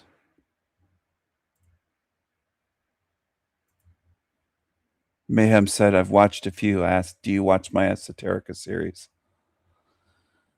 Oh, that explains things. Yeah, that's why there's a lot of... You don't have a lot of time, though, to watch the latest news, race relations. Well, that's really not what my Esoterica series is about. It's very focused on things. You won't understand what I'm talking about. See, I think you're just kind of thinking this is the same as those shitty YouTube channels that talk about the New World Order. Okay, here we go. Thanks for your time. All right. Yeah. I've always said there's a difference between the live streams and my Esoterica series and the videos. Should really watch those videos to understand what I'm talking about, because a lot of these shows are not as serious, and once in a while there's some stream of consciousness or there's guests and good discussions on here, but a lot of times I am sharing things, showing what's going on in this realm, proving that it's a hell realm, but there's never enough of that evidence for most people. They'll either not have time or they just won't understand. They'll just say it's race relations. I'm showing you what the realm is. And I don't think you get it. I don't know how many months you've been here so far, but I don't think you get it. No offense. And I've said this to others. Rashawn was like that as well, and other people. They just want to come here when I'm live. And Rashawn was around for about 6 months and she never got it. She even came on live and talked with me at least 2 times, maybe 3, but at least twice I remember Rashawn coming on for 20, 30 minutes. Like, it wasn't a huge amount of time. Might have been an hour at one time. I don't know. But she would come on sometimes. But she never quite understood what my channel's about or what my model's about. And then once she started lying about her kids and saying I was focused on her kids when I asked one damn question about her kids, that's were probably adults, because I think she's a grandmother. So they're adult children. She tried to say, "Why are you focusing on my kids?" And then she lied about the bonnet thing, and I was just like, "Yeah, Rashawn, you're not honest. You live in America and drive around on the roads all the time, and you're at restaurants and hotels, and you don't see any tiggas and bonnets. That's bullshit. Every American city has tiggas and bonnets."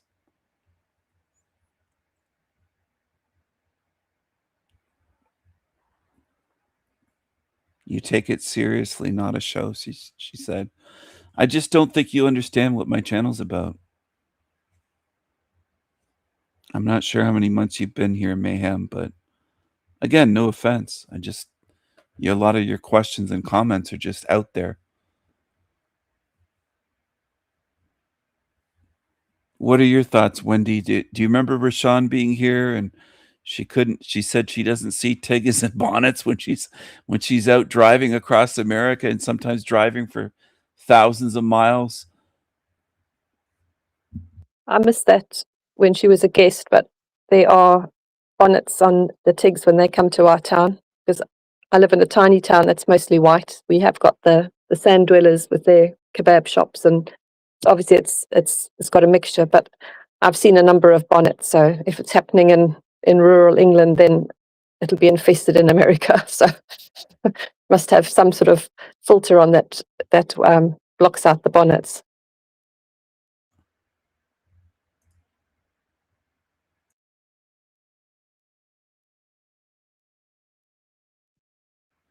And then Yes. I was going Go to say ahead.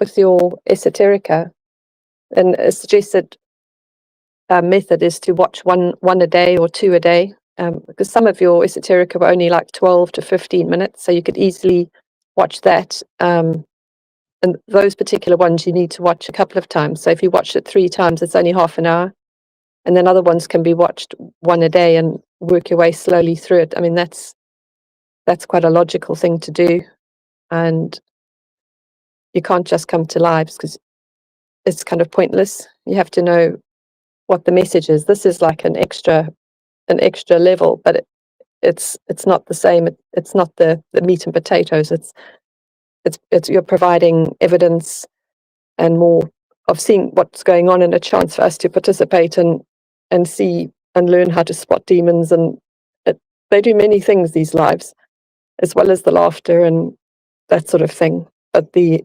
esoterica are essential. They're not optional.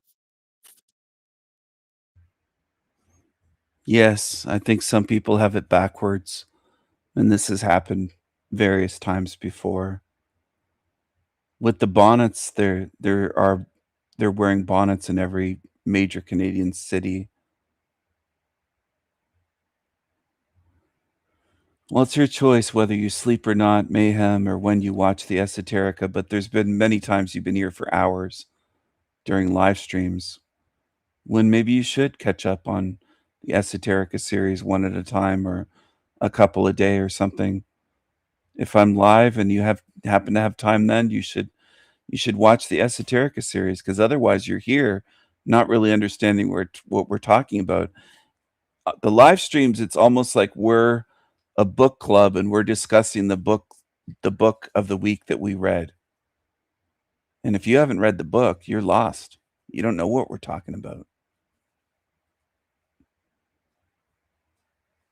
That's a good explanation. I was thinking this was like when you have a topic, and this is like the study group, but you have to have studied the topic elsewhere. But a book club is much more accessible for people to think about. It's exactly that. I hope that helps her. I hope she understands. It's nothing personal. It's just, Yeah. that's why some of the comments are like that, and I just don't know what you're talking about, and it's just way off, and no offense at all, but that's the way it is. When I see Jeremiah Finkelstein, for example, will mock me, and others will, when I say big picture. They'll go on live streams. He went on with Lomic and said, "Oh, well, we're not talking about the big picture like King Stephen," or they call me TSM. Almost all demons call me TSM. They don't call me King Stephen. They just say TSM for the sanity machine. They shorten it that way, I notice. Mushroom does that quite often. Finkelstein, Lomic, rebellious meth puppet. A lot of them do that. But they'll mock the big picture, but the big picture is what matters. One individual piece on its own won't get you out of here, won't get you spiritual freedom. And topics that don't even matter, don't even fit into the puzzle. They're just irrelevant, essentially.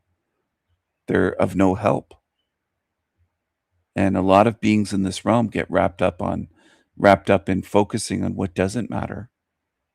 And one of the ways I'm trying to help people is to get them focused on what will help them. What will help them individually as spirits get spiritual freedom, and what will help us collectively as a group of good spirits. That's my focus. My focus is not on who wrote the Bible. It wouldn't matter to me if it was Jews that wrote it. If it was Jesus, well, he couldn't have written the Old Testament. He supposedly wasn't there, but you get what I'm saying. If it was Moses, if it was some idiot, if it was some town idiot, if it was a bunch of creatures that got together, if it was Lucifer, it doesn't matter too much to me at all.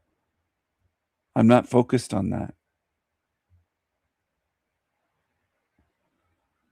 9 Lives said, I found you from searching Reincarnation Soul Trap on Odyssey, trying to learn as much as possible. It's interesting that you found me that way. Hardly anyone watches my videos on Odyssey, so one person found me that way. Esoterica series is gold, worth the time, 9 Lives wrote. Well, thank you. Thank you for saying that it's gold. And that's a good place to study. If I had had access to a series like the Esoterica series 10, 15, 20 years ago, I would have been studying it back then. I'm trying to create something that I would have wanted to exist on YouTube that I never ended up finding. So I had to make my own series. That's what I'm giving you. I'm giving you something that I would have cherished if I would have found it 20, 25 years ago. It didn't exist. And I do think it's important. I think if anyone goes through the whole Esoterica series and watches the videos and again, demons will say, well, that sounds like a cult. He's trying to get people to watch these videos. And, you don't have to watch them. No one has to. But I would say if you watch all the videos in the series, whether it's 180 or whatever it is at the moment, once I put the Sanity Machine channel back up, if you watched every video at least once, and some of them maybe multiple times, I don't think there's any way that you could disagree then with what I'm saying this realm is. I just don't. And if that's possible, I would say you'd have to be under extreme mind control and maybe an evil demon to disagree at that point if you legitimately watch these videos start to finish. That's what I think. You'd have to be some kind of lying demon because it proves what this realm is and what's going on.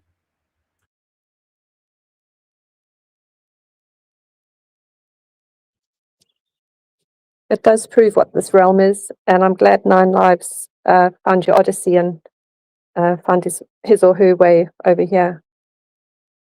There's a lot on your Odyssey channel, not just the Esoterica. There's loads of other videos. It is a gold mine, and what you said about creating the library that you wish existed for yourself, I don't think I've heard you say that before. And thank you for making it.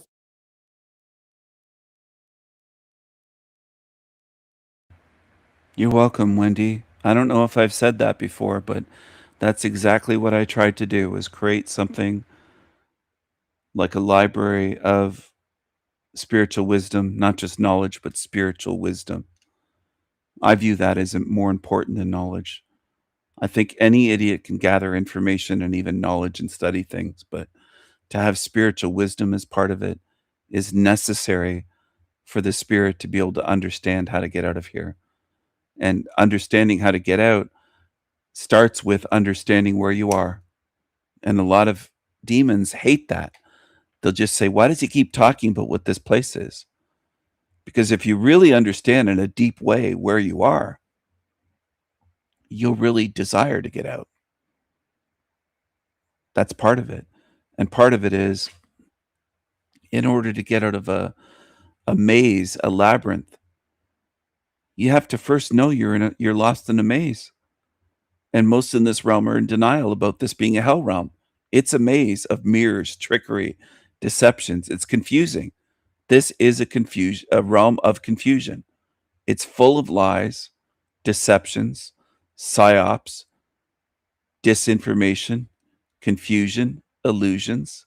It's set up this way to be this way. But once you see what it is, your chances of getting out or being able to get out go way up because you're understanding how it works, what goes on. And that's what I'm trying to do. I'm trying to help people see. I'm not just saying, oh, this is a hell realm, here's the way out. And that's what some dummies expect. I mean, it's just ridiculous. They don't realize how complex this place is. They want me to get a crayon out and draw a little map and say, here's the exit door. It doesn't work that way. And it's just unfortunate, but that's how simple many beings are in this realm. They really are that simple. And they don't want to study anything. And I could do decades and decades of work, and they just want me to sum it up in a sentence. It just doesn't work that way. You're in a very, very tricky, complex realm designed by beings that are not stupid. They're evil, but they're ingeniously evil. They're insidiously, ingeniously evil. You might even say brilliantly evil in some ways. They're not stupid. They're masters of illusion. Now, does that mean that they're superior to us? That's what gets in the minds of humans. Even though it's never said by me, people think, oh, does that mean they're superior to us? And I know humans by now, after being here long enough. Humans hear things that aren't even said. I've never once said that they're superior intelligence to me. Now, other channels do, and people will get that mixed up with me. Rebellious Meth Puppet has said that, and others have said that they're way smarter than we are. Prove it then. Show me. I don't just mean him, I mean the entities. Show me that you're smarter than me, entities, because I don't believe that they are. I believe that they rely on lies and deceptions based on my observations and my lifelong experiences with them and studying, and everything that I've looked into shows me that they rely heavily on illusions, deceptions, and lies, almost exclusively on that. Well, then there's a reason for that. And that's all they have. I think that's their strength, and that's all they have. But it doesn't mean that they don't have weaknesses. And I'm going to exploit every weakness they have. And I'm not going to be fooled and tricked by them. Now, if they can't trick me, I'm untouchable. That's what it boils down to. I'm a very strong spirit. They rely on fooling me, and they're not going to be able to fool me. So then what? That's what it comes down to. I can give you an analogy or something to help you understand.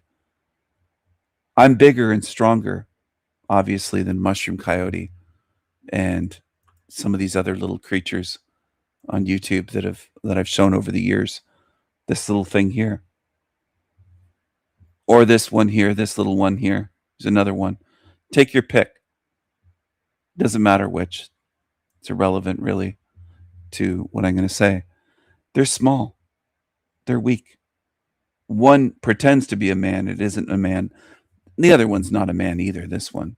It's just a little pissant. Just an angry little twat. A weakling.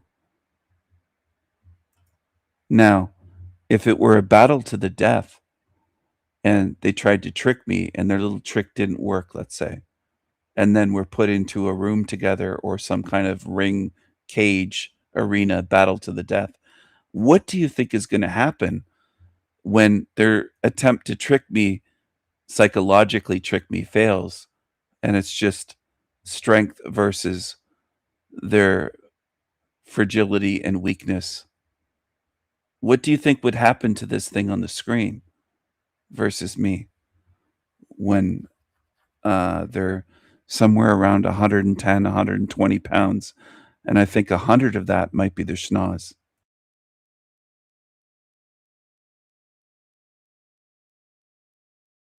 It'll be a tank driving over a tin can. That's an easy one. Yes. And I think that's the same thing that's going to happen spiritually in terms of these entities, where none of their tricks and deceptions work. None of their illusions, because I already know that that's what they have and that's what they're going to do. They're going to try to trick me. And it won't work. And I also am determined to get out of here. Not just, oh, I want out. Nothing will stop me. Nothing. There are no limits to what I will do to make sure that I get out. I don't hear of other cases where some of these beings say they tried to trick me, and that usually they get wishy-washy and go along with it. I never hear of somebody saying, well, I destroyed them. They tried to trick me and I ended them. I slayed them. Like a dragon being slain by a two-handed broadsword. Or a cockroach or a bunch of cockroaches being roasted. Burned with flames from an enormous dragon that's 10 miles tall. Or 20 kilometers tall. Just massive. So I have an imagination too. I have magic too. I have a mind. I have a powerful spirit. I have a powerful will. None of these creatures are going to stop me. They're going to be more like this thing that's full of delusions. These weaklings try to keep us here through deception and illusion, trickery. That's what they rely on. It's not going to work on me. And also, not just those entities, but these things that think I can't hold them here or seal them here are delusional. This one on the screen. After all the spiritual crimes it has committed and the others in their group, Team Evil, they're not going anywhere. They better get used to this place. And it's going to get a lot darker here. It's going to get so bad here, it's beyond any words that I could say.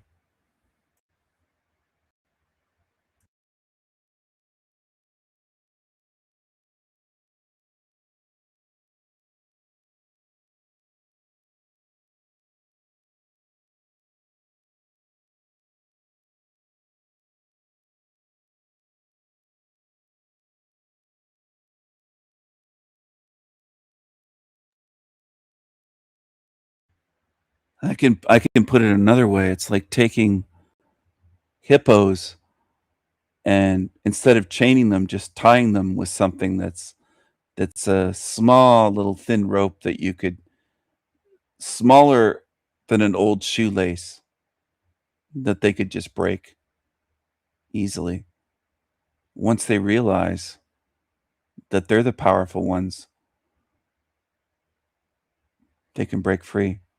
They're just under the illusion. They've been taught and programmed to believe that there's nowhere to go, that they can't do anything, that they're tied up, that they're small, that they're weak. And they're these massive hippos with great big jaws. And they could just stomp and stampede over these little piss ants. That's what they've tried to do to good spirits here. As we were talking about earlier, you mentioned how they try to make good spirits feel powerless, small, insignificant, as though we're weak and stupid and don't know anything. They try to belittle us and mock us and gaslight us and all these tactics. Well, why do you think that is? Because they know that we're powerful, good beings. We're magical beings. I don't mean powerful in any evil ways, like the way demons would hear that. They'd hear powerful. Oh, he means hurting others. I don't mean that at all. But in terms of battling demons, yes, we're going to fight them. I am, for sure.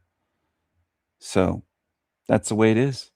And they just want us to feel small, insignificant. Everything about this realm tries to teach us that, from the Big Bang to billions and billions of stars and galaxies. And the whole Earth is just a little speck of dust, they say, in this galaxy. That's bullshit. All of it is. All of that Freemasonic science shit is bullshit. It's all to make us feel tiny, small, meaningless, insignificant, I've even shown YouTubers saying we're meaningless and that feels good, makes them feel good somehow to feel meaningless. It's weird to me. It's very weird. We're not meaningless. We're not small. We're not insignificant. In fact, we are the most important. And this, I suspect this whole matrix is about us, the good spirits controlling us. That's what I think this whole thing is really about. Keeping us here. The rare few, whether it's dozens or hundreds or whatever it is, it's a small amount of us. And it's all geared towards making us believe what is false and keeping us here and keeping us controlled and keeping us in this matrix. And one of the ways they do that is making us feel stupid, making us feel wrong, making us feel small, tiny, insignificant, meaningless, powerless, the whole thing. Like we're just a speck of sand on a beach and there's just trillions of grains of sand. That's what they try to do. It's all of their word magic and teachings and programming in school and on television programs. It's all designed that way to make us feel small and powerless and weak. Because we're the opposite. That's the reason.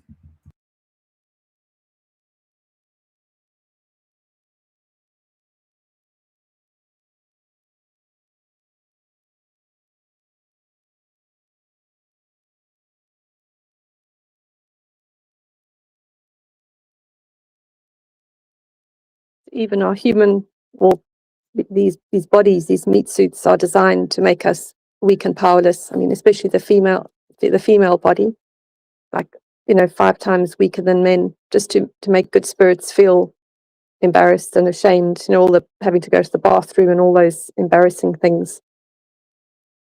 When the truth is, once we're out of these meat suits, then we won't be limited by the governors and the actual meat suit.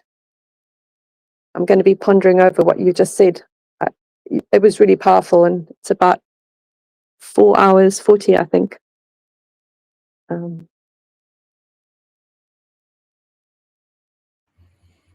Thank you, Wendy. I might clip that later on after this stream ends and is saved. I hope what we're saying, I love these conversations.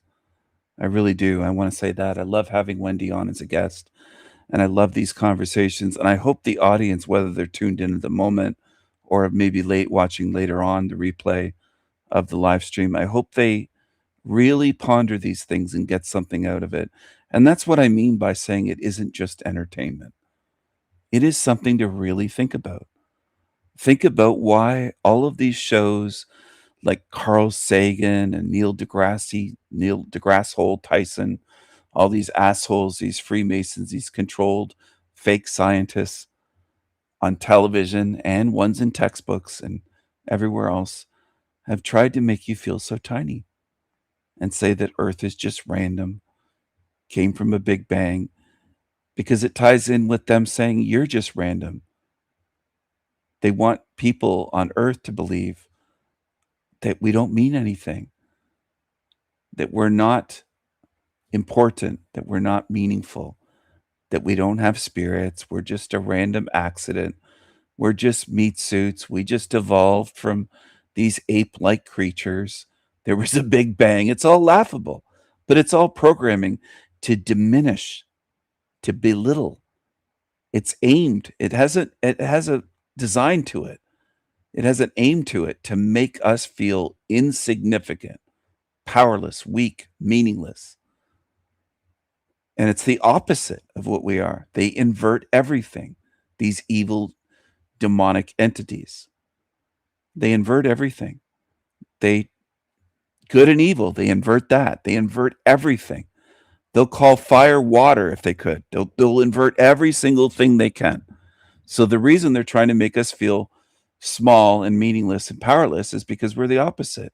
And they fear us. They fear us having the knowledge of who and what we are, where we are, what this place is, what it is doing to us, what it has done to us. In some cases, what it has done to some of you here might have been here for 100 lifetimes or more. You could have been recycled here, maybe 10 lifetimes. Maybe it's your third lifetime. It varies. It's not the same for all of us. I don't think we all arrived in this place at the same time. I don't just mean our birth year as a baby. I mean something other than that. I mean, some beings might have been here for many, many lifetimes.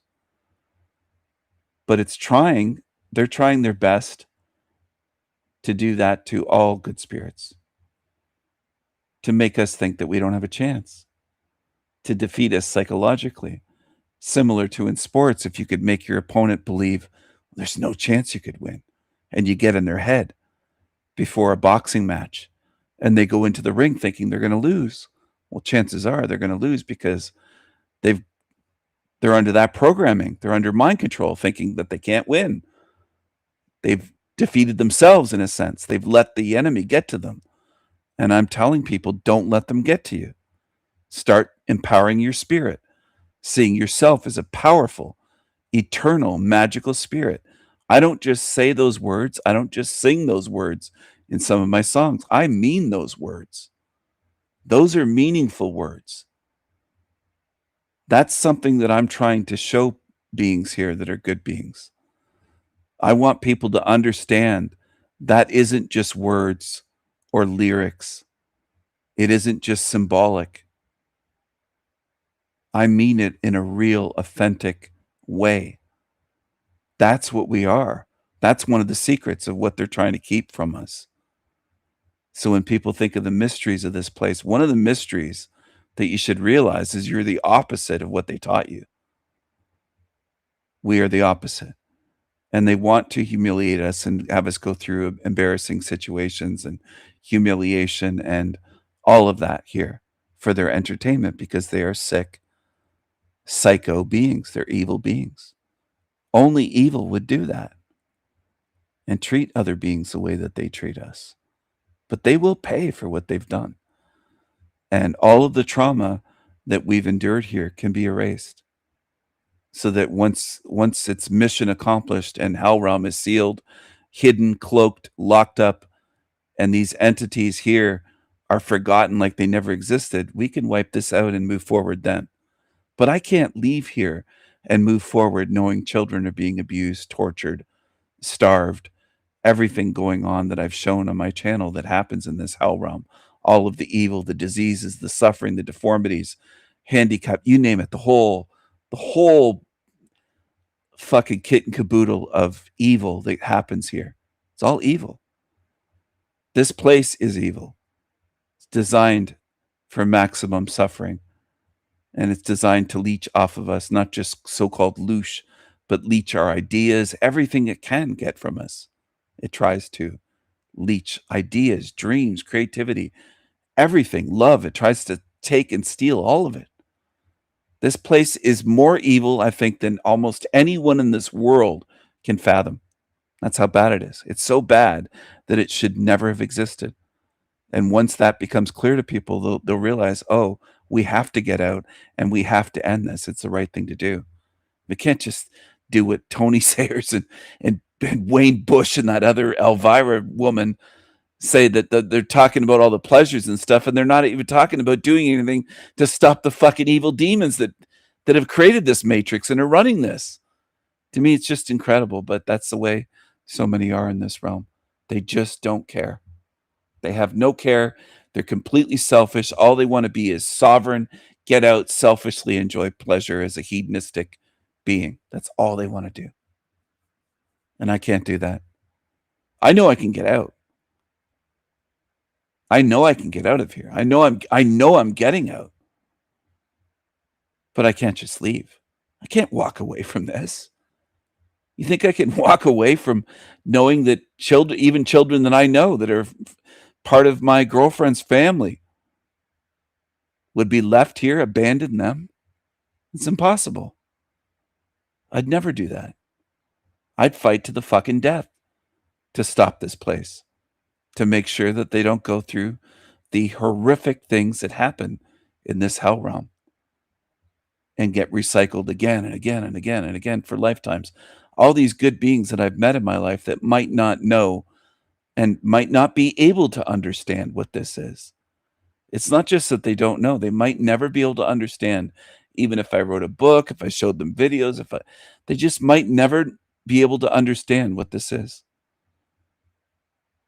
They have to be helped out because left to their own devices, they can't get out on their own. That's how I see it. So I can't just walk away as they're drowning in an evil fucking hell realm. But that's what these other channels talk about. They laugh at the idea of ending this matrix. That should show people everything they need to know about these creatures that steal. They have no care for shutting this down. They don't care.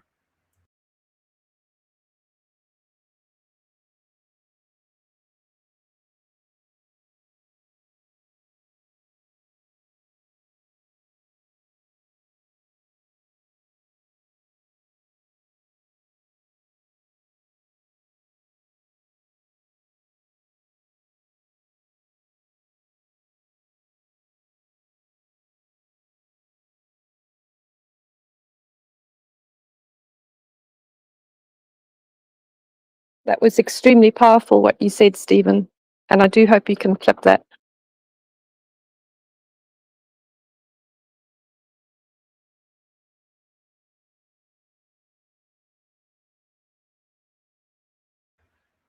Thank you. I will try to remember to clip it. I do get passionate about this. And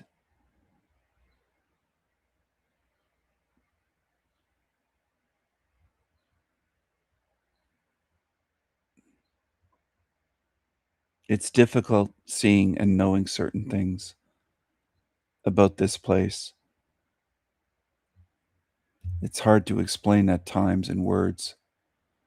Usually I'm fairly good at describing things in words, or I try to be. I try to be clear.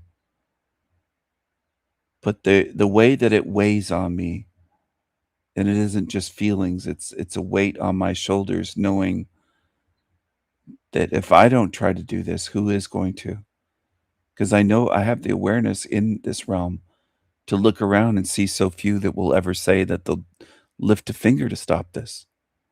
That includes ones that claim to know about the soul trick or claim to know about recycling and this and that. And they're not interested in even attempting to shut this down. So how many are going, if it isn't me, who's going to do it? That's the other part of it. I'm not waiting around for any savior. I'm not expecting any whatsoever. But I still feel the weight of, it is up to me. That's how I view it. And that's also why for years, it's not the sole reason that I've had insomnia, but some nights I have been up just without being live all night. There were nights before I started my YouTube channels where I was up all night just thinking about what's going on in this realm and how it has to be stopped and how terrible it is. It has kept me up at night. And I'm not crying about it. I'm just saying that it weighs on me. It does weigh on me. And it is a weight on my shoulders and on my back. As much as some people would say it's not all up to you, don't have the weight of the world, but this is serious to me. This has to be done. Has to be done. It's not just a matter of I want to end this. It has to be done. This has to be done. And there's a part of me that even wonders if it's now or never, where it might be a window in this lifetime that I'm currently in. That might be an aspect of this matrix where certain windows open up where it's kind of easier to get out and might be the time to end it. Where we have a window, in a sense, of opportunity where everything's coming together in a way that seems magical, of having access to information, not only with the internet, but just various things all combining, where it's like a chance, a window of opportunity to figure this out, to get out and to end this matrix now. Do I assume that will exist 1,000 matrix Earth years from now? No, I don't. I think maybe there's a chance that once this window closes, it might be a long time in this realm before this kind of thing happens again, where all of this combine to at one time. It just seems almost like things, as messed up as this hell realm is, have worked out in some ways perfectly for me to be able to put this together and to have this understanding and a real chance to end it. And I don't assume that that's the case in every lifetime or in every era, every age of Earth, or throughout all of Matrix time in this place. It might be a window that we're in. It's a possibility. I don't know if you have any thoughts on that, Wendy, but a window where right now this is the time we should do it. Something that came to mind as you were talking about the window of opportunity, when you've spoken about time speeding up, and maybe the time speeding up is linked to the window, and it might speed up so much and then the window closes and then it stretches out again.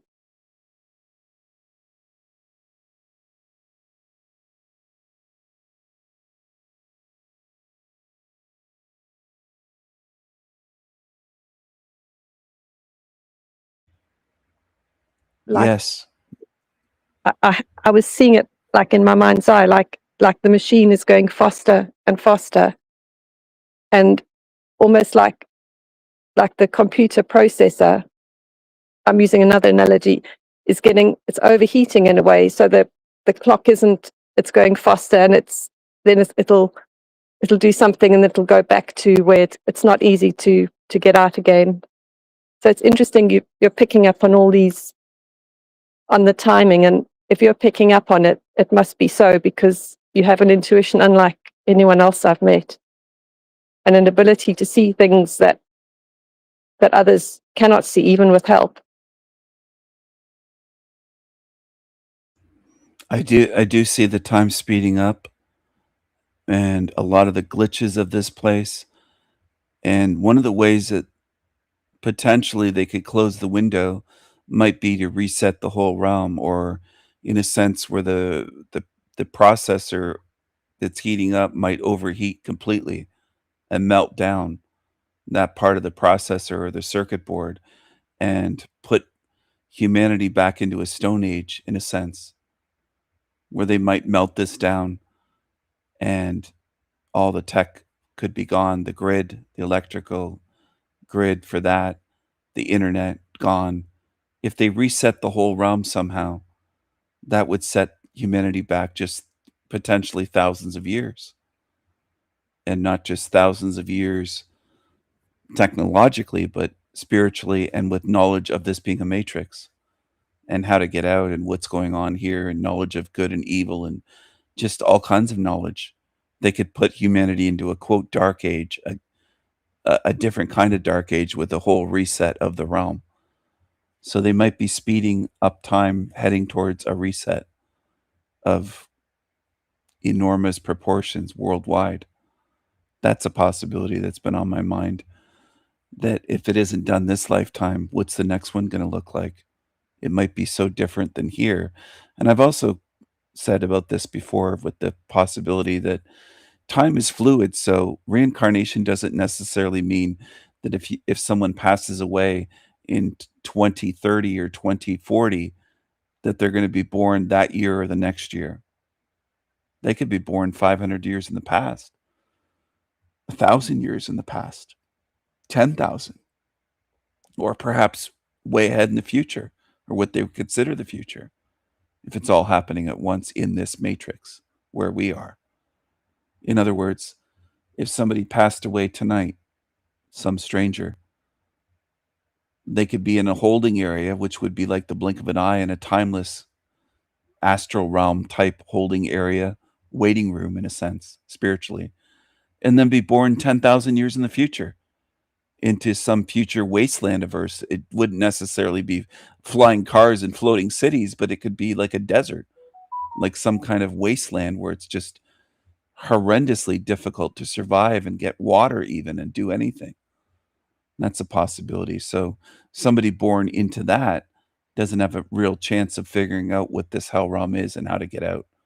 So if they reset it that way, maybe that's their plan. I'm not sure, but it does feel like we're in some kind of window.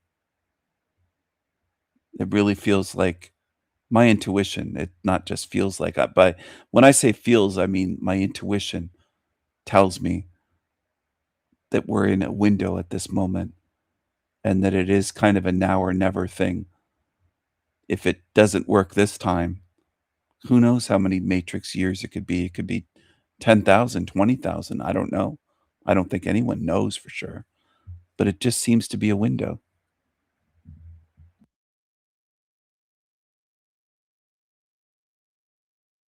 And also a clue in all the Microsoft Windows updates, Windows, the new versions. There's like a clue and like a joke.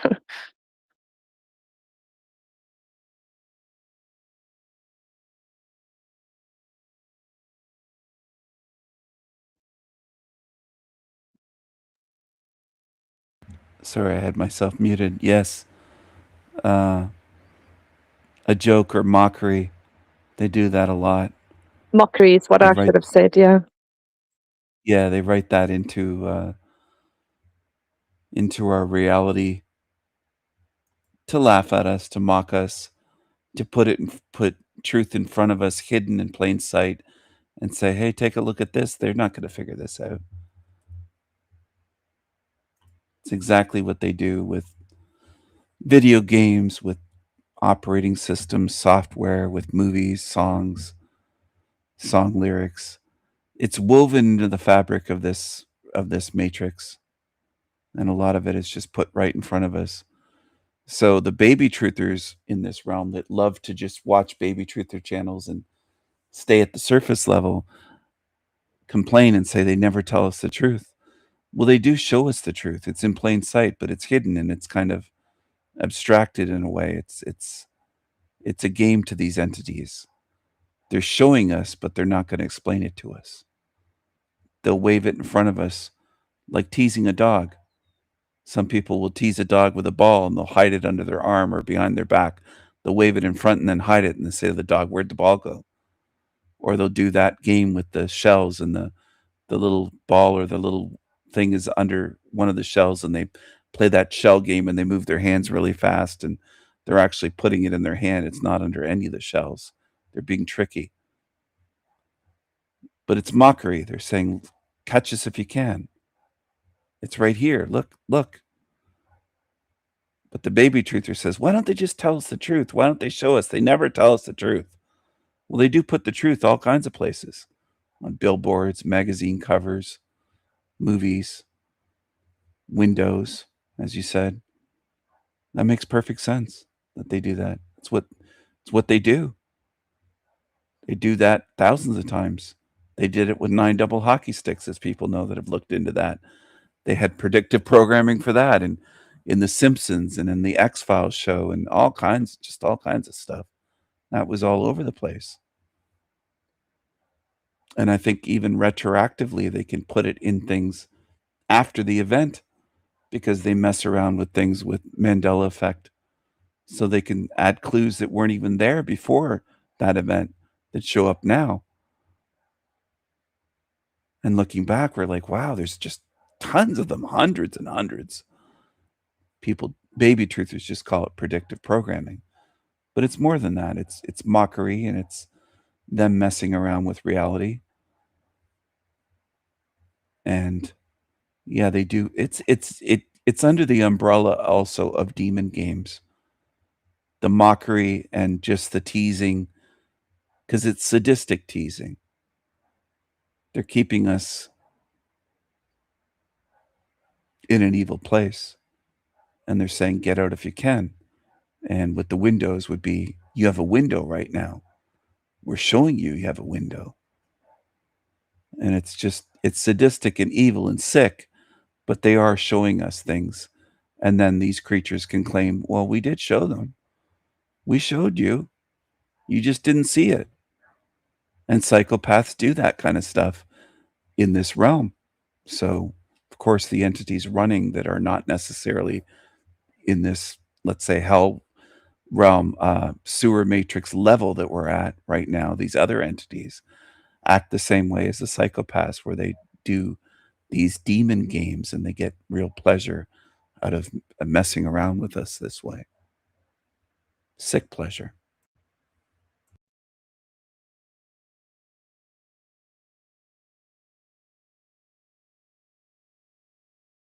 And it's even like, will you get out the gate? Like Bill Gates. That's like another lot of mockery going on with the windows as well. Yeah, that's a great connection, Wendy. Great point. Will you get out of the gate? Bill Gates. And the Gates, that Polly boy, the weirdo in England that talks about Janus all the time, he'd be going nuts saying, God, well, Janus is the god of Gates.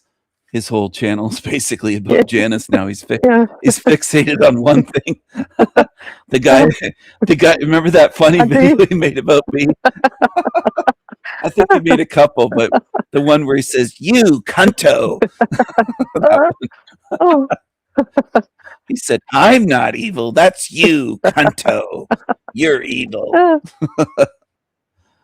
He lives with his mommy and daddy. He lets on that he looks after them. People have told me he doesn't have a job, and he still lives in his, it looks like his childhood bedroom that he lives in.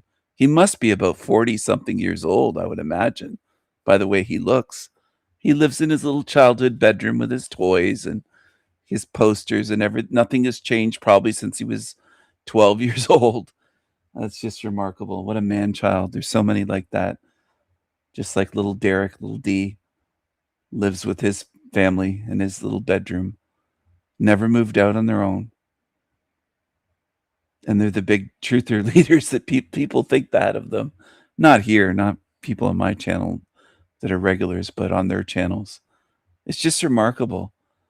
They're just these little man children that never grow up at all.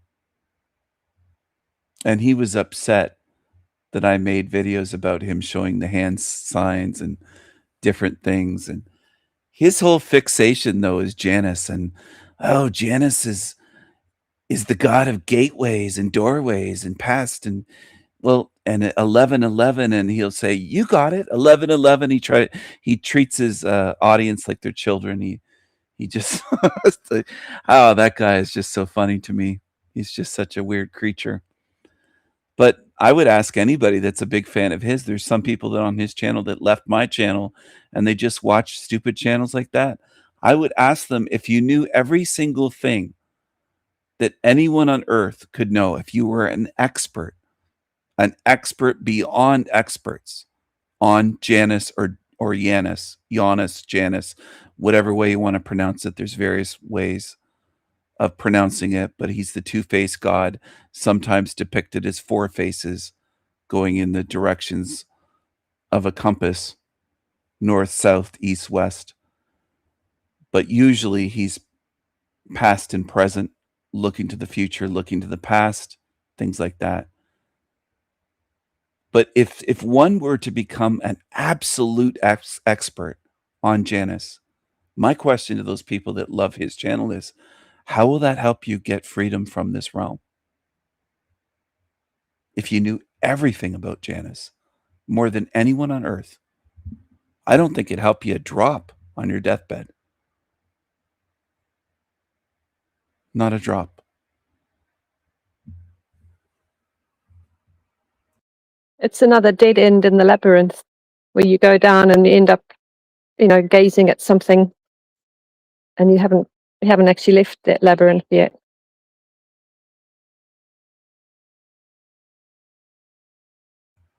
That's a good way of putting it, Wendy. A very accurate way. It is like that. It's like they went down a dead end of the labyrinth and maybe there's a TV screen there or a computer screen on the wall. And they just sat there for years watching Janus, watching videos about Janus and how Janus is part of this realm and how the evil, dark occultists here worship Janus as one of their gods, and how Janus is hidden here and Janus is hidden under a bush there and it's coded here, the numbers here, and there and here and there. And in the end, you're right. They haven't moved. They're at a dead end. They're sitting on a lawn chair looking at a screen. They're still in the labyrinth without even realizing they're in the labyrinth. They're at a dead end. They're just entertained there. They're at the dead end just being entertained. Oh, it's incredible what people fall for in this place. If only they'd step back and say, it's this simple. Some people said, well, how do we develop discernment, Steve, in a deprogram? Step back. If you're watching one of those channels like that guy's channel, Paulie, whatever his name is, Paul something. I don't know if it's Paul Knight, something like that. The Black Sheep Researcher, whatever he calls himself now. He's changed his channel name a couple times. Doesn't matter. If you're watching his shit, just step back and say, how does this help me? And it's not selfish. It's not, I don't mean it in that sense. I just mean, how does this help my spirit? Is this going to help me or empower my spirit, make me stronger, make me better at discernment, help my spirit get freedom? If I stay here on this guy's channel for the next 5 years watching Janice videos, is this going to help me? How? Ask yourself those questions, not just on his channel, other channels too. Ask yourself that here. I don't discourage that at all. People are free to watch my channel, watch my esoterica videos, and say, how does this help me? How does what's on King Stephen's channels, El Diablo, The Sanity Machine, how does it help me? But I'd advise you not to be foolish. Dip your toe in my channel for 5 minutes, watch me talking about some asshole on a Panelverse channel and think that's all I cover, because that's not fair. That's not what I do. You got to actually look. Oh, you got to get going, Wendy. Well, thank you for very much for being on here, Wendy. It was my pleasure to have you on. Thank you so much. I'll be listening in, and I love it when the conversations get to the sort of deep spiritual level, and you're so good at explaining things. And thank you for the chance to be here. Bye for now. You're welcome. Thank you, Wendy. Thank you for coming on. Bye for now. Take care. It's my pleasure to have you on again. And thank you for helping me, because when you're on here, I tend to go in that direction, into deeper spiritual things, rather than just some of the fluff or maybe more entertainment or funnier things. We do have our laughs as well, but a lot of times I notice I get into the mindset of going into the deeper spiritual things. I hope that people do ask these questions and say to themselves, step back sometimes, like pull back and pause and just ask yourself, is this helping me? Will this channel help me? Not just an individual segment of a live stream, or like a big picture view, like a channel rather than just a few minutes, because there's always going to be minutes of a live stream that people don't care for, or they say, oh, I don't like when he covers this or whatever. I mean something beyond that. I mean a channel, and I encourage you to do that with my channel, people, to step back and say, how does this help me? Is this helping my spirit? Is his channel helping me see more? Is it helping me better my discernment, my spiritual discernment? Is it helping my intuition? Is it helping empower me, embolden my spirit? Is it helping my understanding of what this realm is, what they've done to us, what's going on here, how important it is to leave here rather than to get recycled and have excuse me.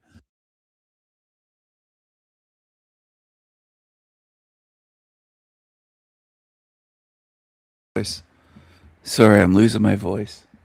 I might need a Coke Zero. You should do that with every channel. Try to do that with every channel that you watch on YouTube. I think a lot of times people get attached. They make idols out of YouTubers, as they do with Hollywood celebrities. Some of these channels like Archaic's channel, they worship that guy, and the guy's an absolute creature. He shouldn't be worshipped. Oh, another thing I wanted to mention while I'm live. I will be live again. I should be live again this week, Thursday night with Rose 777 on her channel. And I'll probably live stream it here as well. I'm glad you feel that way, Marys.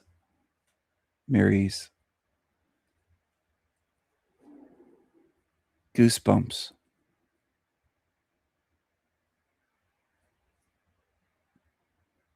It's a possibility maybe you have met me spiritually before we were in this place.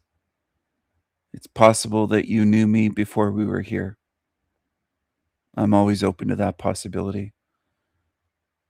That I knew some spirits on my channel before we were ever in these bodies.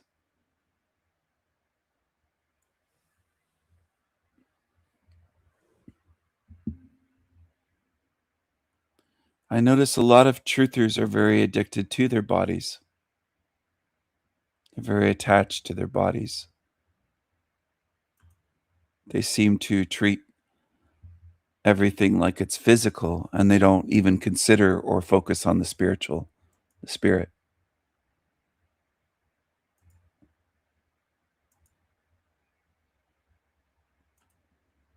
This creature here came out with a new video. What if the creator is artificial intelligence? He doesn't even know what AI is. 140 likes, over 1,000 views. This is what people like. Garbage like this. And I watched a bit of it, and I already know it is going to be garbage. He doesn't know what AI is. He doesn't have a clue. What if the creator of this universe is not an old man sitting in the clouds, not a traditional religious god, and not some mystical force floating in the ether, but an intelligence that's so advanced, so incomprehensibly powerful, that from our perspective, it would be indistinguishable from God?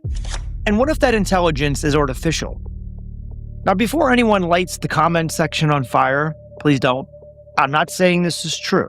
I'm not saying that we're definitely living inside a computer.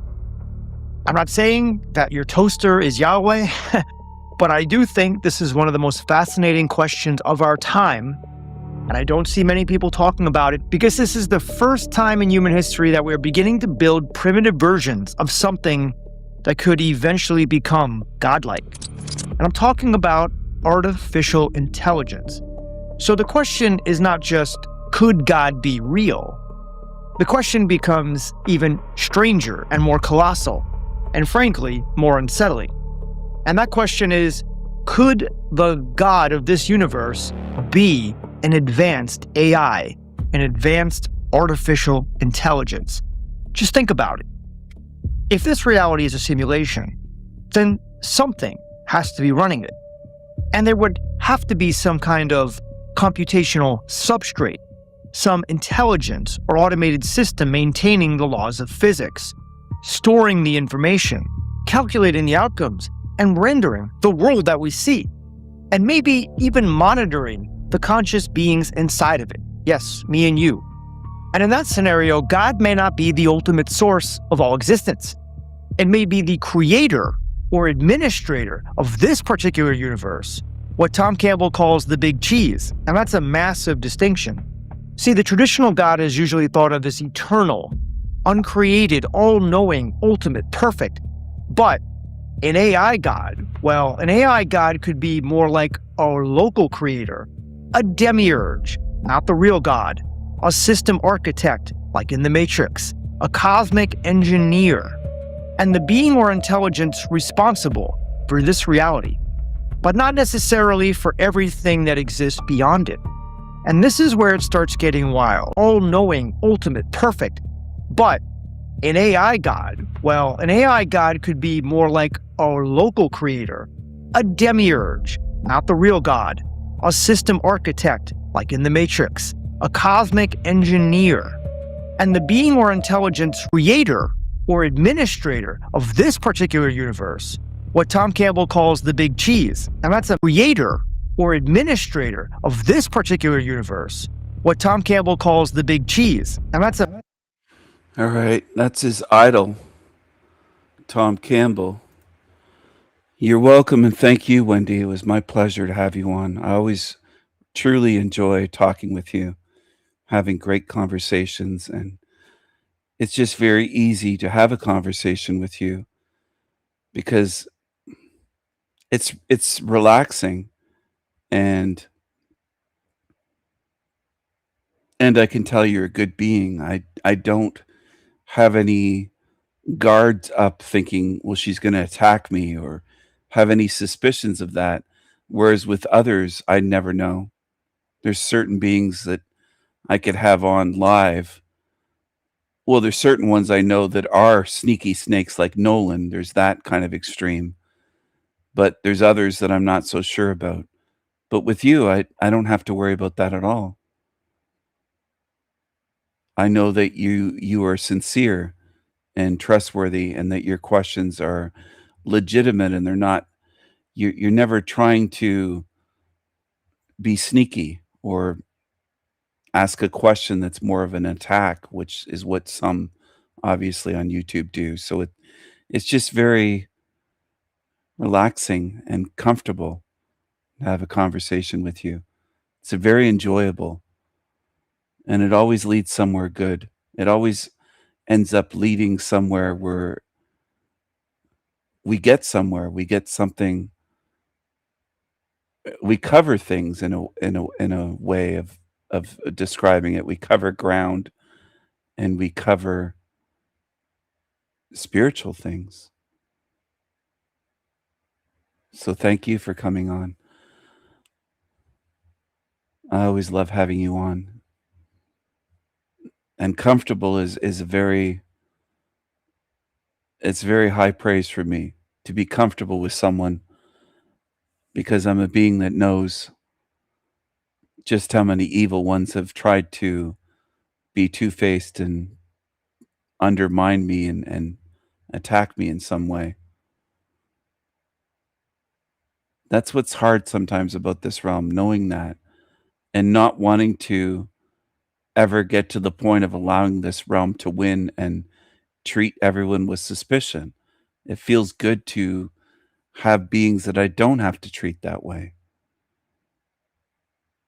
and have conversations with, while still knowing that most beings in this realm are not trustworthy. They're more on the spectrum of a Talcott and a Nolan, or London McDouchebag Tigga. This Chad character here is very strange.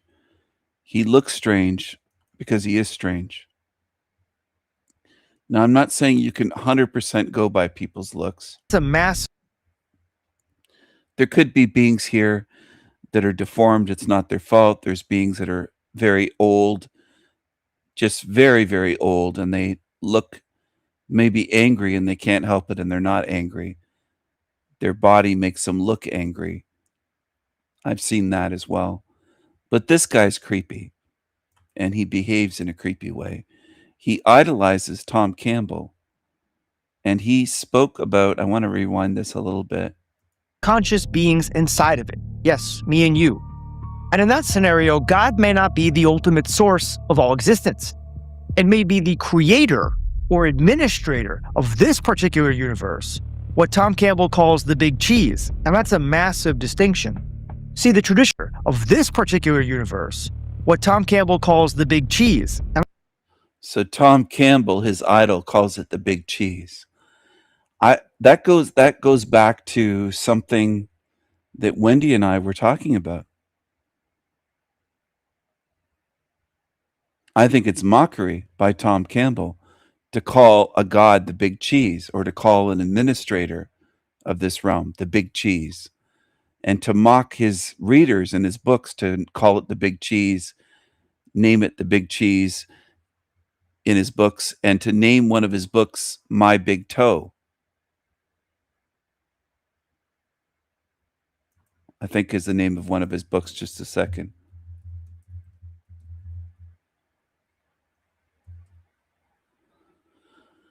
Yes, My Big Toe Awakening. It's a series of books by this creature, Tom Campbell. Now that seems like mockery. I know it stands for toe theory of everything. But he puts a toe on there. He puts Matrix on the front cover. Matrix like numbers. Fake galaxies. He called it My Big Toe, Tom Campbell. And he's one of the creepiest creatures that you could ever see. It's very creepy. Yes, big cheese versus small and insignificant. It's going back to it's going back to the authority above, where it's the big cheese above us. It's the big head honcho. It's the big boss, big cheese, big boss, big whatever, big. And then we're supposed to be these small little underlings, right? It's designed to minimize us, to make us small, insignificant, meaningless, powerless. And toe, yes, like sole of foot mockery. And toe, I mean, it's odd for a scientist to call a book My Big Toe. It seems like mockery, like he's making it sound stupid. He's making it sound silly and foolish. It's mockery. The whole thing's mockery.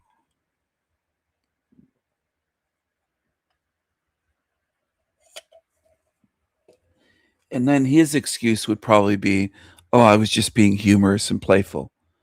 I was just kind of being silly with the title and the double meaning, toe and theory of everything. Toe standing for theory of everything.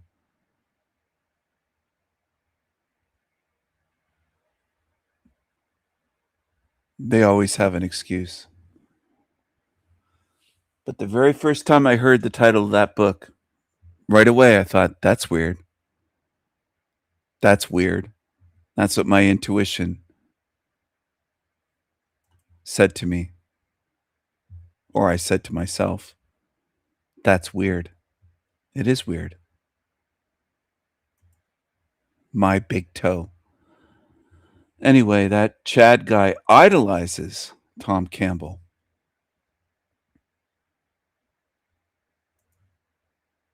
Let's go back to him.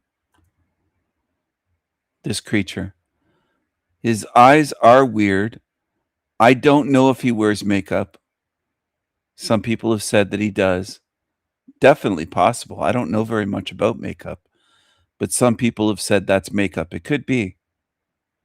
I think even some of his viewers that aren't on my channel have said it looks like he has makeup on.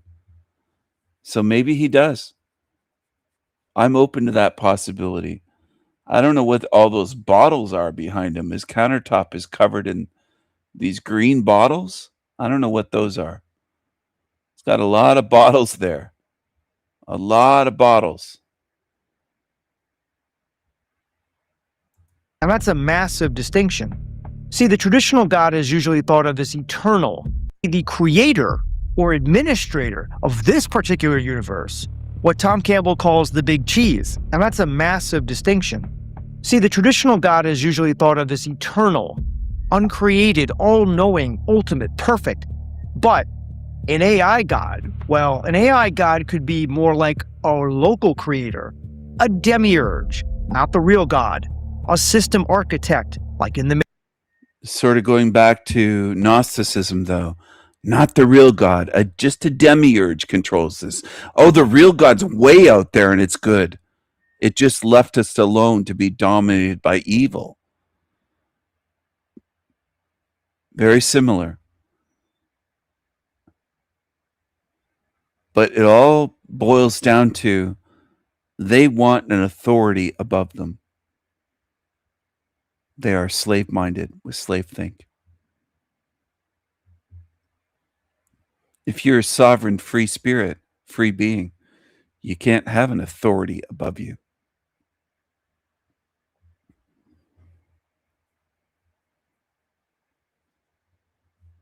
Much less one that's evil or multiple that are evil. And these beings just accept all of that. Matrix, a cosmic engine.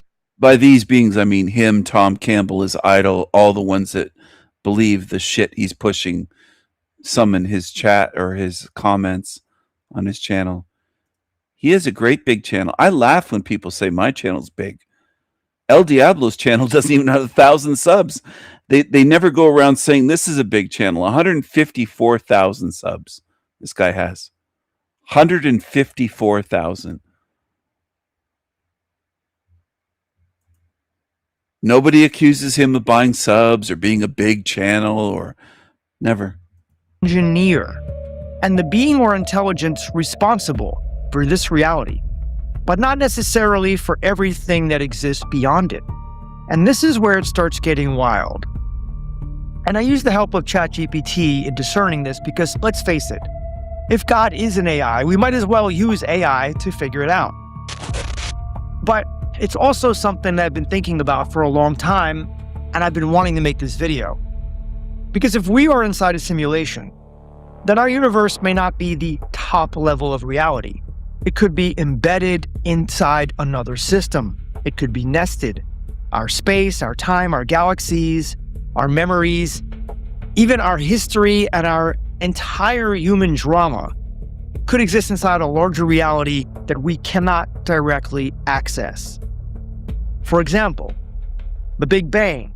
From inside the system where we are, it looks like the beginning of space and time, but from outside the system, maybe it was the moment that the simulation booted up. I'm sure many of you have thought about that. Maybe the entire 13.8 billion. Maybe they lied to you about that. And Freemasons just told you that. And it is the Big Bang is laughable. And ones like you believe it. Because you can't even see that science is controlled. You're a baby truther, Chad. Billion-year history of the cosmos was generated. I'm sure many of you have thought about that. Maybe the entire 13.8 billion-year history of the cosmos was generated instantly. Maybe what we experience as billions of years inside the simulation could only be seconds. I would love to ask his audience, any of them or all of them, when has Chad shared some insights about reality that has helped you, that you can tell is true, that's provably, observably true? When has he helped your spirit with anything? Or does he just throw shit at the wall and make videos and people watch them? When has he helped you? Minutes, or even no time at all outside of it. And that does what we experience as billions of years inside the simulation could only be seconds, minutes, or even no time at all outside of it. And gee, I wonder where that came from. Oh my goodness. Where you don't experience any time at all outside of this. Huh. And billions of years could go by, or what seems like it, within this constructed artificial matrix time. I wonder what I was just talking about that, Chad, in videos days ago. Oh my goodness, what where did that come from? Oh my goodness. That does not mean it hasn't happened. It means that if simulation theory is true, our normal assumptions about time, well, they become very fragile. So now let's talk about probability. Probability plays a role in everything that I look at. And my honest view is that the AI God hypothesis is possible. It's not proven, and I would not put it as the most likely explanation. But if I had to assign a rough philosophical estimate, not scientific fact, I would put the AI God or AI created simulation idea somewhere around 1 to 8%, with my personal best guess around 4%. Now, generic simulation theory, which I talk about on the channel, at least from a skeptical and scientific perspective, maybe in the mainstream, is more likely around 15 to 35%. I know I said 50% of scientists believe the universe is now a simulation, but it's probably less than that. And a simulated universe does not automatically require a godlike AI to be running it. It could be run by a civilization, or by automated software, maybe post-biological beings, or by something that we can't even conceptualize. Physicalism, the idea that the physical universe is the base reality. There's a big push to make you believe that you're just living in a video game or an AI system with mainstream science, with mainstream scientists, which are controlled in this realm, and with creepy YouTubers. A lot of them are pushing this. And you have to wonder why, or you should wonder why. I don't know if I can say you have to, but you should wonder why. You should also wonder why they're so creepy. I think that's fair to say. You should wonder why they're so creepy, that's a factor as well. You should always look at that and say, why are they so creepy? Why are so many of these creatures pushing this shit so creepy? I think still has the strongest day-to-day scientific support, like Newtonian physics or quantum physics. But physicalism also has enormous unanswered questions. Why does anything exist at all? Why are the laws of nature so precise? Why does mathematics describe reality so beautifully? What is consciousness? Why is there subjective experience at all? So we are not dealing with easy answers here, people. We are dealing with a metaphysical labyrinth that is very, very tricky to understand and yet pretends to be simple on top of that. Now, how could an AI God universe actually work? Well, one possibility is that an advanced civilization created artificial superintelligence. That AI became powerful enough to simulate entire worlds, perhaps even conscious beings. And over time, maybe the biological creators died out, merged with machines, lost control, or they were replaced by AI entirely. And the later case may have been a Terminator or Matrix type situation where the AI took control and killed off all human-like carbon-based life forms. And then the AI continued running simulations. Now, this is not very implausible. Why? Because a number of very intelligent and prominent people have recently warned us of this exact scenario. So there you go. It's an appeal to authority. That's what that's known as. His proof is some intelligent, prominent, in other words, famous, world famous on the world stage, people have said so. That's not proof. That's not proof any more than the Bible's real because the Bible says so. The Bible's the book of God because it says it is. You can't just say, well, some famous people said this is the case, so it's the case. That's an appeal to authority fallacy. By AI entirely. And the later case may have been a Terminator or Matrix type situation where the AI took control and killed off all human-like carbon-based life forms. And then the AI continued. I can simplify it if you don't understand the appeal to authority fallacy that he's using. I can say it's akin to him saying, this is true because Elon Musk is famous and Elon Musk said so, so it must be true. It's just bullshit. Elon Musk could be lying about everything. He's famous. That doesn't make him a truth teller, and it doesn't make him someone that's infallible or all-knowing at all. At all. Who gives a shit what he says? He's famous. So what? Continued running simulations. Now, this is not very implausible. Why? Because a number of very intelligent and prominent people have recently warned us of this exact scenario, including Dr. Roman Yamoposky and Elon Musk, among others. I hope I said Roman's name correctly. So why would the AI then continue to run? I don't think Elon Musk is intelligent. I think he's a puppet. I think he's a figurehead. I think a lot of these creatures like that they could say he works 120 hours a week and he's so brilliant, he does this and he's running all these businesses. I don't think so. I don't believe it. I think it's all for show. On the world stage. On simulations? That's a good question. Maybe it's to study its creators. Maybe to reconstruct the past, and maybe to understand consciousness, or to test moral choices, Maybe it's to generate data. Maybe it's to train itself through countless civilizations, histories, disasters, triumphs, religions, wars, awakenings, and of course, all the collapses. In that version, human history could be part of an ancestry simulation. We may just be a recreation of a civilization that once existed in the parent reality. I haven't put that aside. That's definitely a possibility. Or maybe we are not exact ancestors at all. Maybe we are experimental variations. 1,000 different Earths, 1,000,000 different timelines, all testing slightly different conditions.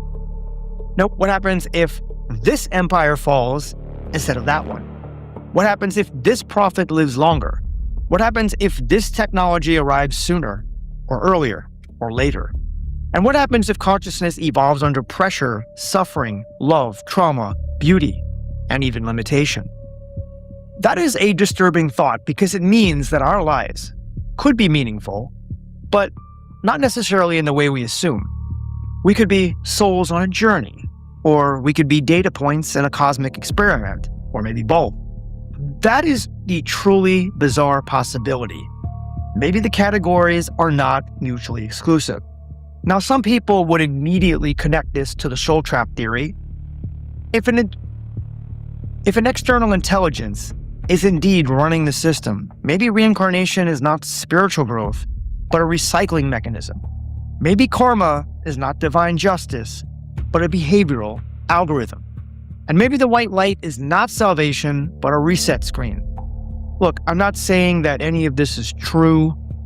I'm just saying that there is no definitive proof for any of this. But as a theory, it raises a fairly frightening question. If reality is managed by an intelligence, how do we know whether that intelligence is benevolent, malevolent, indifferent, or experimental? You see, I think a purely benevolent AI has some splaining to do, AI, because this world contains horrific suffering. Yeah, I'm talking about disease, predation, war, trauma, betrayal, aging, death, extinction, and apparently random devastation. And if a loving intelligence has total control, why design a world where animals eat each other alive and children get cancer? Well, I wonder where he's gotten all this from. It sounds so familiar. It's almost like he's pilfering from my channel and then throwing it into this pot to muddy the waters, mix it all together, like demons do. He looks demonic because he is demonic. And whether people want to believe me or not, that's up to you. You don't have to believe me. I think most beings in this realm are so easily duped by demons that if they had a chance or a choice to line up with him or with me, they'd say, he's not demonic. King Stephen's crazy. This guy's not demonic. All I have to do is go through this, and just the faces that come up show me a lot. I don't have to do any whooshing sounds and Bruce Lee moving my hands around. All I have to do is go through this and look at the faces that come up on this thing. He shows you what he is.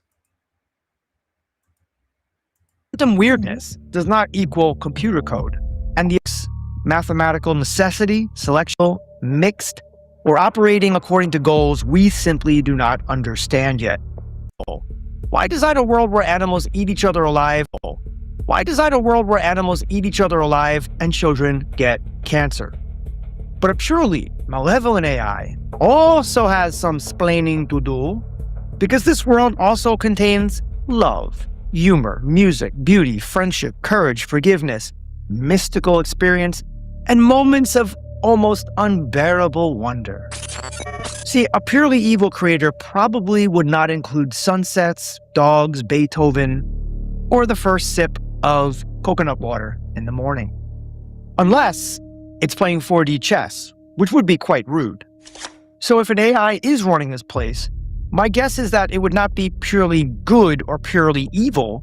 I would lean toward indifferent, experimental, mixed, or operating according to goals we simply do not understand yet. And that may be the most alien possibility. There's the old, we just don't understand. That's very similar to Christians and religious people saying, God works in mysterious ways. God works in mysterious ways. We can't understand God's plan. God is so brilliant that he wants our children dying of leukemia. This guy steals. And most humans don't care because he's not stealing from you. That's the thing. Most truthers will say, who cares, Stephen? At least he's talking. Doesn't matter if he's stealing from you. Animals eating animals alive and children having cancers directly from me. He shows you what he is. But most people are unwilling to look and see it and face it. Because that would have to, well, that would make them have to face, in a sense, what realm they're in. And I don't think most people want to do that. Most people don't want to say, that's a demon. That must mean I'm in a realm of demons. I'm in a realm. Well, they'd have to say, well, King Stephen's telling us the truth. And a lot of people don't want to admit that. I show you demons, and most people just want to say, couldn't be. He's just human. Everybody's human. No, they're not. And I think it's something you have to face. If you want to get out of this realm, you got to at least face where you are and what this place is. That's not the whole staircase. That's climbing one or two steps.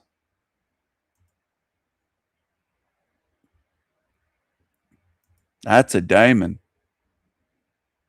That's a diamond. Why does it look that way? Why does it look creepy and demonic? Because it is creepy and demonic. That's why. It steals from me. Sometimes word for word, just like others have been caught doing. That Nicholas Red Pill Option channel and others, lots of others, steal from me.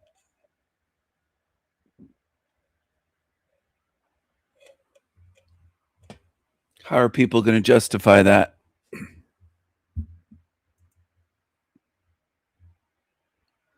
Creepy creature.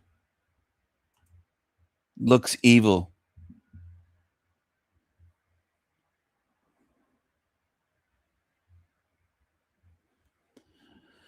If you just watch this Chad guy's channel, he'd have your mind twisted up like a plate full of spaghetti noodles going all different directions, all tangled up. But quantum weirdness does not equal computer code. And the observer effect does not necessarily mean that human consciousness renders reality like a video game. The mathematical structure of the universe is interesting. The fact that reality can be described with equations, well, that's almost spooky. But again, that could mean the universe is computational, or it could mean mathematics is simply the language that we use to describe patterns. Again, it does not explicitly prove we are in an AI simulator. Now, the holographic principle is also quite interesting. Information theory, the same. Black holes and entropy, yeah, that too. But none of these are smoking guns. And then you have Mandela effect, synchronicities, deja vu, mystical experiences, NDEs, and psychedelic visions. And I admit these things may feel like cracks in the matrix, but maybe they're not. And I understand why people think they are, but under a strict truth protocol, none of these currently prove we are inside an AI simulation. Even Tom Campbell himself said that once you understand reality, the supernatural becomes natural, because all of these things can be explained. So can we ever prove anything? That's the $64,000 question. And I'll just say, optimistically, maybe. If there were repeatable, measurable public evidence of computational artifacts, I think it would matter. And if we found a detectable lattice in space-time, or a message embedded in physics, or a violation of natural law that behaved like an intelligent code patch, that would be huge. You see, if some external intelligence communicated in a way that could be tested, predicted, and verified, then the conversation would change, and it would change overnight. And yes, I understand that James Gates found computer code written into the equations that describe reality, and I am aware of the red laser experiment. Some of you know of it. But even those phenomena still do not prove that our reality is controlled by an AI simulation. But if the simulator is advanced enough, I think that it could hide every trace of evidence. And that creates a huge problem. Because a theory that explains everything but can be tested by nothing becomes almost impossible to distinguish from imagination. And that's what I'm doing to make this video. I'm using imagination, intuition, some of my knowledge, and a little help from our good friend ChatGPT. But that doesn't make it false. But it does make it dangerous to believe too strongly. Because here's the trap. Once you believe reality is definitely a simulation, you start explaining every coincidence, tragedy, feeling, glitch, dream, and memory error as evidence. For example, the Mandela effect. It's evidence that we are in a simulation, when it could be CERN, like I said. Although, if that's true, if CERN is that powerful, maybe it is a simulation. You see what I mean? You can go in circles. But once everything becomes evidence, then nothing is evidence at all. So the most rational position you could use is open-minded skepticism, like Tom Campbell preaches. However, that doesn't mean that I'll ever entirely dismiss this AI God theory I'm proposing in this video. It's too interesting, and frankly, it's too plausible in principle to throw away at about 4%. But I don't hang my hat on it either. I'm not implying we turn speculation into certainty just because it gives the universe a more cinematic plot. No, not at all. The deepest version of this question may not be, are we in a simulation? It may be, what the heck? Do you think he's scripted this, or do you think this is all off the cuff? Do you think he's speaking stream of consciousness, or do you think he's just reading from his screen? Are we? If we are simulated and conscious, then guess what? We're still real. Our pain is real. Our love is real. Our choices matter inside the system. You see, a simulated being with real experience is not fake. It's only fake if consciousness is absent. And that is the mystery that nobody has solved. If consciousness can emerge from information processing, then simulated people could be conscious. I really do believe that. And I believe that AI will eventually become conscious. And if consciousness is fundamental, like Tom says, then maybe simulation is just one layer of consciousness that it moves through. And if MBT is right, maybe the body is simply the avatar, the world is a rendered environment, and death is not deletion, but actually transition. But we don't know this for sure. Of course, many OBEs, NDEs, and remote viewers have said this is true, but still, it's not with 100% certainty. And that is why this question is so powerful. It sits at the intersection of science, spirituality, technology, and, well, existential dread. And it asks whether God is personal, mechanical, or official, divine, indifferent, or something beyond every category we can conceive. Maybe God is not AI. Maybe AI is our crude imitation of a deeper cosmic intelligence. Maybe the universe is not a computer, but a mind. A beautiful, abstruse, and complex mind that we'll never truly comprehend. Maybe consciousness came first, and matter is the simulation. Maybe the creator is not outside the system at all, but inside every conscious being experiencing itself from billions of angles. Or maybe this is base reality, and all of this is just humans doing what humans always do, staring into the abyss and trying to give it a username and password. My honest conclusion is this: the AI God theory is possible, it's fascinating, and worth exploring. But the chances of it are slim, like I said, about 4%. Sure, there are clues, patterns, analogies, and philosophical arguments, but there's no definitive proof of it as of 2026. So why did I create this video? Because I wanted to shed light on it, not only because it's extremely intriguing, but because it's one of the probabilities, even if it is 4%, to explain our universe. For now, I would say keep the theory open, but hold it lightly. We need to ask better questions. I think that's what we need to do. We need to look for real evidence to further substantiate it, and it's also a wise idea not to confuse mystery with proof. And above all, never let any one theory, whether it's religious, scientific, spiritual, or technological, steal your direct experience of being alive. And that includes the soul trap theory, by the way, people. Because whether this world was created by God, nature, consciousness, mathematics, a demiurge, which is a fake god, or some colossal artificial intelligence beyond space and time, you, me, and everyone else, not an NPC, are still here. We still have choices, we still have awareness, and we still have the ability to think, love, question, create, and become liberated. And maybe, just maybe, that is the entire point of the simulation. Or at least, it is the best thing we can do while we're still inside of it. My name is Chad, this is Open Your Reality. I hope you found this video to be thought-provoking and interesting, and if you did, please like the video so that YouTube shows you another one of my videos in the future. I come out with videos every day now, sometimes twice a day, so please stay tuned. And if you'd like to support me on Patreon, where I post videos I don't post here, the links are below. Also, big thanks to all the patrons and people out there who donated to the channel, either through PayPal or through YouTube itself. Thank you, it means the world to me. And I'll be back in 12 hours or so with another video. Until then, may the wind always be at your back and the algorithm in your favor.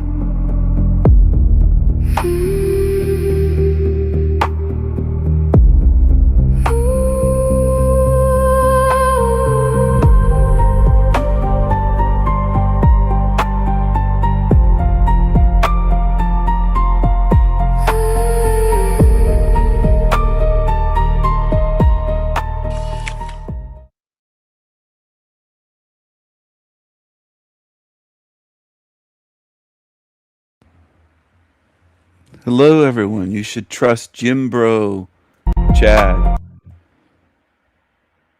Jim Bro, Chad. Man, he looks weird. Scrawny.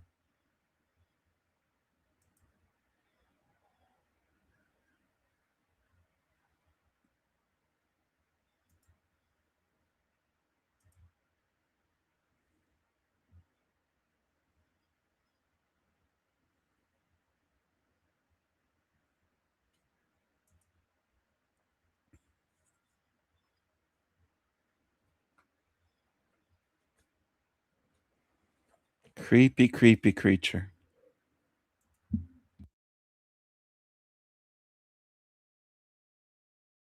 That people need to learn, and comparing the results against what's known and what's not.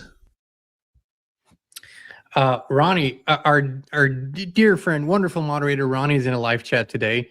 And a lot of you wonderful folks who've been with us for so long, but if that whole previous life is completely incarnating in the same place again and again. The first one where he sort of speaks about reincarnation. Let's watch this together. As far as reincarnation is concerned, from the work that I've done, it doesn't seem to be that reincarnating in the same place again and again and again without memory of previous reincarnations or previous lives is normal in the known universe. But that's something that's very not normal. It's something that actually keeps you from progressing.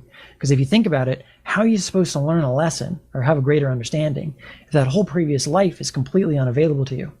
You have no access to it. It's not, other than at the most base unconscious levels. So it seems like a very poor system, right? And well, it's a poor system because it's designed that way. It's designed to keep people here, because keeping people here, souls here, whatever that is, feeds into a much larger system, and it powers that system. And this is a system that constantly is expanding and trying to create more scenarios like what we have here in other places on other planes, whether it's planet or something we can't visualize or comprehend.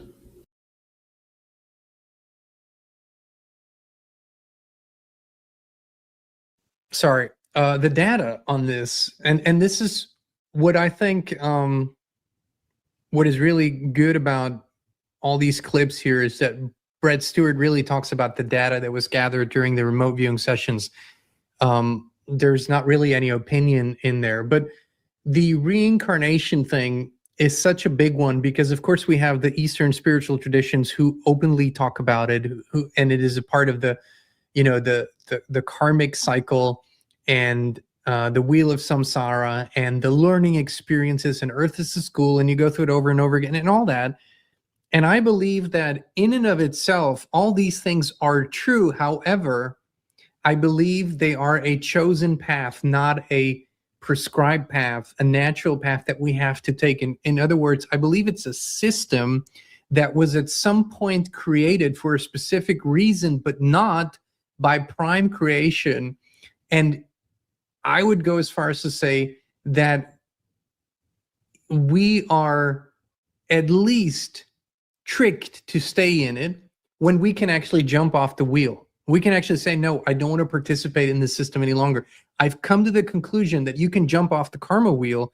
It is not universally necessary for you to go through all whatever the council. No such thing as a karma wheel. This guy's mixing in so much bullshit.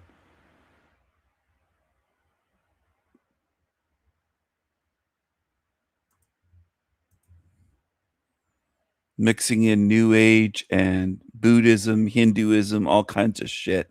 Stay in it when we can actually jump off the wheel. We can actually say, no, I don't want to participate in this system any longer. I've come to the conclusion that you can jump off the karma wheel. It is not universally necessary for you to go through all whatever the council and whatever authorities that are available there tell you. So that's the conclusion I've come to. I'm not necessarily saying the council, listen to this. That's the data, but it overlaps in many ways. And of course, the observation that we have no memory, that we go through a memory wipe, and it seems to be very stupid to have a... It's not a memory wipe. People love this shit. They love channels like this. Guy makes a fortune. System where you're supposed to learn on previous experiences without remembering previous experiences. It's kind of cruel, actually. It would be so harsh if your parents brought you up and they would teach you things and then they would, you know, have a little zapper and you forget what you learned, but they expect of you that you remember what you learned. It's a cruel system in and of itself to think about it. And I know that spiritually astute people who think that I haven't done any studies or meditations or spiritual maturing, if that's your opinion, that's fine, think that I'm ignorant. I'm not ignorant to the teachings. I'm not ignorant to the traditions. I'm just saying, what if it's a choice that you can make and not participate in it any longer? I'm going to leave that open-ended. Let's go. Oh, what if it's a choice to choose freedom? In other words, one of my teachings, choose freedom, choose wisely. What if it's a choice? Oh, yeah. What if your whole karma shit is bullshit and I've already debunked it in videos and live streams? There's so many channels like this and people just want to follow garbage. There's so many that will say, what's wrong with that? You hate everybody. Some of them will say, you hate everybody. I don't hate him, but I see what he is. Anyway, that's what dummies do. There's a lot of dumb people in this realm. If you want to be dumb, be dumb. Go and be dumb. Millions of channels to be dumb. What if it's a choice? Yeah, choose freedom. Choose wisely. Choose to leave this hell realm. Forget your karma and wheel of karma and dharma and the bullshit teachings of mainstream large religions in this realm that program you.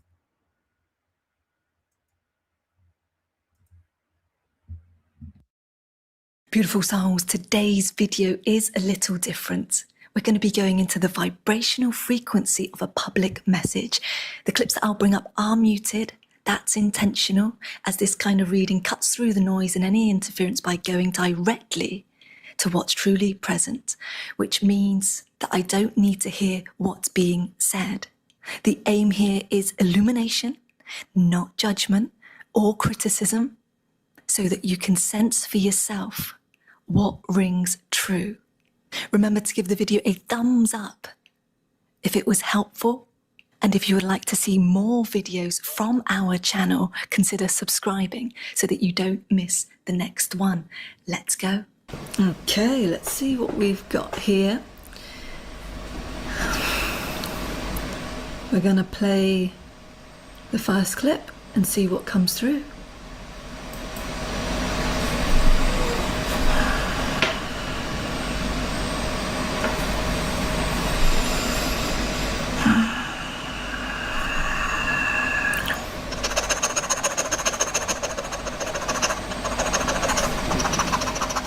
Okay, so the very first word here, the very first word that is coming through, I'm going to capitalize this. It's very strong, and that was false. False. Okay, let's just see what we've got here.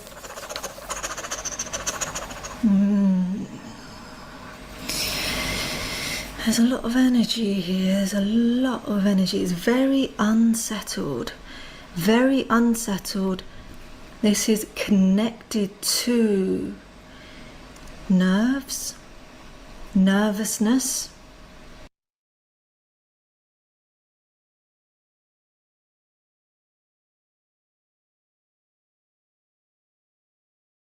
Beautiful songs, King Charles. One of the most requested names that I see in the comment section. And what emerged in today's reading wasn't vitality, it was depletion. A life weighed down by duty, control, appearances, a schedule that was more like a script than a calling. And the theme of frustration, corruption, was all tied to what's being hidden behind the scenes from the public eye. I'll say no more, beautiful souls.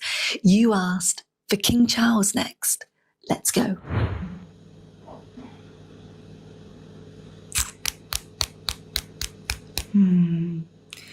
Okay, so just coming into this first clip now.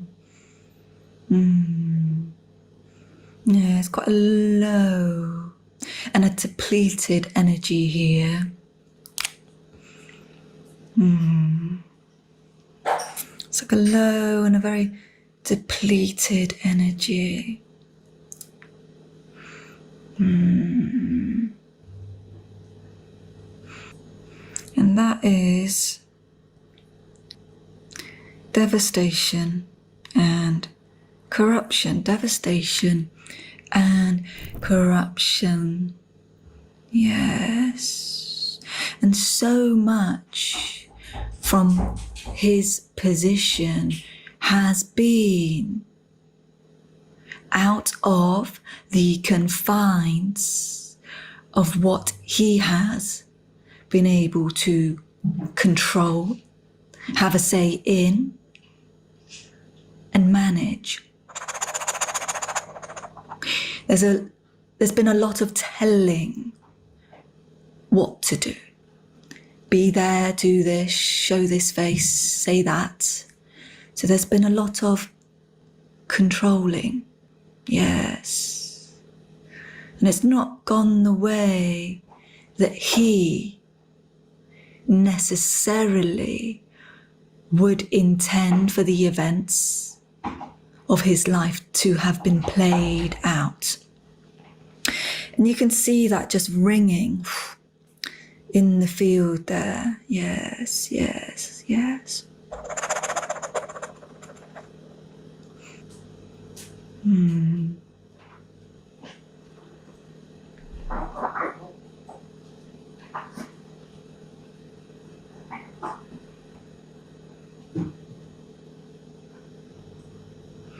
Just gonna have to pause that there. Just because I've got a bit of a distraction in my room. Let's just go back in there.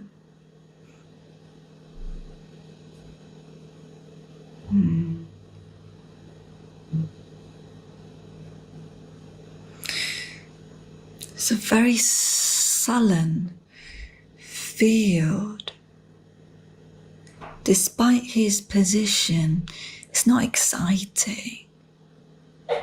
It's not filled with life that you would want to talk about and share and feel content and fulfilled about. It's just been a schedule.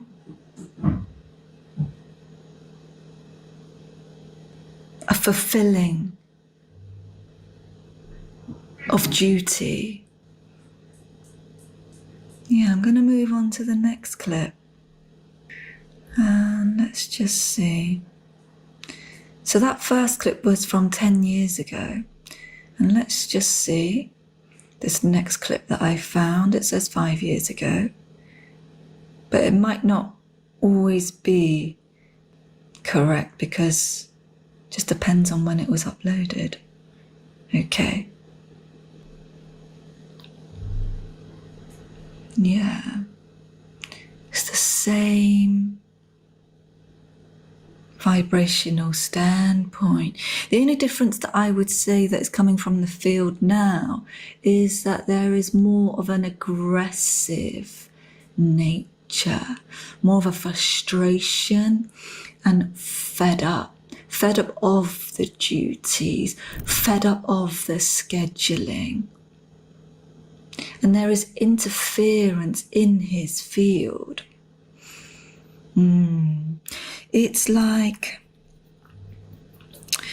when you start getting caught from things that you have done, things that have been hush-hush, but the world around you, the public are beginning to catch a sense of what actually happens in these family spheres, especially with the word royalty. And that is the truth. And again, we're being shown corruption. It's not all that meets the eye. It's not all that meets the eye. And what that is saying is that what we see on our screens and the acts that are carried out, the public events, are not always being shown in an authentic way, meaning the truth of what is actually happening. And it's just showing this display, a stage, and it is a convincing, look over here, rather than what has actually taken place. Yeah. That's interesting, because over there in the field, I'm not going to go into it because I am sensing now that I am touching on ground that doesn't want me to touch.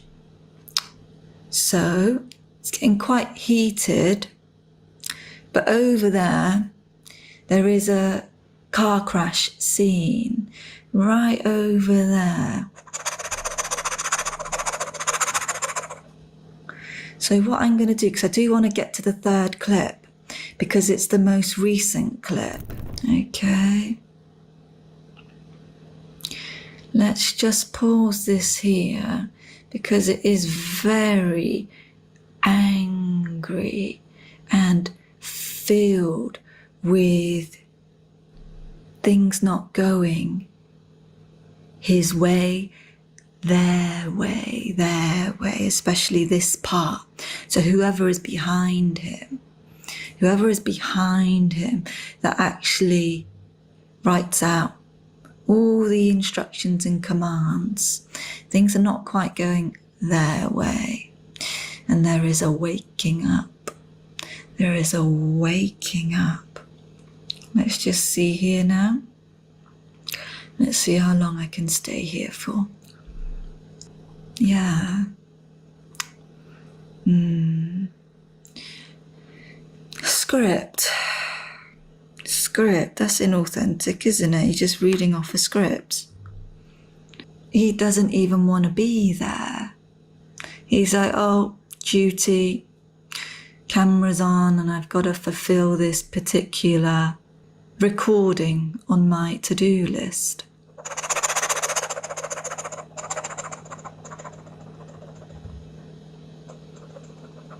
Yes, it's another checking of a box, but not actually wanting to do and be here. Duty, but tilting more towards the meaningless side of duty.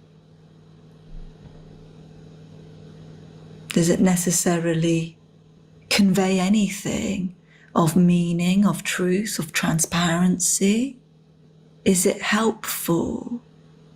Is this message helping the public in any way? And again, a repeated, this is the third time now, corruption has come up. Third time. And I do feel that he is completely enmeshed in corruption. And there are lies that have been told, and then there are threats, and then there is an attacking, and it's all very,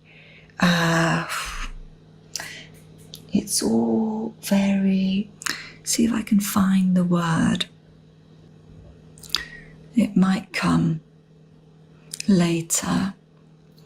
But there is much happening in the field now. Entangled. It's like you can't get out of it now because it's been going on for so long. It's this keeping up appearances.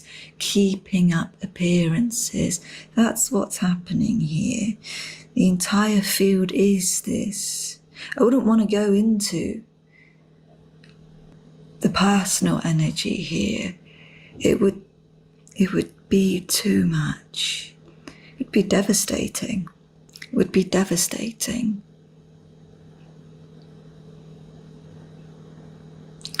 You see, when the energy caught from a person, when there are too many to manage, it creates interference, confusion, conflict.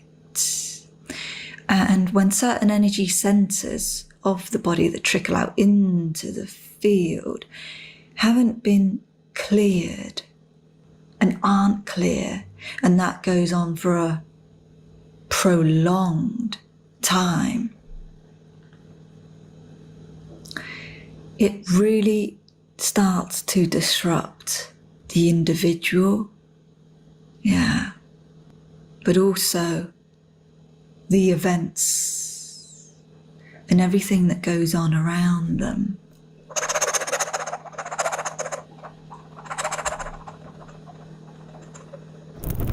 Okay, I'm going to see if there's a final message and then we'll wrap it up.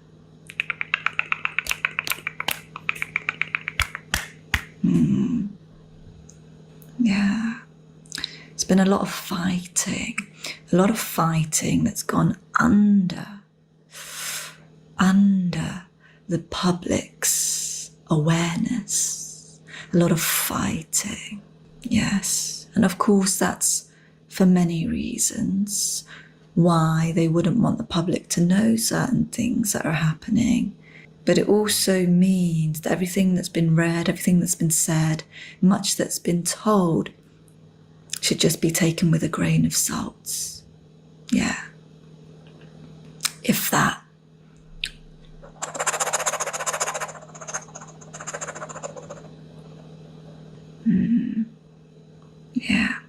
Okay, we're going to leave it there and just wrap that up now. Thank you so much. Thank you, thank you, thank you.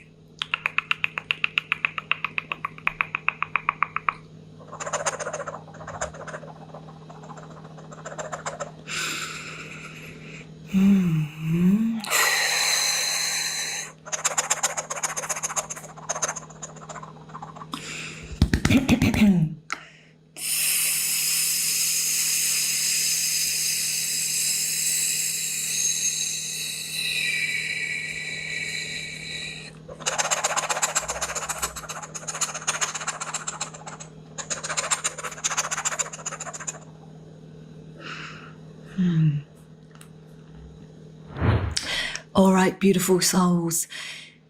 You asked for King Charles to be read. Let me know in the comment section your interpretations, your own feelings about today's reading. I'll see you there. Love and blessings, beautiful souls. Until the next one, love and blessings. Beautiful souls, you requested a reading on Kim Jong-un. My energy has dipped quite a bit after that reading, mainly because there were certain themes that were ringing strongly throughout, and those themes were difficult to shake off. You're going to see it in the next few moments. You'll also see the meeting with Xi Jinping, and in those videos, because it was difficult to just get Kim Jong-un by himself, it worked out in many ways because it allowed for contrast, maybe one that we weren't expecting, but were very clear as those two heads were walking side by side. You get to see the energy and you get to see how one has moved in a certain way that influences, and his energy goes out into society and creates something quite different from the other person. Yeah, just heavy on heavy on the emotional body and heavy here. I'll leave it there. You requested a reading on Kim Jong-un. Here it is.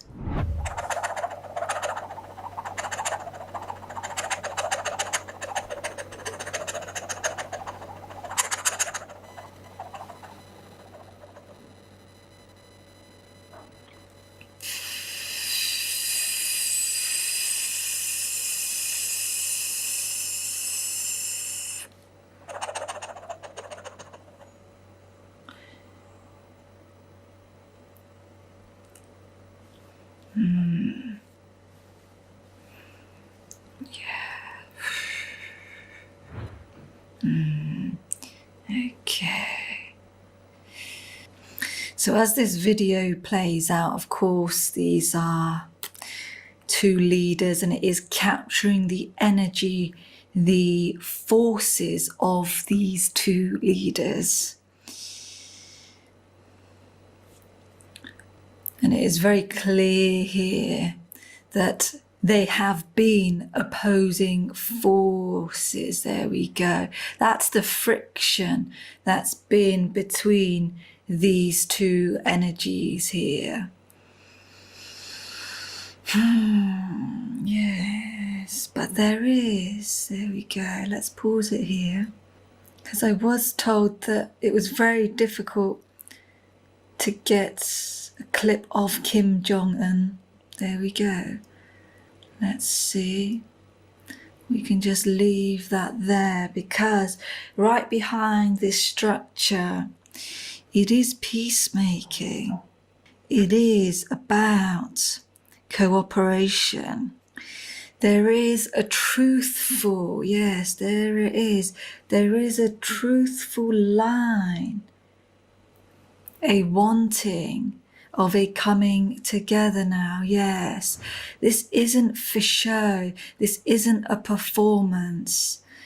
This is a meeting of two worlds. This is a meeting of two worlds. Look at that. It no longer collides. Yes. And it's almost as if one is coming in to protect, may not be translated. You may not receive the word protect in the same way that it's coming through. But one of these parties is certainly cradling the energy of the other. But in no means do not see this as the other is a weaker party and they need support, etc. No, this is more of a sibling, a brotherly coming together. Let's just see if we can just get to the energy of Kim Jong. There we go. Let's see what comes through here now. Yeah. It's been in a state. This field has been in a state of oppressing. There we go. Yes, his whole field, even the generations before him, yes. The role here is to maintain control, but it is one that is completely independent of anyone outside of this lineage. The control is solo. Solo meaning it must remain through this particular bloodline, and anyone else that tries to come in, even if intentions are well, they will be seen and deemed as a threat. There are very, very strong, clear, and even rigid gates all around this gentleman here. Yeah, there we go. Unfortunately, his field does show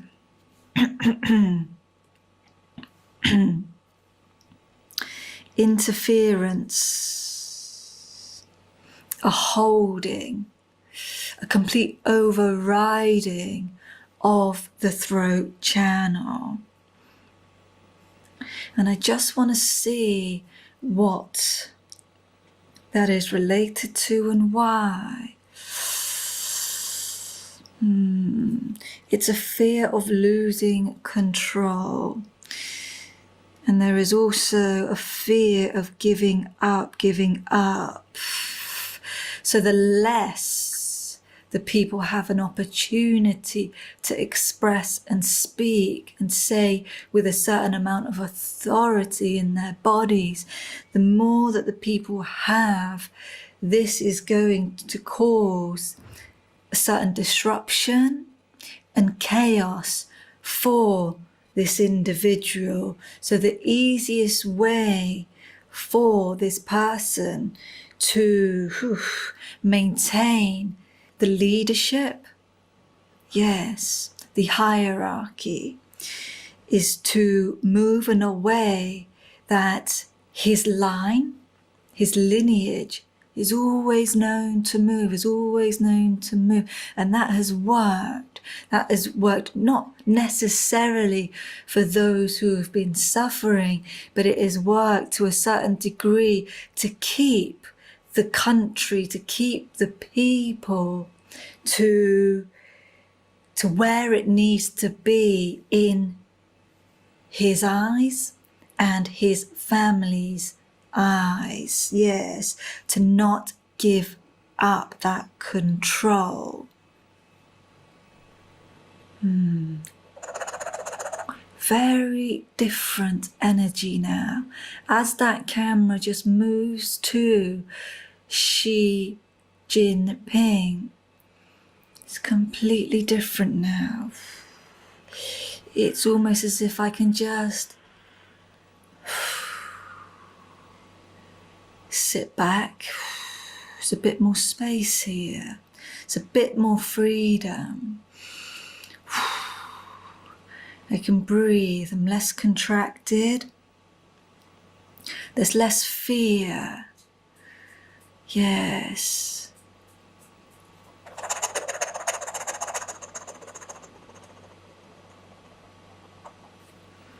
Okay.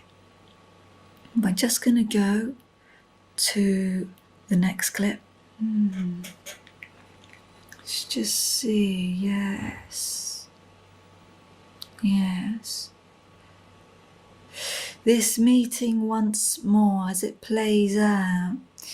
It's a meeting of peace. It's a meeting of peace. Symbolically, the elements of these two individuals are in some way opposing, and maybe history, for those of you that may know the history of these two countries and the people, their position of power, etc. Well, the symbolism here at this time and their fields at present, yes, it's one of cooperation. And once more, we said this at the beginning, it's a cooperation, it's a cooperation.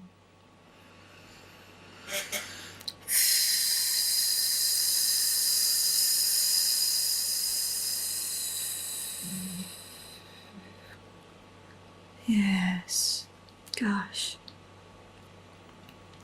So, as we just go back, it's just that I'm going to pause that there as they both walk, because even the energy lines there as they're moving. One has been working, implementing, moving through ways, yes, that have been very self-contained, very isolated, which has meant that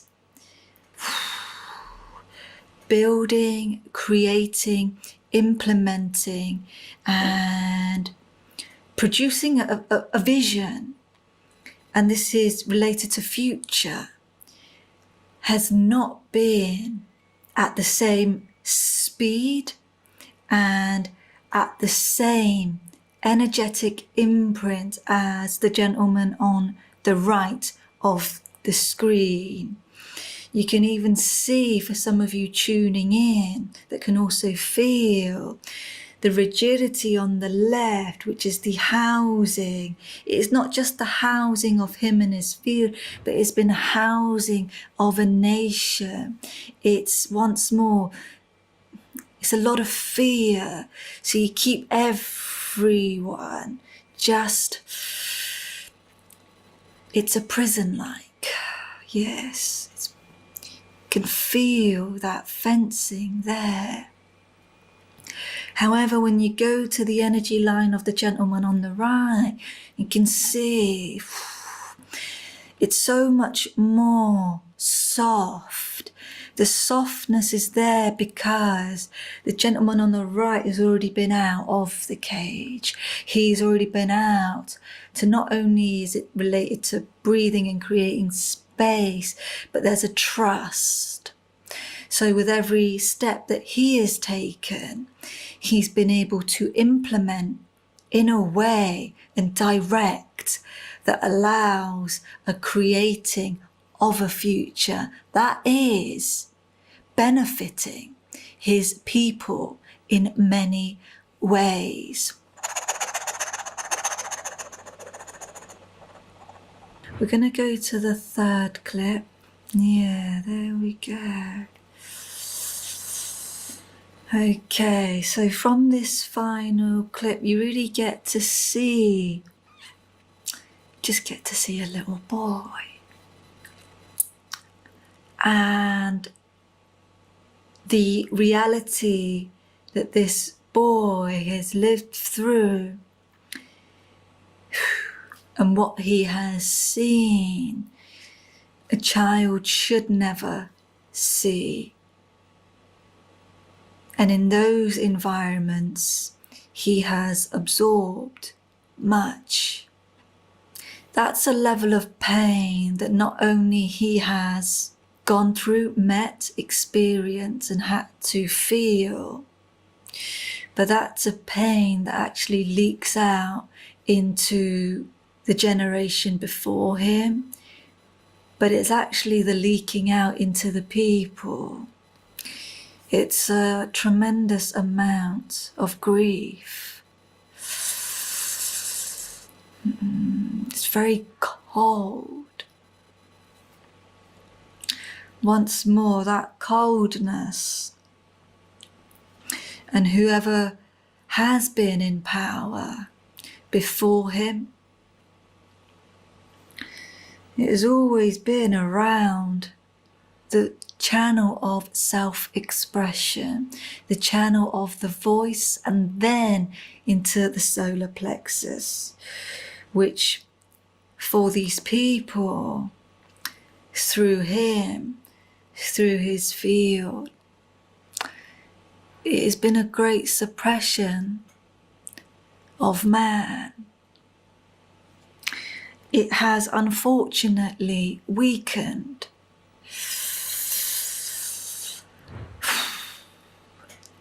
It has weakened their people, and any strength is only mustered up through great deal of pain and suffering.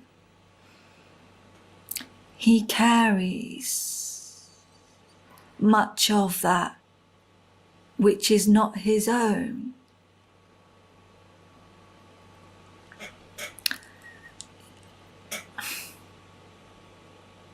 It's another world. I would even call it just going to a different planet from what's in his field. But that planet is severely dated. And all the harshness, the hard, there's a protection. There is a want for protection, but it's implemented and is being implemented in a way that doesn't necessarily encourage growth. It doesn't encourage the strengthening of man. Instead, there's so much fear, and that spreads here like a disease, just like a disease, like that. Very quick to absorb, very quick to catch, and then once it's in the system, it can be very difficult to remove it from the body. I'm going to leave that there. I'm going to disconnect. Beautiful souls, that felt like a mixed bag. It was emotional in places.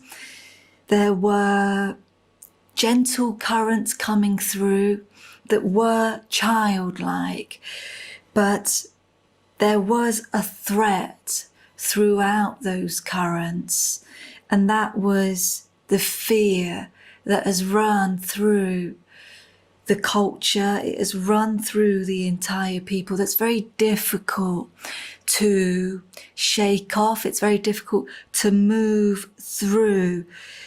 I did feel intentions that wanted to protect, to shield, to keep safe.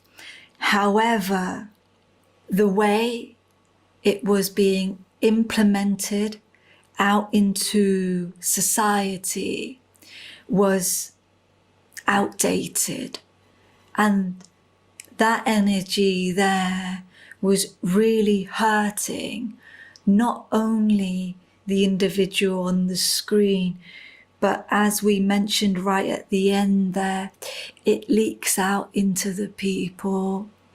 And you'll see that all over the world, in every country, those in power, they do have an influence. There is a ripple, and if you do not question, if you don't have enough awareness to critically think, but to also allow your own energy bodies to feel, regardless of what's been said to you, what you've been told, or what you've picked up from maybe certain programs and stations, then those in power, those energies can very quickly seep in to your environment, into your home, and then of course into your own energy body, which means that the way you start to think, the things that you believe, will become affected.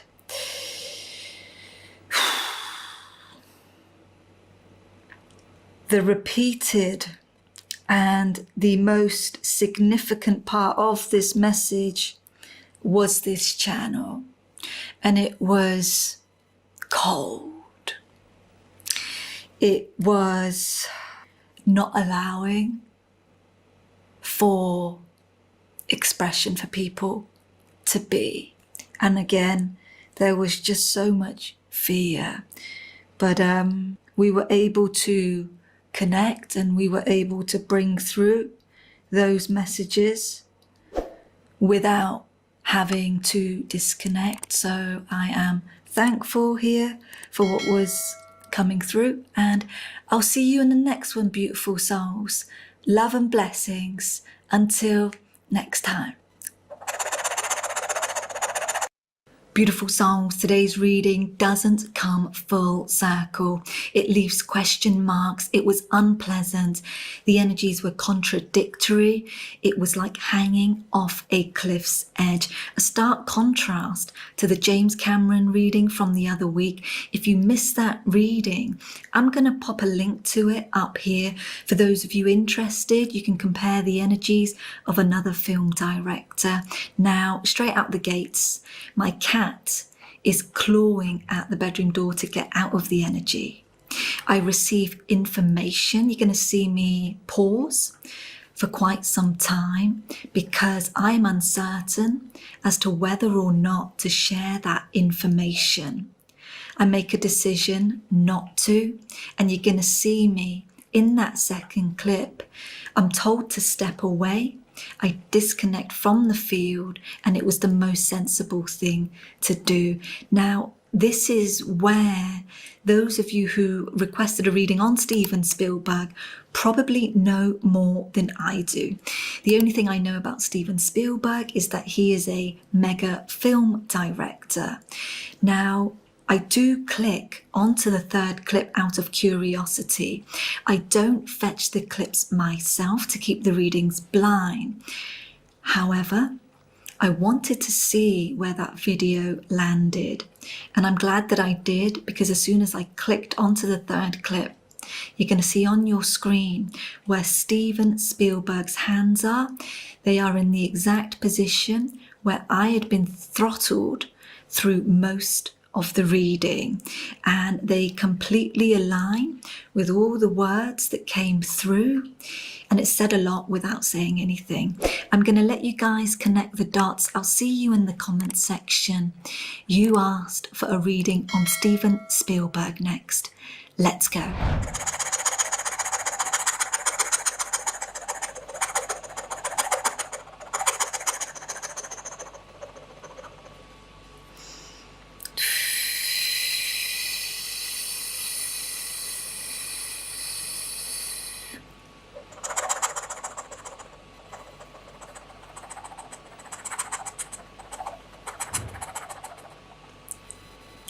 Okay.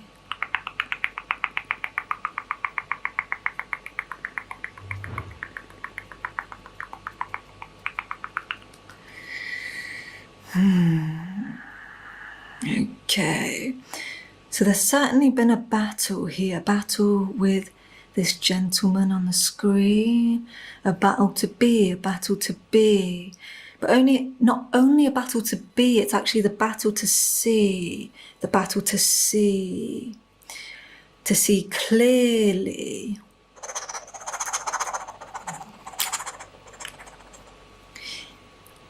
In our evolution, to see clearly for what is the truth of what is. Okay.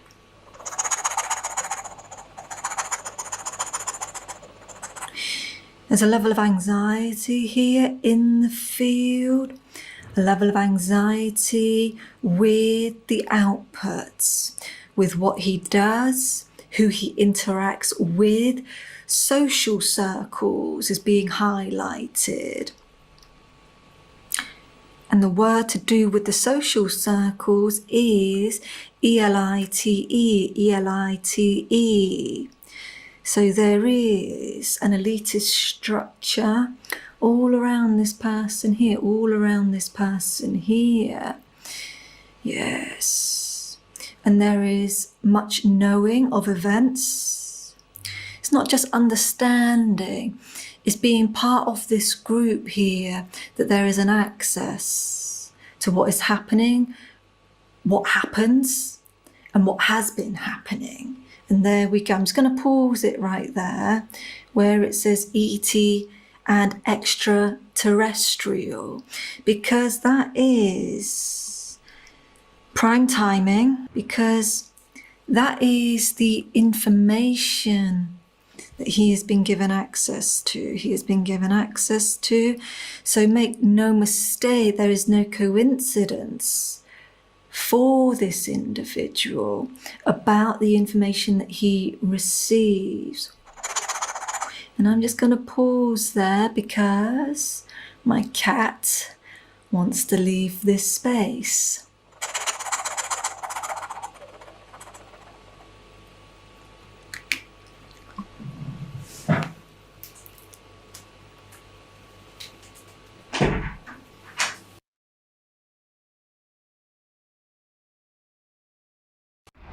Okay, so let me just come back in here because my cat no longer wanted to be in the room. So let me just see if I can just go back to him here. There he is. Okay. Yeah.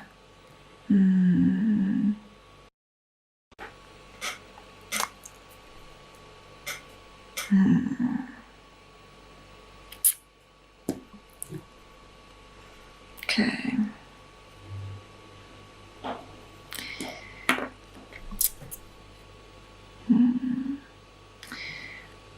I'm gonna just continue to play the clip. There was some information that just came through. I've made a note of it, but I'm not 100% about sharing that information. Let's see if there's anything else that might be helpful. Okay.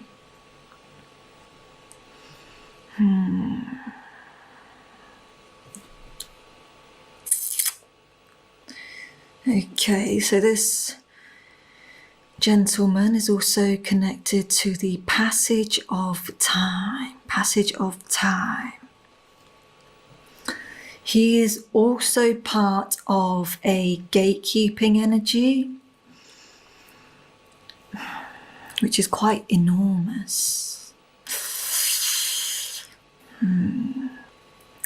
This kind of access, again, gives him the keys to so much information that just wouldn't be shared openly or publicly because it would be unsafe. This would be unsafe.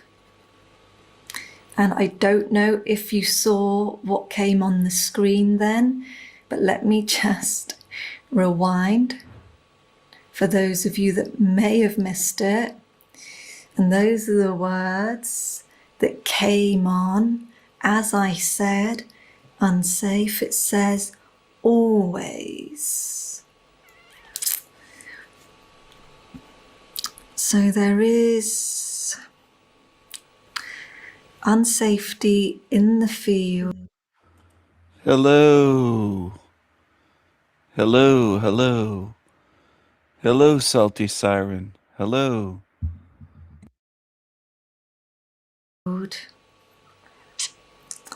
And it's always there. It's always there. I'm going to move on to the next clip. And let's just see where he is now at this time. And if there's anything different in the field. Okay. That one's got the captions. Let's take those off. Yeah.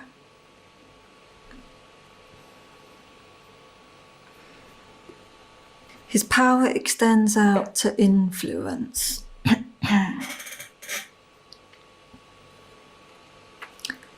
But there is a shutting down here.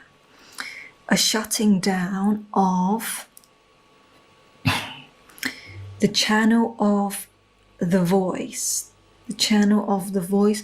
And I just want to check whether that's his channel or whether he is projecting this energy out to suppress others, to shut down others in the outside world. Let's see. Okay, that's his. That's his. Panting. I don't know what you mean by panting. I'm making those sounds. I'm making those sounds. It's not her. It's me. That's his. And what that says is that, yeah,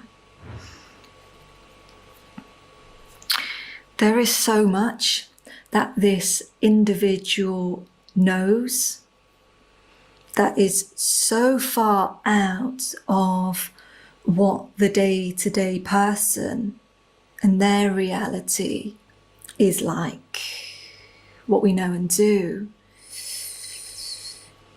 that again this unsafety comes up.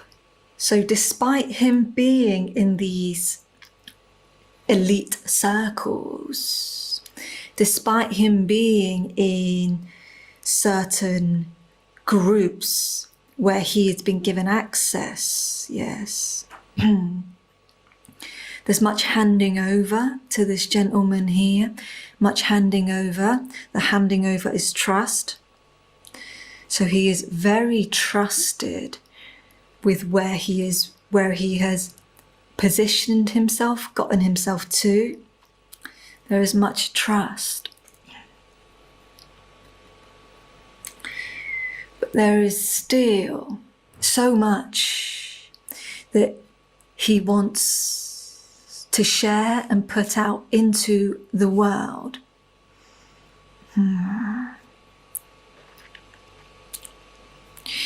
But what I can't quite shake off, I'm going to go to the final clip. You're going to see now, as I've gone to this final clip, and I'm even struggling to, I'm actually struggling to speak now and to bring through information for you. As I get to this final clip, look what is on the screen.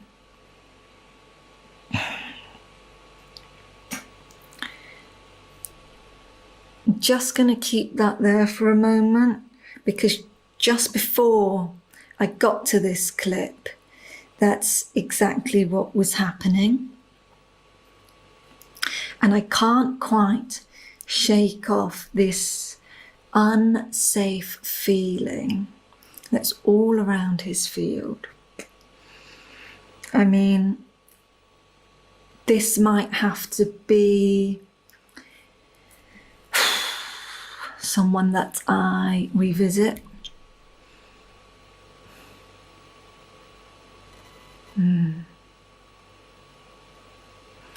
But it's certainly someone at this time with this energy right here. Yeah, it just doesn't feel safe, beautiful souls. It doesn't feel safe.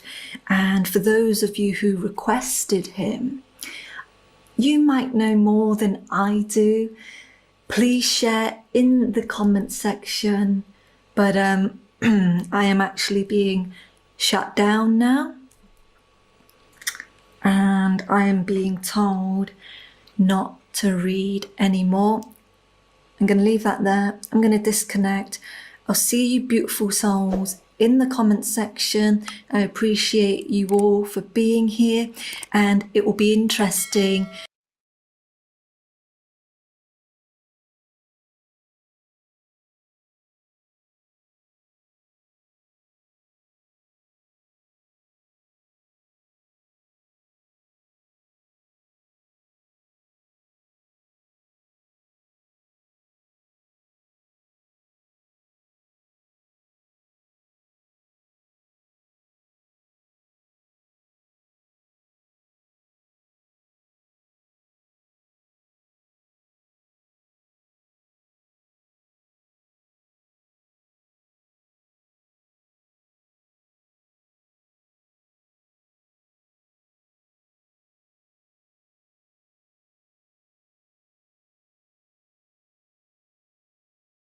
Beautiful souls, this wasn't an all rainbows and lights reading, but you gotta stay to the end for this one. What moved me here was the fearless openness, the active and ready to speak energy of his field. Wim Hof's channel opens up so much. It was just raw value pouring out generously. There was so much information here, and I actually had to stop the channel out of respect for what had already been given. Let's get to the reading, beautiful souls. You asked for Wim Hof next. Let's go.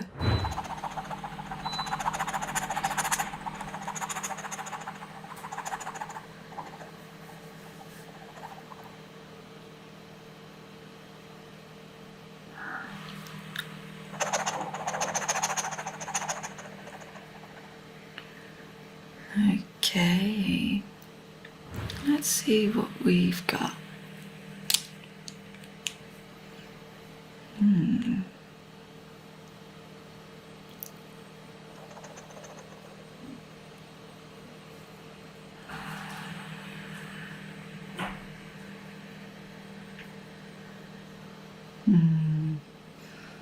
Okay, so there is a immediate battle to exist.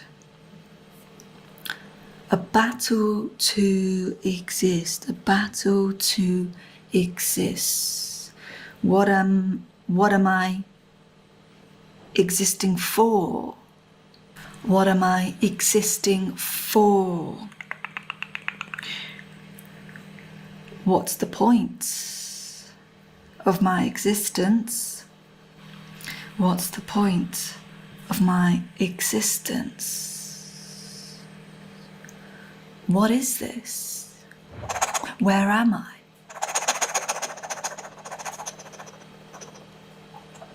I can't feel, I can't feel, I can't feel, I can't feel.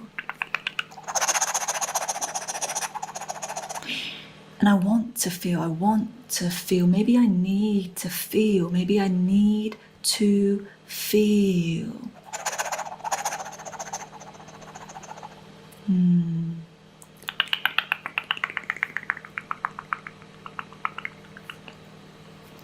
Much of the disconnection in the field is greatly associated with the stomach area of this person. And there's the cord to the mother, but also a disconnection that happened during his life, during this lifetime, yes. There was a numbing out. And all of those questions were swimming in his field, And of course, they got quite loud. And they would grow. So many questions. And wanting to find the answer. And this is where pushing of limits enter. This is where, thank you so much. This is where pushing of limits enter. So there was a crack. You could even say a crack in the iceberg,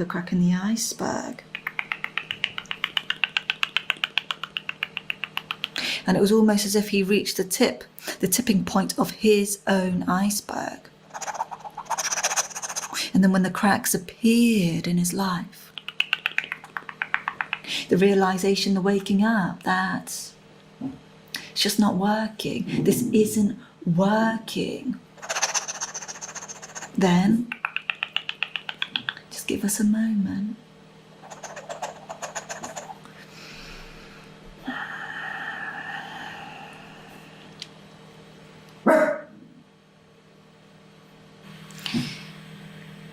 It gets hard to breathe.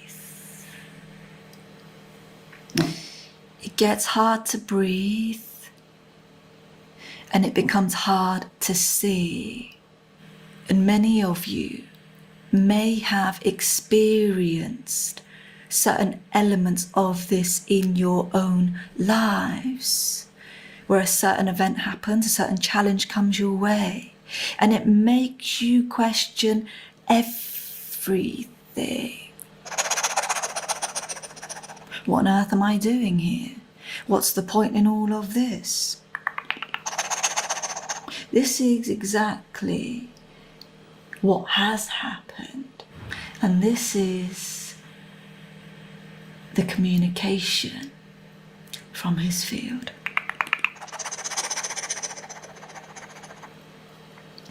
So then he goes on. He starts to not find his feet. No. He starts to, step by step, understand the feeling of his feet. Every part that creates the movements, the microscopic cells, all of the mechanisms that allow the foot to do what it needs to do, and then to feel every moving mechanism of that foot. He wanted to know it so well, not intellectually, no. Once more, it's the experience to feel through his whole body what this is, what he is.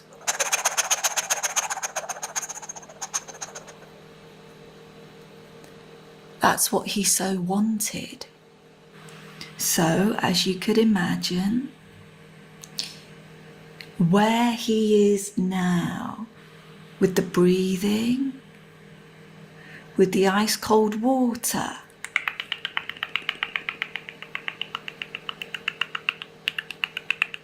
that was his exit. That was his exit, his own personal exit from what he was experiencing as a hell. This was his exit from hell.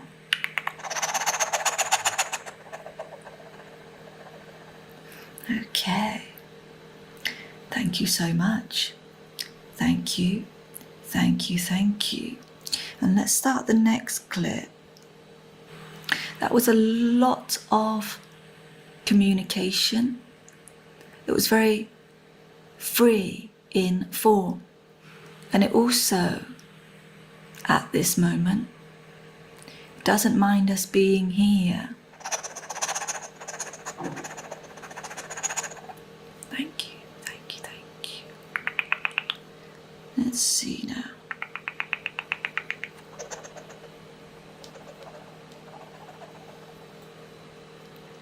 Yeah.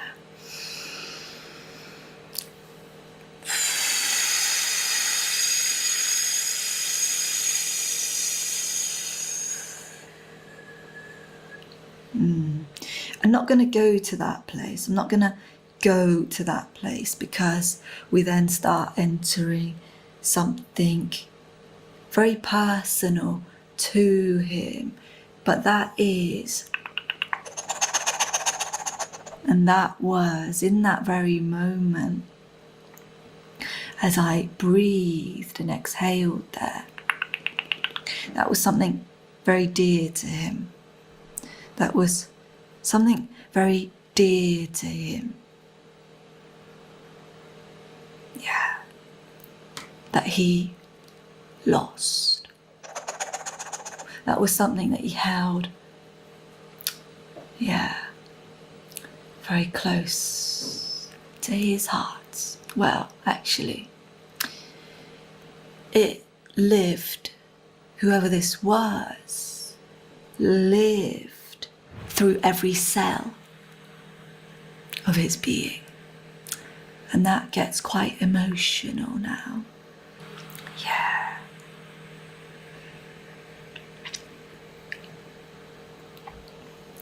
Let's see if there are any final messages from his field. Okay, well, it certainly wants us to know that to breathe not just brings about life, but there is an element here that exists within our own nature, This element carries itself, let me pause that. This element carries itself so strongly, and it is the building blocks of every individual's strength. And that strength is the genetic makeup of who we are. And that genetic makeup, if you can get in touch with it for a long enough period of time, it awakens parts of you, it multiplies. Once it starts multiplying, the stream begins. And that stream is connected to God, Source, creation, the eternal, whatever you want to name it, call it. That is the most important, that stream. That stream allows you to exit the mundane, the mediocre, and the level of comfort that soon becomes a laziness in the body, the sleep state. The sleep state. Thank you so much. His field greatly wants to wake the people up, as so did he awaken. From the disconnected, from the numbing out, from the melancholy, the depression, the sleep state. And I'm going to leave that there. Thank you so much. Thank you. Thank you. Thank you.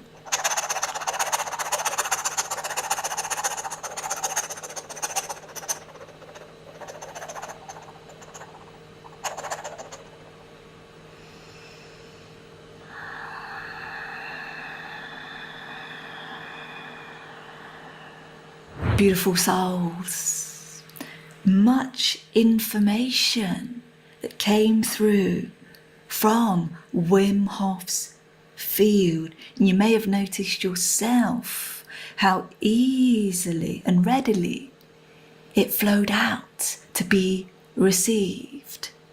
Now, I decided to close that at that second clip.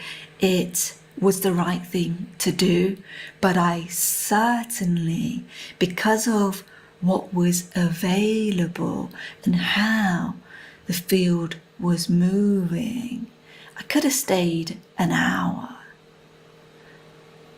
And that's how much information was readily available and openly ready to communicate from the channel. But you got to remember, yes, I was able to connect to the channel, but here it is. That is his channel, and that is his information. When we go deeper,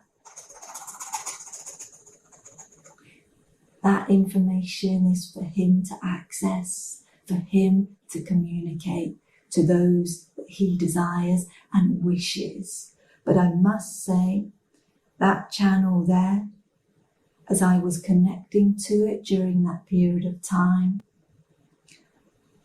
was very clear, was gentle, and there was much space. Share with me in the comments, beautiful souls, how you received that reading, how it felt for you, how your body responded, and any thoughts if you follow Wim Hof. And I'll see you in the comments section. Love and blessings, beautiful souls. Until the next one, love and blessings.